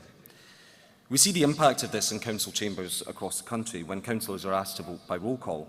Often 2/3 or 3/4 of the chamber will be called before we get to the second half of the alphabet. It can't be good for democracy or for local government that such an artificial factor as a person's surname is such a clear determinant of their ability to serve their communities. Conference, we know this happens because of the alphabetical ordering of ballot papers. In a perfect world, we would like to think that voters will get to know the individual candidates from their party or parties of choice and decide which order to rank them in. But in actuality, we know that the vast majority of people's instinct is to simply rank candidates from the preferred party or parties in the order that they appear on the ballot paper. Political parties can, of course, expend a considerable amount of effort and resource to try and counteract this by putting in place voter management strategies to encourage voters in different areas of a ward to rank candidates in a certain order. 2 or even 3 different sets of leaflets are produced with different ordering instructions. It's fair to say the effectiveness of VMSs is mixed across the country, and most of the time the order that supporters are asked to remember is forgotten when in the polling booth, and they revert to numbering the party's candidates down the ballot paper. Conference, the Scottish Government has previously started to look into alternative ballot paper ordering arrangements to counteract the alphabetical bias known as the list order effect. In its 2018 consultation on electoral reform, it found that 81% of respondents supported a change in ballot paper ordering to address this issue. Potential solutions include rotation, where multiple versions of a ballot paper are printed with different candidate orders, such as the Robertson rotation system used in Australia. A randomisation approach would see a single version of the ballot paper produced, but with candidates' order in the ballot drawn by lots. And another potential change could see half of ballot papers printed in alphabetical order and the other half printed in reverse alphabetical. But despite overwhelming support for change, it's regrettable that the Scottish Government hasn't yet taken opportunities to implement reform. That's despite the Electoral Commission, at the request of the Scottish Government, testing different approaches and finding that the ordering of candidates on the ballot paper did not affect voters' ability to locate and vote for their preferred candidate. Concerns have also previously been raised about the potential impact of change on some disabled people. While the Electoral Commission did not identify any specific evidence to suggest that ballot paper order would have a negative impact on disabled voters' ability to find their preferred candidate, it is entirely reasonable to seek to build in accessibility safeguards as part of any reform. There's no reason why alphabetised ballot papers could not be provided for anyone who needed them, for example, much in the same way as large print and other accessibility options are made available today. Conference, the alphabetical bias in our local elections is an issue we can fix. Reforming ballot paper ordering will improve local democracy and remove an artificial thumb on the scale of our elections. In the wake of May's elections, it's clear that it's time for the Scottish Government to revisit this issue and to take action to ensure that the artificial alphabetical bias is removed from our elections in time for the next local elections in 2027. I hope the Conference will support this resolution today and back the case for change. Thank you. Thank you, Angus. And to second resolution number 16, please welcome Councillor Laura Ann Murtagh. And just a point for all speakers this afternoon, we are delighted if you don't feel able to take all of your allotted time. You're welcome to if you need to. It's not necessary if you don't need to. We are certainly up against the clock. Welcome, Laura. Is that specifically aimed at me, Kirsten? No. I think my colleagues would think it was. Thanks to everyone. Kirsten introduced me as Councillor Laura Murtagh, and after 5.5 years, it's difficult to get used to that. But I did consider being Councillor Baudin Murtagh earlier this year and changing my name, because sadly that is the greatest one single thing I can do to increase my electoral chances of being returned. Which I didn't change it, but it speaks to how ridiculous the system is. So you've already heard from Angus about some of the wider context on that, but as the ANC's lead on analysing the election results for our local government elections, I just want to focus on the metrics of the people that you and I know and our candidates over the last election. So some context, and bear with me. We stood 551 candidates and we got 454 elected, which is a remarkable achievement and testament to the hard work of all our local councillors, but also our hard-working activists too. But in places where we stood more than one candidate in a ward, we had 94 who were unsuccessful. And of that 94, 81 were lower on the ballot paper than the other candidates who were successfully elected. So that's 86% of cases for our candidates where we had the additional candidate knocked out because they were low on the ballot paper. And for those who were successful, and just over a quarter of our councillors have a ward partner. I'm one of them. Shout out to my ward partner, Gary Bouse. And these double or sometimes even triple representation in single wards are really crucial for us taking administrations, apart from anything else, and delivering the local services that our people deserve. So even when we are successful in those cases, again, 89% of cases show that that person who's elected second is lower down on the ballot paper. And where it bucks the trend, there's generally a very good local reason for it in terms of councillors who are long-standing, etc. And that's after we've done all that analysis and reweighting and getting our VMS strategy out and knocking on doors. It's after that. And we can rule out some of the other variables because we're just talking about our candidates here. So it has a huge impact. So while we know that this issue has been looked at before and there's certainly no perfect solution here, we do need to revisit it because for many of us, and I speak from the heart here, we know personally the councillors who have knocked their pan in over 5 years or more. They have absolutely given everything to their communities and they're widely respected, and they've lost out purely because of their position on the ballot paper. And that's painful, it's soul destroying and it's unfair. Where that happens, many of us have got examples, it does feel a very difficult thing, and it happens to first-time candidates too. Our party has always been a place where we put fairness and we put natural justice and democracy right at the heart of all the way that we look at policy. And I'd ask Conference to support this resolution so that we can reflect that in the local government elections that come forward. And also just to mention that considering that you got your ballot paper, electronic voting, please remember the concept of not always starting at the top and working your way down for our candidates too.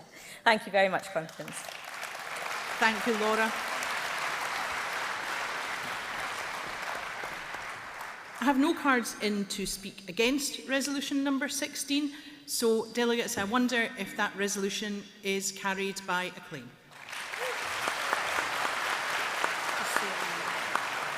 Thank you, Conference. We'll move on now to resolution number 17, which is entitled Highlands and Islands Infrastructure Investment Package. This resolution will be moved by Paul Anderson of London Branch. There are a number of cards in to speak in favour of this resolution and none against. So Paul will be the only speaker that I will call, given the pressure of time which is upon us. If I can ask anyone moving out of the hall to kindly do so quietly so that we can hear from Paul. Welcome, Paul.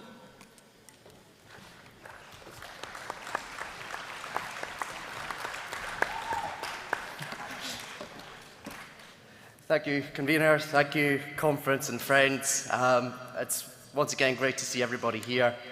And as we've heard already over this conference, we can see that infrastructure and the need for improved infrastructure is an issue that's dear to the heart of members across Scotland, and the Highlands and Islands especially is glad to hear that for the likes of in Rosyth, in Aberdeenshire as well, and of course for community bus services across Scotland. Well, as Kirsten said, my name is Paul Anderson, and though I am a member of London Branch, as you can tell, I don't speak like a Londoner. Instead, I grew up in Stornoway in the Outer Hebrides. It was truly a wonderful place to grow up, and if you have ever had the chance to go there, I would highly recommend it. Although perhaps if you're not a fan of rain and the lack of daylight, maybe avoid the winter.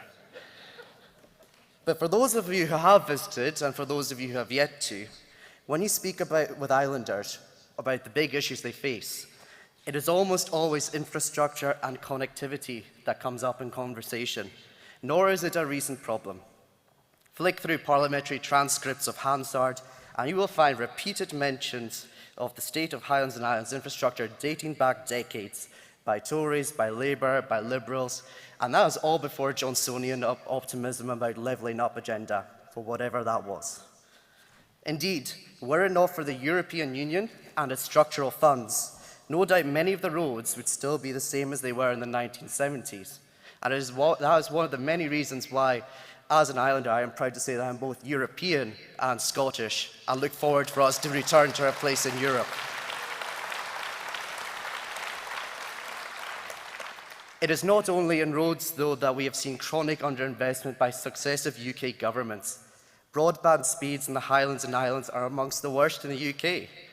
This is despite facing similar geographic and demographic problems as many Nordic areas, which, unsurprisingly being in Europe, enjoy some of the fastest speeds.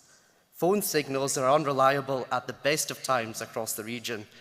As for flights and airports, despite the introduction of an air discount scheme, it is often far cheaper to fly to a European city from Edinburgh than it is to go to one of Kirkwall, Stornoway or Benbecula. As such, islands are overly reliant on ferries, and these are great and vital services. But when they have to be cancelled because of the weather or because of mechanical issues, they are man-made after all, then the supermarket scenes that have become familiar to most of us during COVID are very much a reality for us islanders. What then is to be done? There was perhaps some hope, maybe it was naive, but there was some hope that the levelling up funds promised by the UK after Brexit might actually help a little bit. Instead, as has been noted by organisations such as the Scottish Islands Federation, the Highlands, Orkney and Shetland are considered as priority 3, or the lowest level, and as the same level as the City of London. So I am very much looking forward to seeing the islands join the great financial hubs of New York and Amsterdam in the future. If we wait for Westminster, we will be waiting a long time indeed, and the need is pressing and immediate. Conference, it is time for Scotland to take the matter into our own hands. The introduction of a dedicated infrastructure investment package for the Highlands and Islands will finally allow us to realise the connectivity potential that exists in an area nearly the size of Belgium.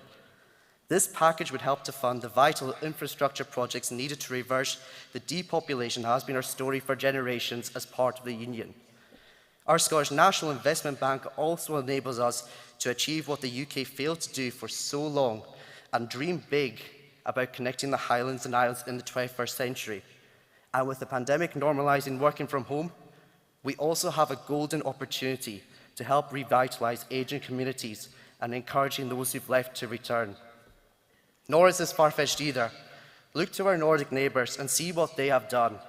If Sweden can deliver high-speed internet for its rural communities, why can't Scotland? If the Faroes can deliver 5G and undersea tunnels, then why can't we do the same for Tiree or the Outer Hebrides? And if Norway can invest in new motorways, new mountain tunnels and new bridges across its fjords, Conference, why shouldn't Scotland follow in its wake?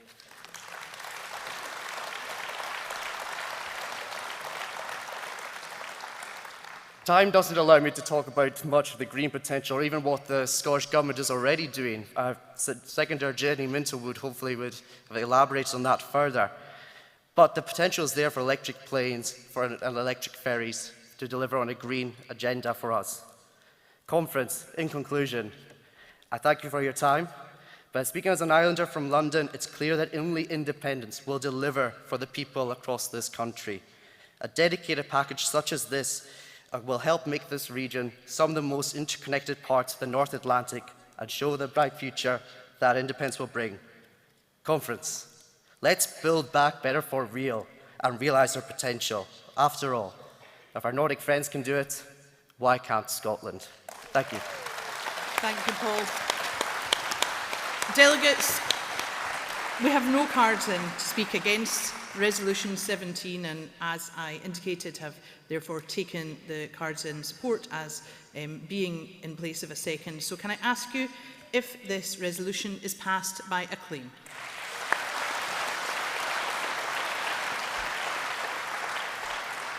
Thank you very much. That means that we can move on now to our topical resolution. The text of the topical resolution on cost of living appears on the website. And to move this resolution, I would call on Gillian Martin, MSP. Gillian will be followed by Stephen Flynn, MP, seconding. Welcome, Gillian. Thank you, Conference. It gives me no pleasure to be up here going through everything that the Tories are doing to plunge more citizens of Scotland into poverty. Friends, I'm desperately worried about the consequences, and I know you are too. We really are facing a humanitarian crisis. Inflation is at a 40-year high, and make no mistake, this is not just because of global factors like the Tories would have you believe. UK inflation is nearly 10%, higher than that of our EU neighbours. It's out of control, frankly, and actively been made worse by the reckless new Prime Minister, who's motivated by an allegiance to right-wing think tanks and hedge funds. You all saw it.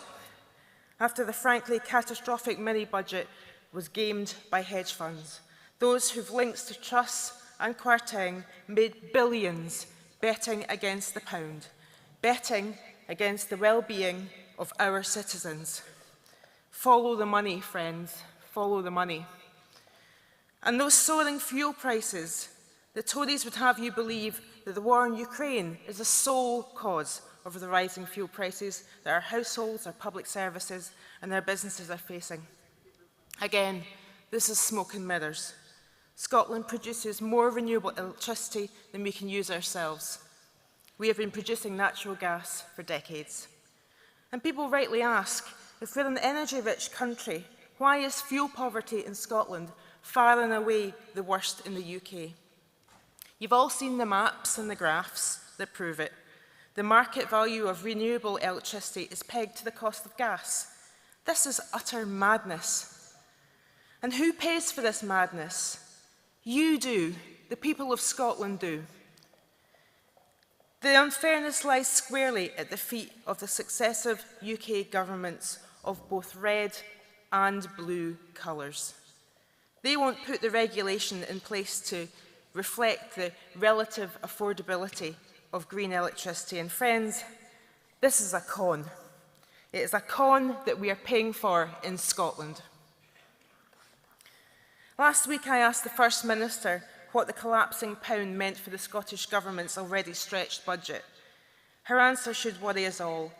Our budget is worth £1.7 billion less than it was because of the reckless gaming of Liz Truss. That's £1.7 billion less for our hospitals, our schools, our social security, our citizens. And those public services, their budgets are worth so much less too. A couple of weeks ago, the committee that I convened was told by the Chief Executive of Greater Glasgow and Clyde Health Board, Dr Jennifer Connolly, that the rises in fuel bills would cost them, just one health board, £19 million. In conference, we all know that our SNP Scottish Government is doing what it can with our ever-shrinking budget to stem the worst effects of the cost of living crisis. How do we respond when our poorest people need us? We double the Lifeline Scottish Child Payment to help struggling families. We widen the eligibility of the Warmer Home Scheme so that more people can afford to put their heating on this winter. We do what we can to uplift public sector pay in the face of industrial action with that ever-stretched and limited budget. And this year we're spending an additional £3 billion to help our citizens get through the cost of living crisis. But conference, that's not enough. All this mitigation that gets swallowed up by the reckless actions of a Tory government that mismanages the UK economy, that cuts welfare, that prioritises the fortunes of hedge funds over starving children.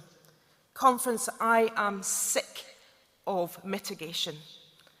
We need all the powers of an independent country, a country that looks after all its people. Please support the resolution and send a message to the Tories, we've had enough. Thank you, Gillian. And to second the resolution, Stephen Flynn, MP.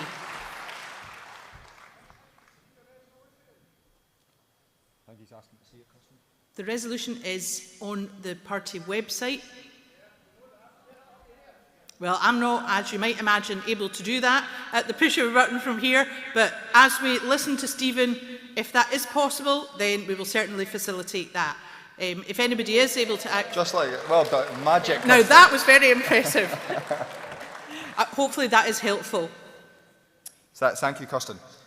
This is not, and let's be clear about this, this is not a cost of living crisis. This is a cost of living catastrophe that we are living through at this moment in time. And why is it a cost of living catastrophe? Because wages are falling at their fastest rate in 20 years. Inflation is approaching double digits, which means that every single staple that we all rely upon, our food, our fuel, our clothing, each single one of them is more expensive. People cannot afford to get by on a daily basis. And the answer from this Tory UK government, well, their answer was bankers' bonuses, tax cuts for the rich, a complete abdication of their responsibilities, their moral responsibility to protect people living on these isles. And we've seen the economic mess that they have created, an economic mess which means that if you are looking to remortgage, you will be paying interest rates which are far in excess than just a couple of weeks ago. How dare they force that upon people at this moment in time? And how dare they choose to fund that by cutting welfare and by cutting the public sector at this moment in time? It is completely unforgivable. Let's be in no doubt, Conference, that this UK government is morally and fiscally bankrupt. But perhaps most important at all, and you can probably tell by my voice that I'm a little bit angry. When it comes to energy, we have a Prime Minister who tells the public that their fuel bills are going to be capped at £2,500 a year. She doesn't seem bothered about the fact that that's double what they were last summer, but she doesn't even accept the fact that her comments are a lie, because they are not capped at £2,500 a year. For many households up and down Scotland, their bills will be even greater than that. And how can that be possible in Scotland? We produce more oil and gas than we could possibly ever consume. Our electricity generation from renewable sources is enormous. As I said earlier today, just 14.4% of our electricity comes from gas, and yet the price of that gas dictates the price of renewables. Conference, we can and we must do better. And we can do better by becoming an independent nation, getting governments that we vote for, not governments that are enforced upon us by the Tory party. So let's make sure that we are united in our anger and our frustration, but that we look to the Scottish people and we tell them that we can create a better future for them, one that uses our energy resource to protect them in their pockets, and one that creates a fairer, greener Scotland for all. Thank you. Thank you very much, Stephen. Our next speaker on this resolution, moving the remit back, is Bill Ramsey of the SNP Trade Union Group. To allow Bill to speak, I wonder if I have anyone in the hall who is able to second. I see your hand. Thank you very much. So welcome, Bill.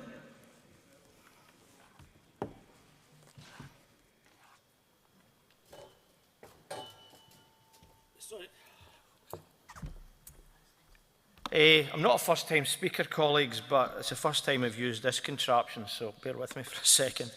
I thought the motion was up on the screen. I thought almost a sort of semi-PowerPoint thing there. Anyway, you've seen the motion, and in one sense, there's nothing in it that's objectionable, but the problem is it has got no concrete actions. Now, you could say that Ramsey is up in Operation Petted Lip, because that's the topical resolution, not the Trade Union Group topical resolution, but there are some specifics that need to be addressed by the Scottish Government now. The motion does not call the Scottish Government to increase the tax contribution of higher earners across Scotland. It should. The motion does not call on the Scottish Government to grant local authorities the power and discretion to introduce taxes which appropriately meet local needs and protect local services. It should. The motion does not call the Scottish Government to speed up the reform of local authority finance, including replacing the council tax with a new residential property tax related to actual value. It should have that as well. And finally, the motion does not call on the Scottish Government to enable local authorities to charge premium rates of property tax on second homes, unoccupied properties and property development land banks. It should have that as well. And finally, colleagues, the cynics might think Ramsey's using this as an advert for the Trade Union Group hybrid meeting next Saturday in the Friends Meeting House in Edinburgh, where the economic case for independence has been published next week, as opposed to last week, which means you can't discuss it here, but you will be able to have a discussion in the afternoon session. We'll have a panel in that. But the point is this, the serious point is, the Scottish Government needs to look at additional potential revenue streams that it can use under devolution, and there are some, and it needs to do that.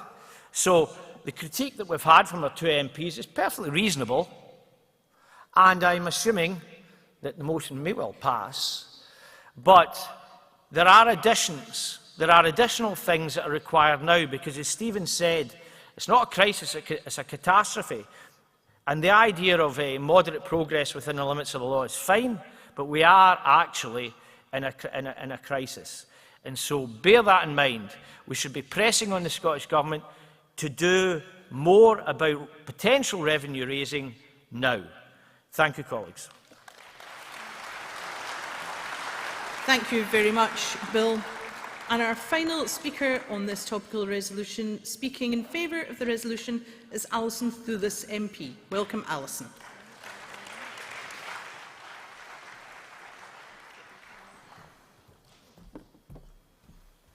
Thank you very much, Conference. Conference, is not news to any of us that there is a cost of living crisis. It has been buzzing in the halls of this conference the whole weekend through. Energy bills and the price of food soaring, inflation running out of control, mortgage rates reaching record levels, and advice agencies like Bridgeton Citizens Advice in my constituency seeing people in a greater state of desperation than anything they have seen in the previous 12 years of Tory austerity. People are at breaking point. Our own Scottish Government has done so much, all in its power, to help support people, despite the constraints on their budget. And what's the UK Government response? £43 billion of tax cuts to the most wealthy, funded by borrowing. Crashing the economy, having the Bank of England step in to save pensions, cutting the cap on bankers' bonuses, and a U-turn on the £2 billion cut to the 45p rate of tax, merely to divert attention from the £18 billion of cuts to public services coming down the line. Friends, under the Tories, this is not a cost of living crisis, it's a cost of greed crisis.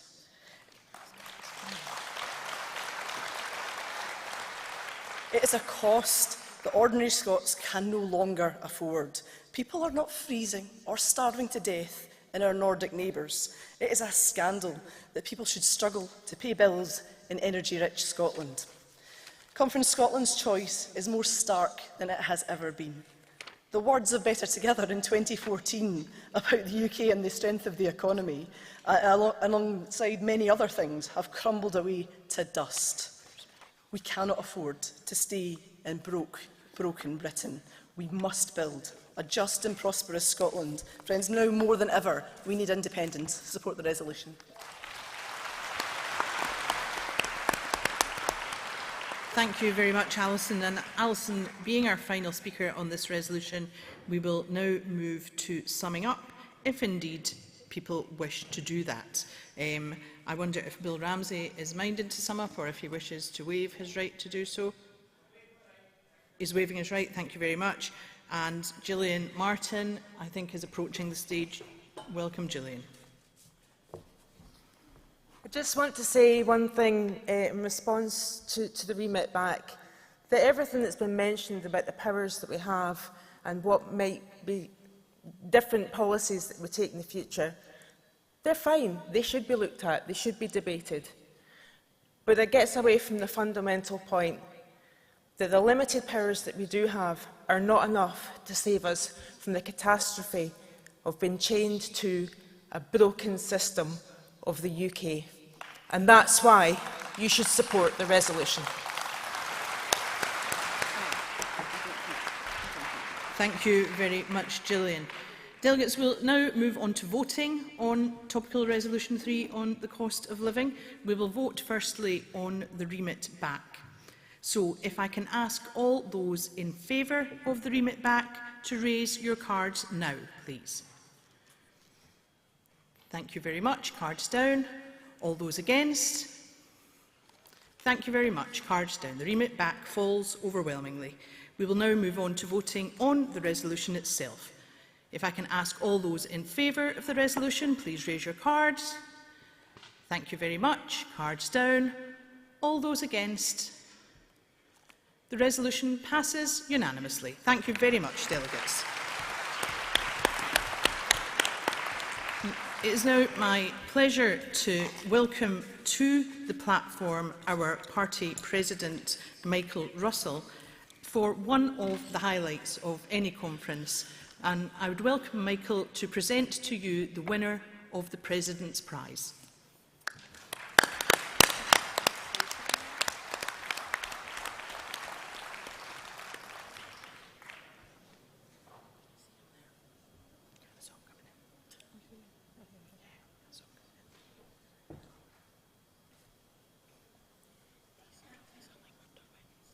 Just to prove we have one. We've not hidden it away anyway. Kirsten and Nicola, thank you for the opportunity to do this. This is always a very happy part of the proceedings of conference. What the President's Prize is about is recognising contributions that people have made to our movement, to our cause and to this party. And the person who will receive the President's Prize today has certainly done that. I want to read you the sort of citation for the President's Prize that I received from somebody in this person's branch quite recently. And I'm not going to give, I'm going to censure the names of the branch and the individual until I get almost to the end, thus heightening the tension until we actually get there.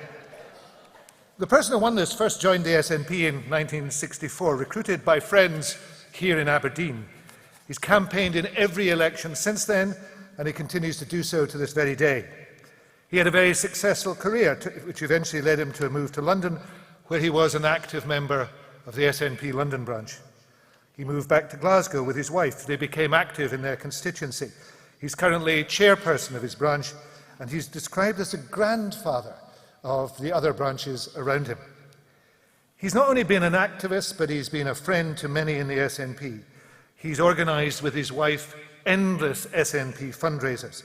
People looked forward both to his barbecue and to his winter warmer event, whatever that was. I was never invited, but I hope to go in future. It wasn't just the house and the hospitality.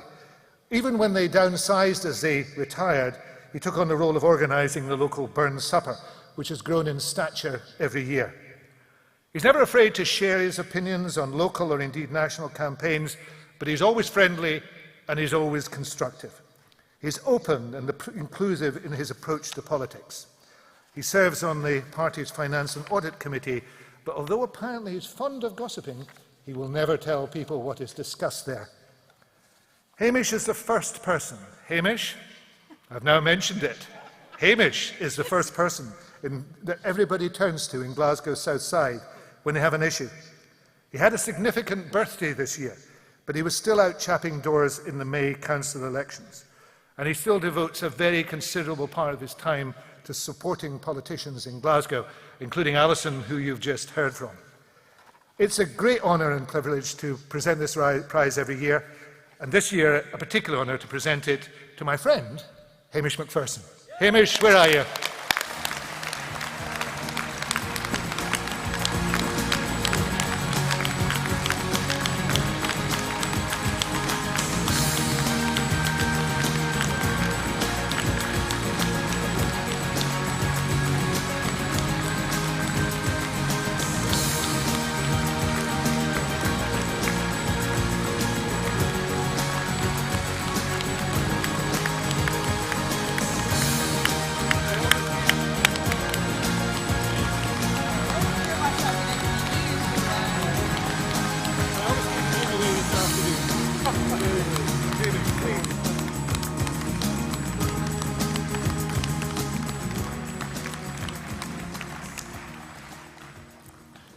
Conference, thank you.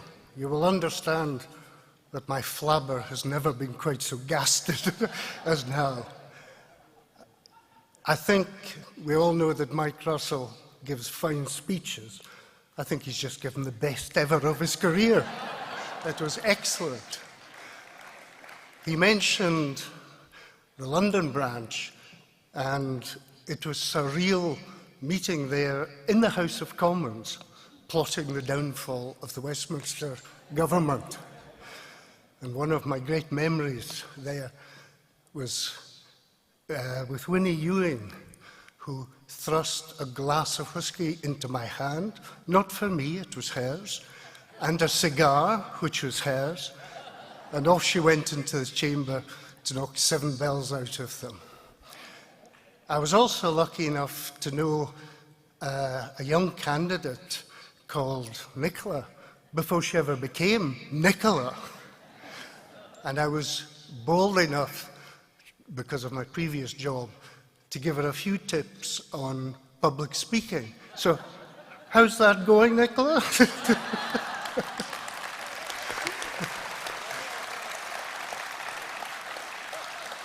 She was also kind enough in an interview with the London Times, when asked, what keeps you going campaigning so hard? And she said, Anne McPherson's cakes. So I would like to pay tribute to my wife Anne, who's sitting over there, and her cakes.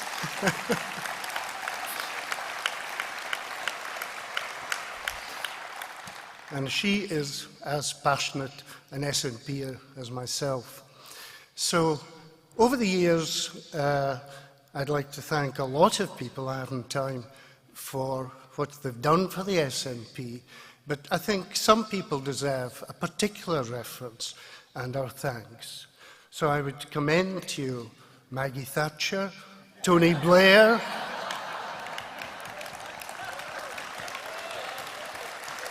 Boris Johnson, and the Christmas gift that keeps on giving, Liz Truss.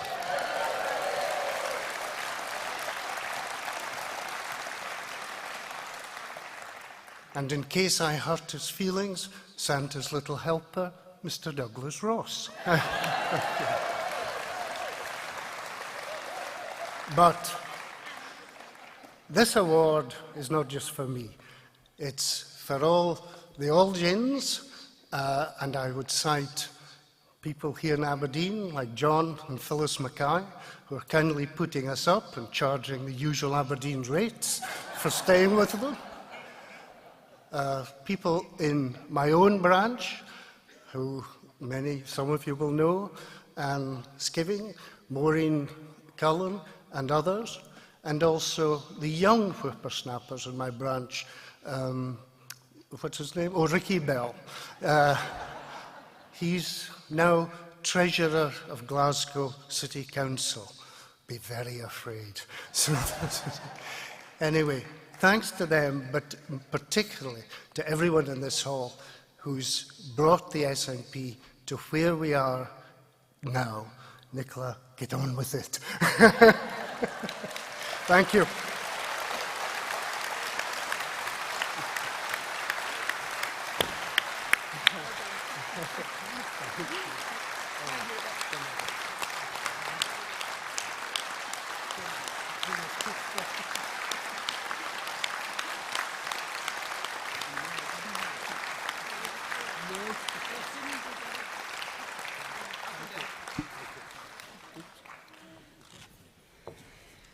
Many congratulations to Hamish.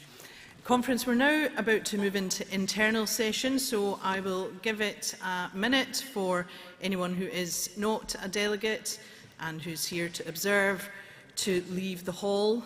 This is a session only for SNP delegates, so any media or non-members should depart at this point. No.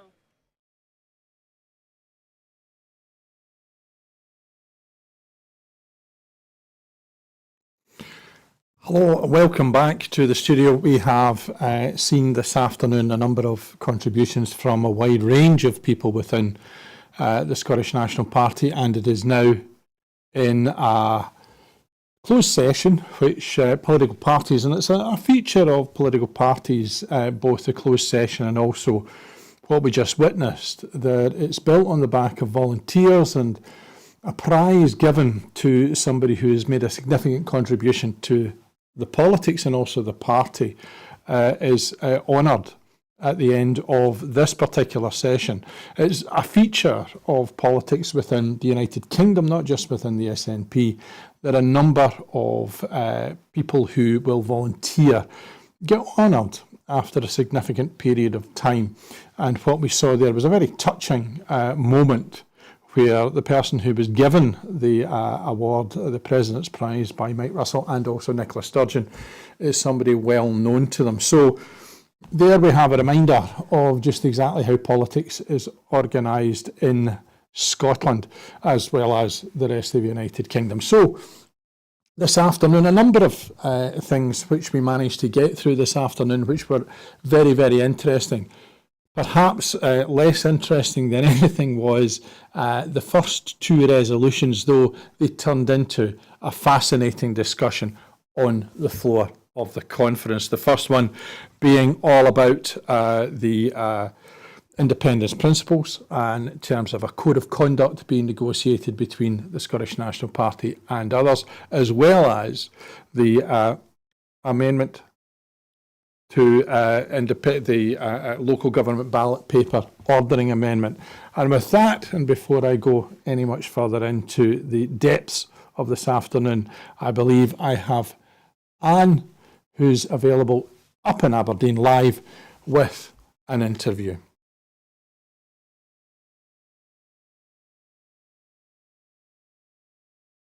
Well, my name is Liz Saville-Roberts and I'm the Parliamentary Leader of Plaid Cymru in Westminster.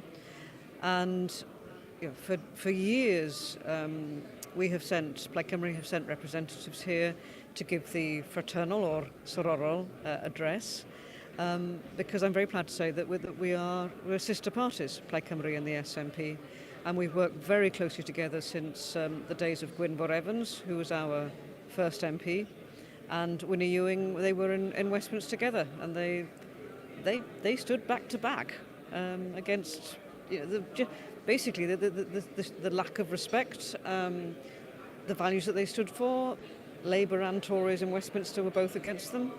So Gwynfor and Winnie, they were there. They were there for us from the very beginning. So to come back here and be back here again, for me, this is the first time at an SNP conference, and it's been a wonderful experience. And you had a very, very lovely speech this morning. And tell us more about that. Well, the two main things that we wanted to say, of course, is the work that we've been doing as a party on the economic implications of independence for Wales, which is incredibly exciting because we commissioned an academic from Dublin City University, Professor John Doyle, and he was looking at the fiscal gap, which is the difference between the tax money that's collected in Wales and the money that is spent in Wales by the UK government. And it's been forever thrown at us that the fiscal gap is something that we'll never be able to afford to be independent. And he just meant that it was way less than a quarter what Westminster's forever telling us, way less than that. And that it is possible. And this is one of the really serious things for us to be doing in Wales. Now, at present, the message of independence is, over my lifetime, I've just seen it growing strength by strength. And we have the independence marches. There's just been a march last weekend in Cardiff, with 10,000 people at it. And there's such a buzz, such a sense of fun. It's something that people, particularly young people, are really enjoying.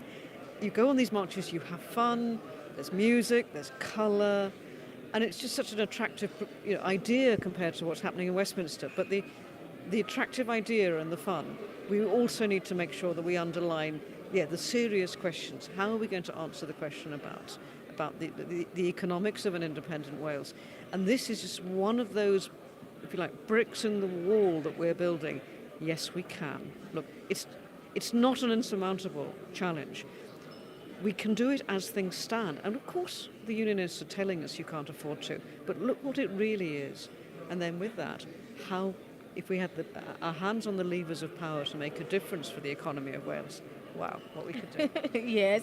And also, you attending this conference and seeing what people are saying, talking so passionately about, being independent, being able to give everybody a very good, safe, happy livelihood, and everybody is being thought about, and people have been quite passionate about what they're saying. And how does that make you feel, coming from Wales and into comparison? Well, I think one of the things that's particularly exciting about coming to the SNP conference is seeing, not just using the abstract words like independence, which they switch some people on, they turn other people off, but actually talking about the things that the SNP are doing successfully, different to what the Tories are doing in Westminster, with the powers that the SNP already have here in Scotland, which of course the devolution of powers is considerably, there's a greater range of powers in Scotland than have been devolved to Wales. So it's that's the really important thing here. It's not independence for independence sake, but look what you could do if you had those powers. Why do we have to be tied in with the values that are espoused by the Tories in Westminster and also by the Labour Party, the UK Labour Party, who are shifting themselves into that right-wing, English-based way of looking at politics? The values that are espoused there, they're so different to the values of Scotland. They're so different to the values of Wales. We've never, ever voted a majority of Tory MPs in, ever. Our values are different. So if we want to put those into effect and not just talk about them, we need the means to do it. And independence is the means that we will finally be able to fully realise those values and just grow out of a dependency culture, grow out of looking to Westminster and putting the blame on Westminster but not taking it into our own hands. If we do take it into our own hands, we can do so much better. And with the living costs of, the cost of living, climate change, and all these other things that have come because of such crises like, causes like COVID, and so on, and the war in Ukraine. Do you think, working together, people and other countries working together is very, very important? And what does, when Scotland is saying, or SNPs and MPs are saying, we want our independence, a layman out there, what should they think or say? Well, and of course, everyone in humanity should work together, because the alternative doesn't make any sense, isn't it? But what we have, the word independence is used against us, say, in Wales and in Scotland from the point of view of the Unionists. Mm-hmm. But what the Unionists have done to us now is take us out of the EU. So if you're actually looking at who are the separatists here, the separatists are those who have really divided us away from our nearest neighbours. And if you're looking at who the internationalists are, those parties that espouse the values of internationalism, then you've actually got to look at parties like the SNP and Plaid Cymru, because we're talking about, we would want to go back. In the short term, we want to go back into the single market and the customs union, but we want to be among the nations of Europe. It's in our constitution, it's where we want to be, and that would enable more effective co-working, obviously. We see it even with energy now. If there is a lack of energy anywhere in Europe, it's not just the markets, but it really will affect all of us.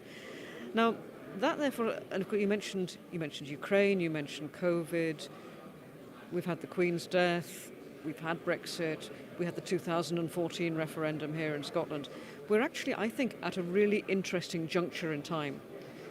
The old order is falling away, and there is a new order coming into being. Now, people actually at that time, what do we want? This is a time when there's going to be real change. We're just looking at, even in Northern Ireland with the census, the likelihood following on from the results of the census of the age of the population and how they define themselves, the greater likelihood of a border poll, talking about a referendum in Scotland next in the autumn of 2023. And in Wales, we've got our Constitutional Commission, which doesn't sound quite so exciting, but it is. We're all in different places along the same route. There are really big changes in the offing, I think, in the next 2 to 5 years we shall see. And that our job now is back in Wales, is to convince as many people as possible that, yes, we can do it better. Not just say how badly they're doing it over in Westminster. I was at point over there vaguely. How badly they're doing it in Westminster, but look, we could do it better. So from the conversations yesterday's, the motions and the discussions, many people were insisting and emphasizing on, yes, we can do it. And today, one of the speakers said, people are asking, but when? When will this thing start? And he said it has already started, in that we are here and speaking about it. And and that's quite really, really big, and it amplifies what you're saying. Well, of course, and this is very interesting to compare with the Catalonian situation as well. I do understand how you have to make it as evident to as many people as possible that the system we have in place in Westminster will never, to me, allow another referendum, particularly when they think that it's likely to be won for independence. So you have to create that common wave, massive crashing wave of a question. If you won't let us do it through the democracy that you tell us is serving us so well, then we have to find a way of doing it. And then, of course, we do get to the point where there's a general election further down the road, where that is actually on an independence referendum. Well, then you've got, again, a clear argument. But we are Democrats. We operate within the law. We have to, therefore, make the law work for us and show up the weaknesses in it until the argument the argument that this has to be addressed is so strong that something has to give. That's something that has to give. Will have to be the UK as a unit as it stands. Yeah. And that makes me want to ask you this question. People discussing with different people today, they were saying they don't understand how Scotland was given a choice to be independent just a couple of years ago, and they just did away with it. And now so many people really want the independence now, Because the world has changed since 2014, which is over 8 years ago now. We've had a number of general elections in the intervening time. Politics is about human relations. Human relations are not static, they do change. Of course people should be able to, within the circumstances we find ourselves now, they are so different to those which we were in 2014. So of course people should be able to vote on that. Because what is the alternative? Otherwise you're saying that people don't have the right to express their voice. The question really is how often can you ask the question? Not whether the question can be asked. And it is not just a one-off event and then we move ahead of it, because, as I said, circumstances have changed so much in the meantime. And that's a very good answer, because earlier on today, from some of the speakers, and this afternoon, they're saying even the way the message has been packaged, people not knowing, people being educated, people being more open to having more conversations could be a change and a catalyst towards, this new need to be independent. And even some of the guests we've interviewed this morning are saying, yes, this is new, and we are appreciating that we are open-minded, we are ready to have discussions, we want to learn, and we want to put the information out there and rightly. And of course, you look at the sheer... as soon as people start get engaged in politics, particularly if you're not in England, if you're in Scotland or Northern Ireland or Wales, all you have to quote at them is the number of English MPs, so that the legislation that is made there is always baked in to be what they think their constituents will want first of all. Now that fundamentally in the end means that you've got an inequality built in within these nations. And once you start asking those questions, then you are on a route towards independence. You may not go the whole way towards independence, but once you start realising that baked-in inequality, and then you look at an area like Wales, and I mean, effectively the powers that we were given under devolution back in 1919 were those to manage poverty. So are we supposed to be satisfied to be the poorest of the four nations? Is that what we're supposed to aspire to? Or surely we would want the powers to make a difference to that? And surely you'd actually think that Westminster wouldn't want us to be in a perpetual condition of dependency and poverty and asking for more all the time. But at the same time, we're told, hold your hand out with the begging bowl. We'll mock you, but we won't give you the means to stop holding that blinking bowl out. And I think there's so many examples we can also give, like the asylum seekers issue. Yeah. Scotland is saying, you're welcome, come home, it's okay, and you'll be protected. But, And again, I mean, in Wales, and Welsh Labour under Mark Drakeford as the First Minister, and with the entire support of Plaid Cymru, we aspire to be a nation of sanctuary to refugees. But yet again, we have to operate within a situation where the welfare matters and the Home Office policies are in effect over and above what we can do. So that's in direct conflict with the values that we believe in and we would like to act by, but we don't have the means to do so. Yeah. Because, it's having experienced this conference, it has really amplified the division between what the SNPs feel and what is at the... I mean, to be honest, it's been fascinating, hasn't it? Because we've had the Tory conference, first of all, then we've had Labour, and we've seen Labour making a virtue of looking to the English voters who they hope to win. We're not scary. We're very like the Tories. We're like the Tories that you want them to be. But hey, we're like the Tories. And that's the message from Labour. And then you come here to the SNP and you hear a completely different narrative, a completely different approach to what government is supposed to do, what government aspires to do to improve the lives of the people of Scotland. And again, for us in Wales, our inspiration comes from here. And time again, with disappointment, we say whichever colour is either Labour or Tory is in power in Westminster, we actually come against the same biases, prejudices in operation there, just so that they can make sure that they get into power. And yet we had to be dragged along on their tails because we can't go and we cannot do this for ourselves. So, I mean, again, in so many different ways, there are so many different ways of framing the argument in terms of independence. To some, I think, is almost the economic argument. Look, we are going to be in this sorry state of dependency and poverty until something drastic happens, because if we carry on doing the same thing, this is where we're going to be. Independence gives us the option of that. And then you look at our values as a whole, values particularly in relation to refugees, but also in relation to welfare as well. And how actually a community operates to support each other in time of need. And you see a different set of values really being writ large by Liz Truss now, and the libertarian ideologies that she has been able to just take out of a textbook and impose upon us. So what do you think will come out very clear after tomorrow from this conference to the world, to the UK government, from the SNPs? Well, I think, first of all, you're going to have the constitutional question isn't going away. So that as the demand for independence grows, that weakness in the UK, that you cannot have that inbuilt inequality when it comes to making decisions by MPs, those decisions will always be led by what the majority of English MPs want.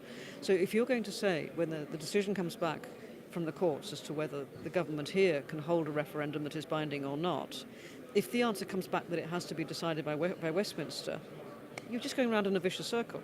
So then where it goes, it's all the questions are coming up, and we're out of the comfort zone because the Tories have made it so uncomfortable for everybody. And frankly, the SNP, Liz Truss as PM is very good news indeed, because it begs the question, surely we can do better than her.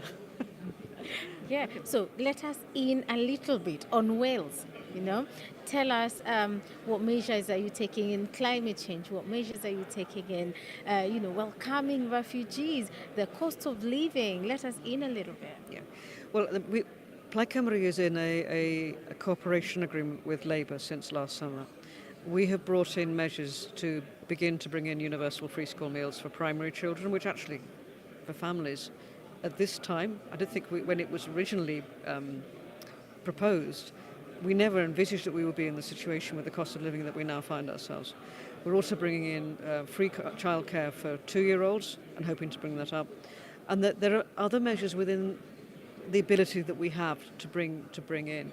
We've got a community energy company to be brought in as well. Locally to me, I live in a very rural and very attractive area with a national park. We have a real problem with young people being able to find housing across square mile, huge areas of the constituency. So we're bringing in ways of raising revenue from second homes and Airbnb, and spend that on enabling young people to be able to build or acquire a home or rent a home that they can have for rent. So we're back in Wales, we're looking at real practical problems on the ground. Of course, when it comes, yes, I mean, there are schemes for welcoming refugees into the local authorities, Ukrainian refugees as well. Again, the powers that we have, though, there's always a fair accusation against the Senedd, the Parliament in Wales, that you talk about the things that you want to do, but you can't do them. Well, no, we can't do them. But that doesn't mean we're not going to talk about them either, you know, because we want to be able to express where we would want to go, what we would be keen to do. Earlier on, you mentioned about, you know, did you say the protest that you guys had and young people getting involved and they're peaceful and people are so happy and joyful doing that. Earlier on, we spoke to one of the councillors in Glasgow, Rosa Sally, and who has a protest today. And I was asking her about what it means to protest, because when you follow, and the protest is about the Iranian lady who, you know, was killed just because of a scarf. Oh yes, you know, the Iranian. yes, and she was saying this is democracy. It's a democratic right to be able to express ourselves in such ways. The protests of the women, and particularly the young women, you know, they're in Iran are absolutely extraordinary. They are inspirational, because I mean, yeah, we can complain about protesting here, and of course with the England and Wales law, the new Policing Act means that we can be, police can stop if they believe that the noise is upsetting somebody, if somebody complains about noise, and we complain about that.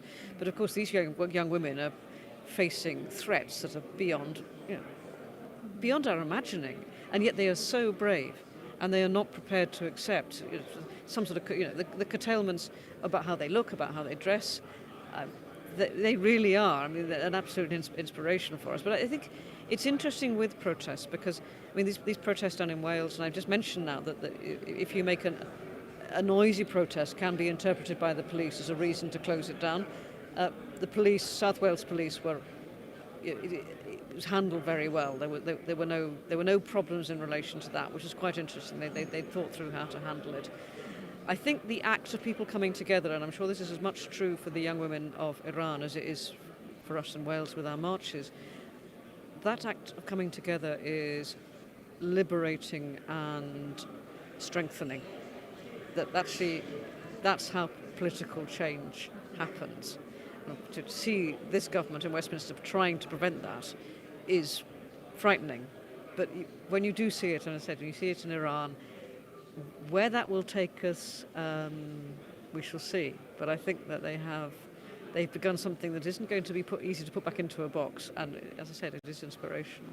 So. That is really, really great. And thank you for talking to us. And, as we finish up, if I can ask you, what would be your vision in the near future when, as you're saying, protests can be taken for what it is, like people trying to pass their own points across, to the wanting to be heard, wanting a change, and also women coming out and being confident and not being in fear, the police respecting this. And so what is your vision towards protests, and not only here or in Wales, but generally?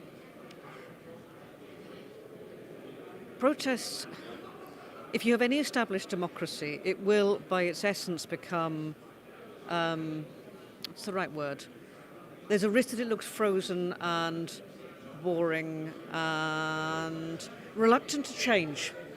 That's an intention inherent in it, because democracy by its very nature, you're endeavouring to persuade people in a peaceful fashion, in a room, to draw up legislation, this word or that word. It's a long, slow, particularly exciting process. It's also the alternative to people killing each other. So you have to protect it. But because it is slow, you also have to find a way of inspiring people to want to contribute to it and to see the value of it. And that is where protest is, if you like, the yeast in the dough of democracy. That's what makes it exciting. That's what draws people in. That's the buzz that means, yes, I want to do this. Nobody really wants to go and sit in a committee room and sit down on their bottoms for 3 hours to talk about a piece of paper. Something has to drive the passion. The passion starts in the protests, and we work it through into democracy, which is the only safe way that we manage our relations and our different vulnerabilities and our different powers between people. There is no other way. But you have to bring the passion in. Yeah, and that's the mix. It's really nice to speak to you today, and yeah, well done for your this feature. Yeah. Actually, the long interviews are the difficult ones. Yes. Very grateful there for Anne managing to catch up with Liz Saville Roberts MP, who is the leader of Plaid Cymru in Westminster, and a very wide-ranging interview. I noticed that she didn't manage to tackle her on the issue of Aberystwyth to Aberdeen and perhaps some kind of twinning. We went during the conference from carbon capture to perhaps city capture, as Liz Saville Roberts opined that being in Aberdeen, it was very similar to being in Wales. So a very interesting, wide-ranging interview looking at how politics has altered and changed over the last very many decades. And of course, the Welsh having a relatively decent record that they want to shout about of having never actually elected a majority of MPs from Wales who were Conservative Party members. So we transfer now over live to Anne in Aberdeen. Anne, just seen a fantastic interview with Liz from Plaid Cymru, and I believe that you've got somebody else with you, is that correct?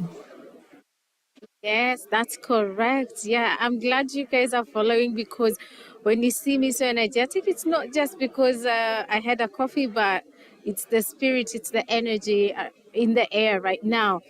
Right now, I'm being joined by Emma Harper, a member of Scottish Parliament. And yeah, let's find out more. Good afternoon. Good afternoon. How are you? I'm fine, thank you. How are you? Doing great. It's actually fantastic to be here after, like 2.5 years, almost 3 years of COVID, where none of us could meet together, but the total buzz in the place, the energy in the place is really positive, and it's great to see old friends and make new friends as well. So for the purpose of those people who are wondering, who is Emma Harper? Please just take us into what brings you here. So I am an MSP for the South Scotland region. So I cover the very south part. So I've got a border in the Irish Sea now, as well as we're close to Gretna, which is the border between Scotland and England. So I've got to cover a large patch. We've got a mix of urban and rural communities, and we've got universities, and we've got a wonderful, fantastic new hospital facility in Dumfries. So I do a lot of work to support mental health.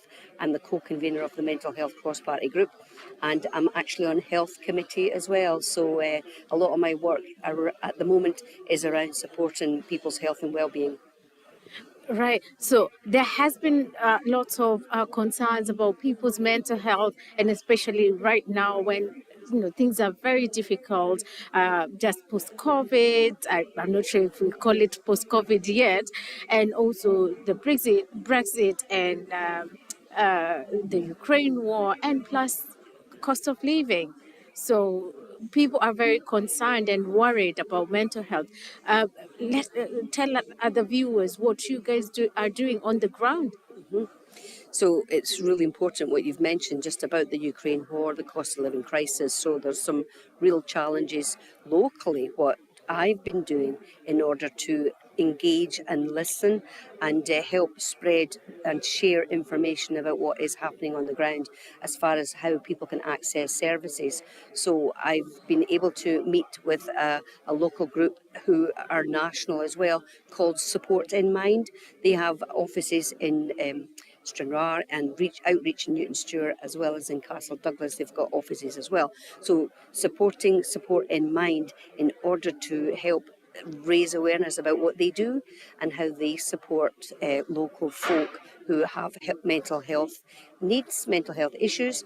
It's not acute care that's needed, but helping engage locally and supporting social prescribing efforts, for instance, with Support in Mind and the likes of other social prescribing approaches is something that's really important for me locally, because we cover a wide area. So rural isn't helpful sometimes when we're dealing with issues around loneliness and isolation. So quite often I raise questions in chamber, which I did last week with the Equalities Minister, Christina McKelvey, and that specific question was about how is the Scottish Government supporting dealing with rural isolation and loneliness as we approach winter this year. And did you get an answer? Yeah, she gave a fantastic answer, and I know that the Minister is really looking forward to come and visiting locally some of the projects that we have, and as well recently we had the Mental Health Minister visit our newest mental health hospital in Dumfries and Galloway as well, and the Minister Kevin Stewart, I was able to accompany him on another visit as well while we were there to learn more about self-directed support, which is available for people to help support their needs in a more self-directed way, a more person-centred way, a way where the local authority can support people to remain at home as long as they choose. So it was really good to have the Mental Health Minister Kevin Stewart visit Dumfries and Galloway as well. You've just mentioned how, person-centered all these services are and how you're thinking about them. Do you have a way that you are engaging the community at the ground level?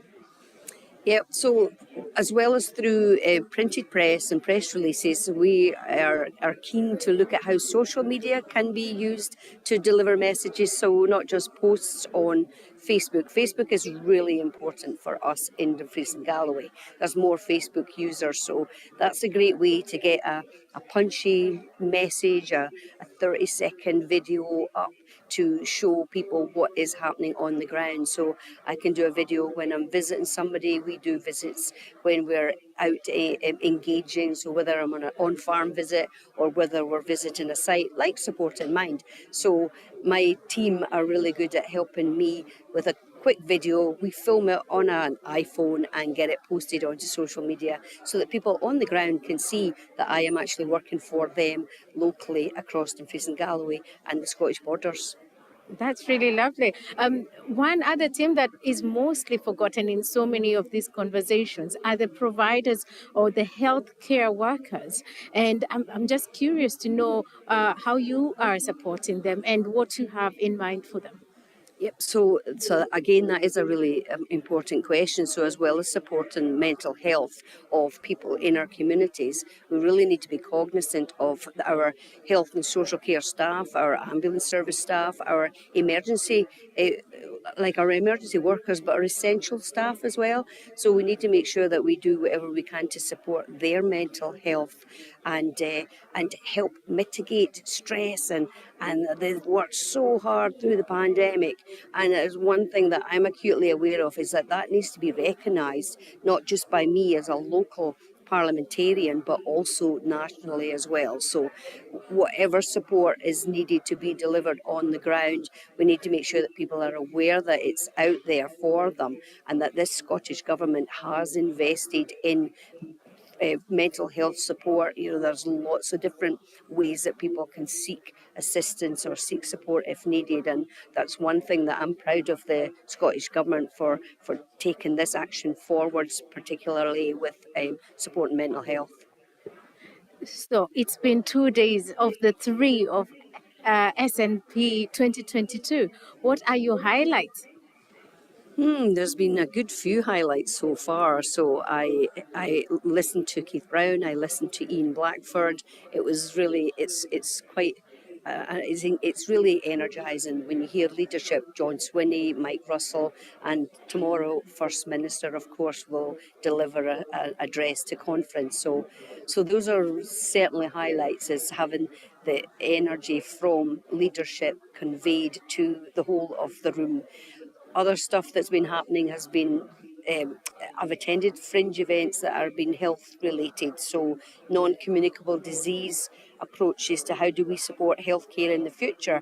So we've spent 2.5 years talking about communicable disease as in COVID. So the non-communicable ones are issues around how we support people with alcohol, tobacco, the challenges for obesity, for instance. So I attended a Fringe event at lunchtime today. I was one of the panellists on that. So I've been doing my health committee bit at conference as well.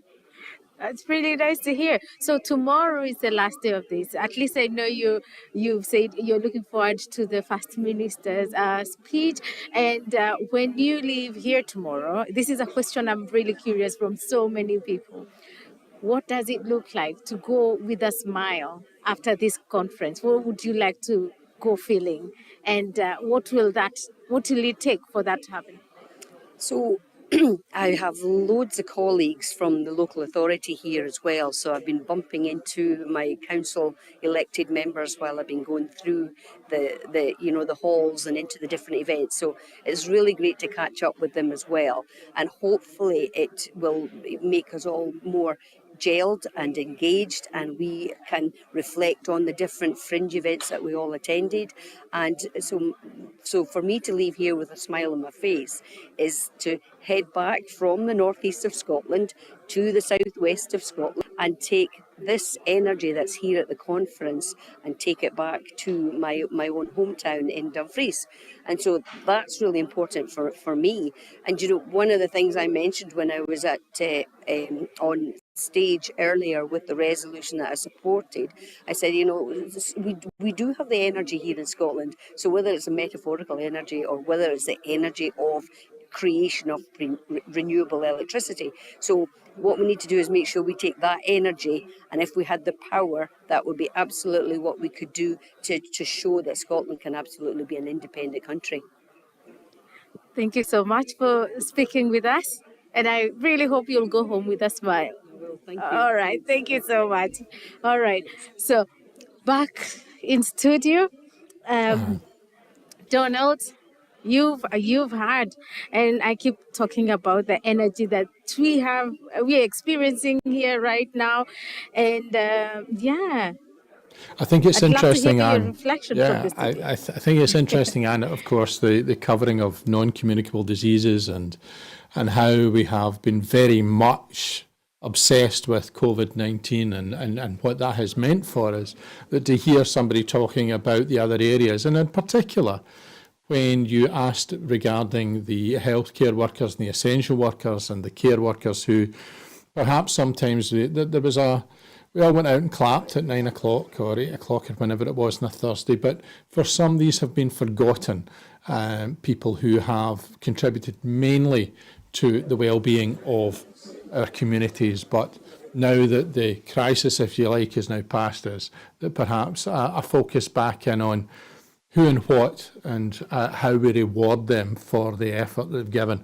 And of course, earlier on you were talking to Susan and talking about how she was talking of how Filipino nurses, Filipinos in general, and also ethnic minorities across the board were the ones that we looked to in order to aid our essential services and keep us going. So a very interesting reflection from the MSP there. Yeah.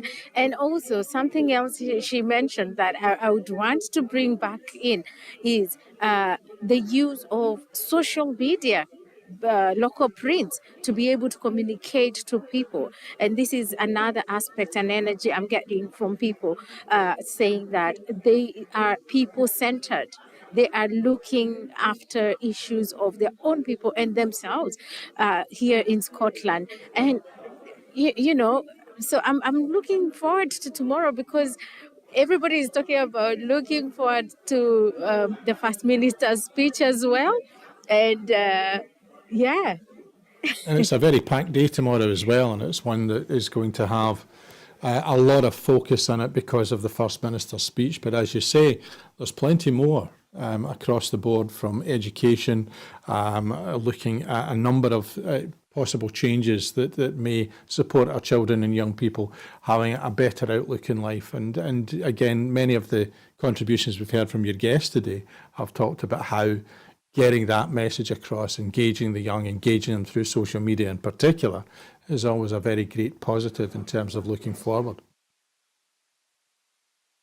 Yeah, and also being that it's towards the end of the conference, which is the end of the 2 out of the 3 days, everybody is looking forward to going home, having been hurt, going back with a smile. And from what I feel and hear from them, they're very positive. They are going to go with that, which is very, very important considering, this is a conference that has so many people. And we just saw the Tory conference and the Labour's conference, and them also coming here and feeling that yes, we can still go home feeling that we've achieved, and there's so much to look forward to. That is very, very very I don't know Very how to positive. explain that experience for me who's here. Hugely so. Now, I don't imagine there's many people left in the conference that you've not spoken to. But do you have anybody else there who is going to contribute to this afternoon? I've got a guest. Who's joining me here. I've got Karen Adam. Yeah, hello. I'm fine, thank you. How are you? I'm good. I'm really good. Yes. What brings you to the conference, and how has it been so far? It's been fantastic. It was really positive to kick off with. We're coming here for the first time in person for a few years now, so it's fantastic just to see everybody in real life. We're also riding high in the polls just before we kicked off conference, and it's a really positive experience. So I've also had 3 resolutions passed this weekend already, so a bit of a hat trick. So I'm walking on air from that, so it's fantastic. Are you happy to let us into which resolutions they are? Yeah, so the first one was I moved the resolution for re-railing the North East. So I would really like the SNP, and they have, to get behind re-railing Peterhead and Fraserburgh and bringing the rail links back. So I put forward a case for that and it was passed by acclaim. So that was fantastic. And I seconded a direct, a remit back on a resolution that was looking to kind of halt progress on carbon capture and utilisation and storage. And I believed that that wasn't the right thing to do. So the direct negative was voted in favour of, which was great. And then I seconded the resolution for a code of conduct, which I felt was really important for the independence movement to sign up to. And what are your other highlights, apart from the motions out here? Have you been able to engage in any fringe or the exhibitions, and what have been the highlights? Yes, absolutely. So there was a few fringe events, and one was the Children's Deaf Society. So I was able to sit in a panel with them and hear from deaf children in Scotland and what they feel is lacking within their education. And they were asking me for help in that, lobbying me, and we heard some really articulated questions from the children. And it was quite a moving experience, actually, to be a part of that. I was also on the Aberdeen Independence Movement panel talking about the Code of Conduct and why that would be important. And this morning I was on the Humanist Society's panel talking about religious representation on education committees and councils. Right. Any exhibitions? I have been around the stalls, yeah. I haven't properly had time to stop and chat to them yet, but tomorrow's a bit of a quieter day, so hopefully I'll catch up. But particularly standing out is the WWF stall. It looks fantastic what they've built up. It is beautiful. I passed there earlier. I was supposed to have an event last week with WWF at the Parliament, but because we had emergency legislation going through, business ran on quite late. So I had to postpone that, unfortunately. So it was nice to catch up with them this weekend. That's good. Are you looking forward to tomorrow? Anything specific you're looking forward to? Well, I'm actually just looking forward to enjoying conference a bit tomorrow. I have really enjoyed it, but in a different way. So not being as busy and just getting to listen to the resolutions and spend more time with people that I haven't seen for a long time. Have you made any connections that you want to pursue after this conference, maybe regarding any issue that stood out for you? Yes, actually, I had a meeting with the National Autistic Society, and that's something quite close to my heart because I have children with additional support needs and autism. So I'm going to connect with them. And one topic of conversation was the gender imbalance when it comes to diagnosis for autism. the difference between male and female diagnosis. And also I spoke with the Terence Higgins Trust about HIV prevention. So that was really interesting. I'll follow some things up with that as well. Oh, that's really good. And thank you so much for speaking to us. That's been great. Thank you. Yeah. So, Donald, what can I say? Well, you know, it's interesting. Conferences are a time when people have the opportunity to meet, greet, swap and share, but also it's what happens afterwards. So it's interesting to see that they're going to be follow-up with the National Autistic Society, sitting on a National Deaf Children's Society panel as well. Both of these are very close to my heart. But I think that it's important as well to get that wider kind of focus, that wider understanding of what it is that people go to these events for. Yeah. So, as we have come to the end of today and the end of today's focus, it's been a very full day. Yes. Tomorrow is the final day of conference, and of course the highlight of the day is going to be Nicola Sturgeon's speech. But there's a full range of things that are due to come and due to happen, which include things such as raising the formal school starting age, free school meals, tax and a living wage, paid menstrual leave, neonatal care, ending pensioner poverty, protecting energy users on prepayment meters, and local government reform, all things which, in essence, are very important to many, many people right throughout our communities. And that's going to be the principal focus for tomorrow. So for you, Anne, tomorrow, it's yet another attempt to get as many people in front of a microphone as possible. Definitely, yes. And I want to remind people that tomorrow is the third day of the SNP 2022, and we will be broadcasting live, and we'll bring as many people as possible to speak and share their experiences and even way forward. And I'm really, really looking forward to it as well. Fantastic. And with that, and I would also want to say thank you to the studio team and the production team, Linda and Miranda as well. And you, Donald.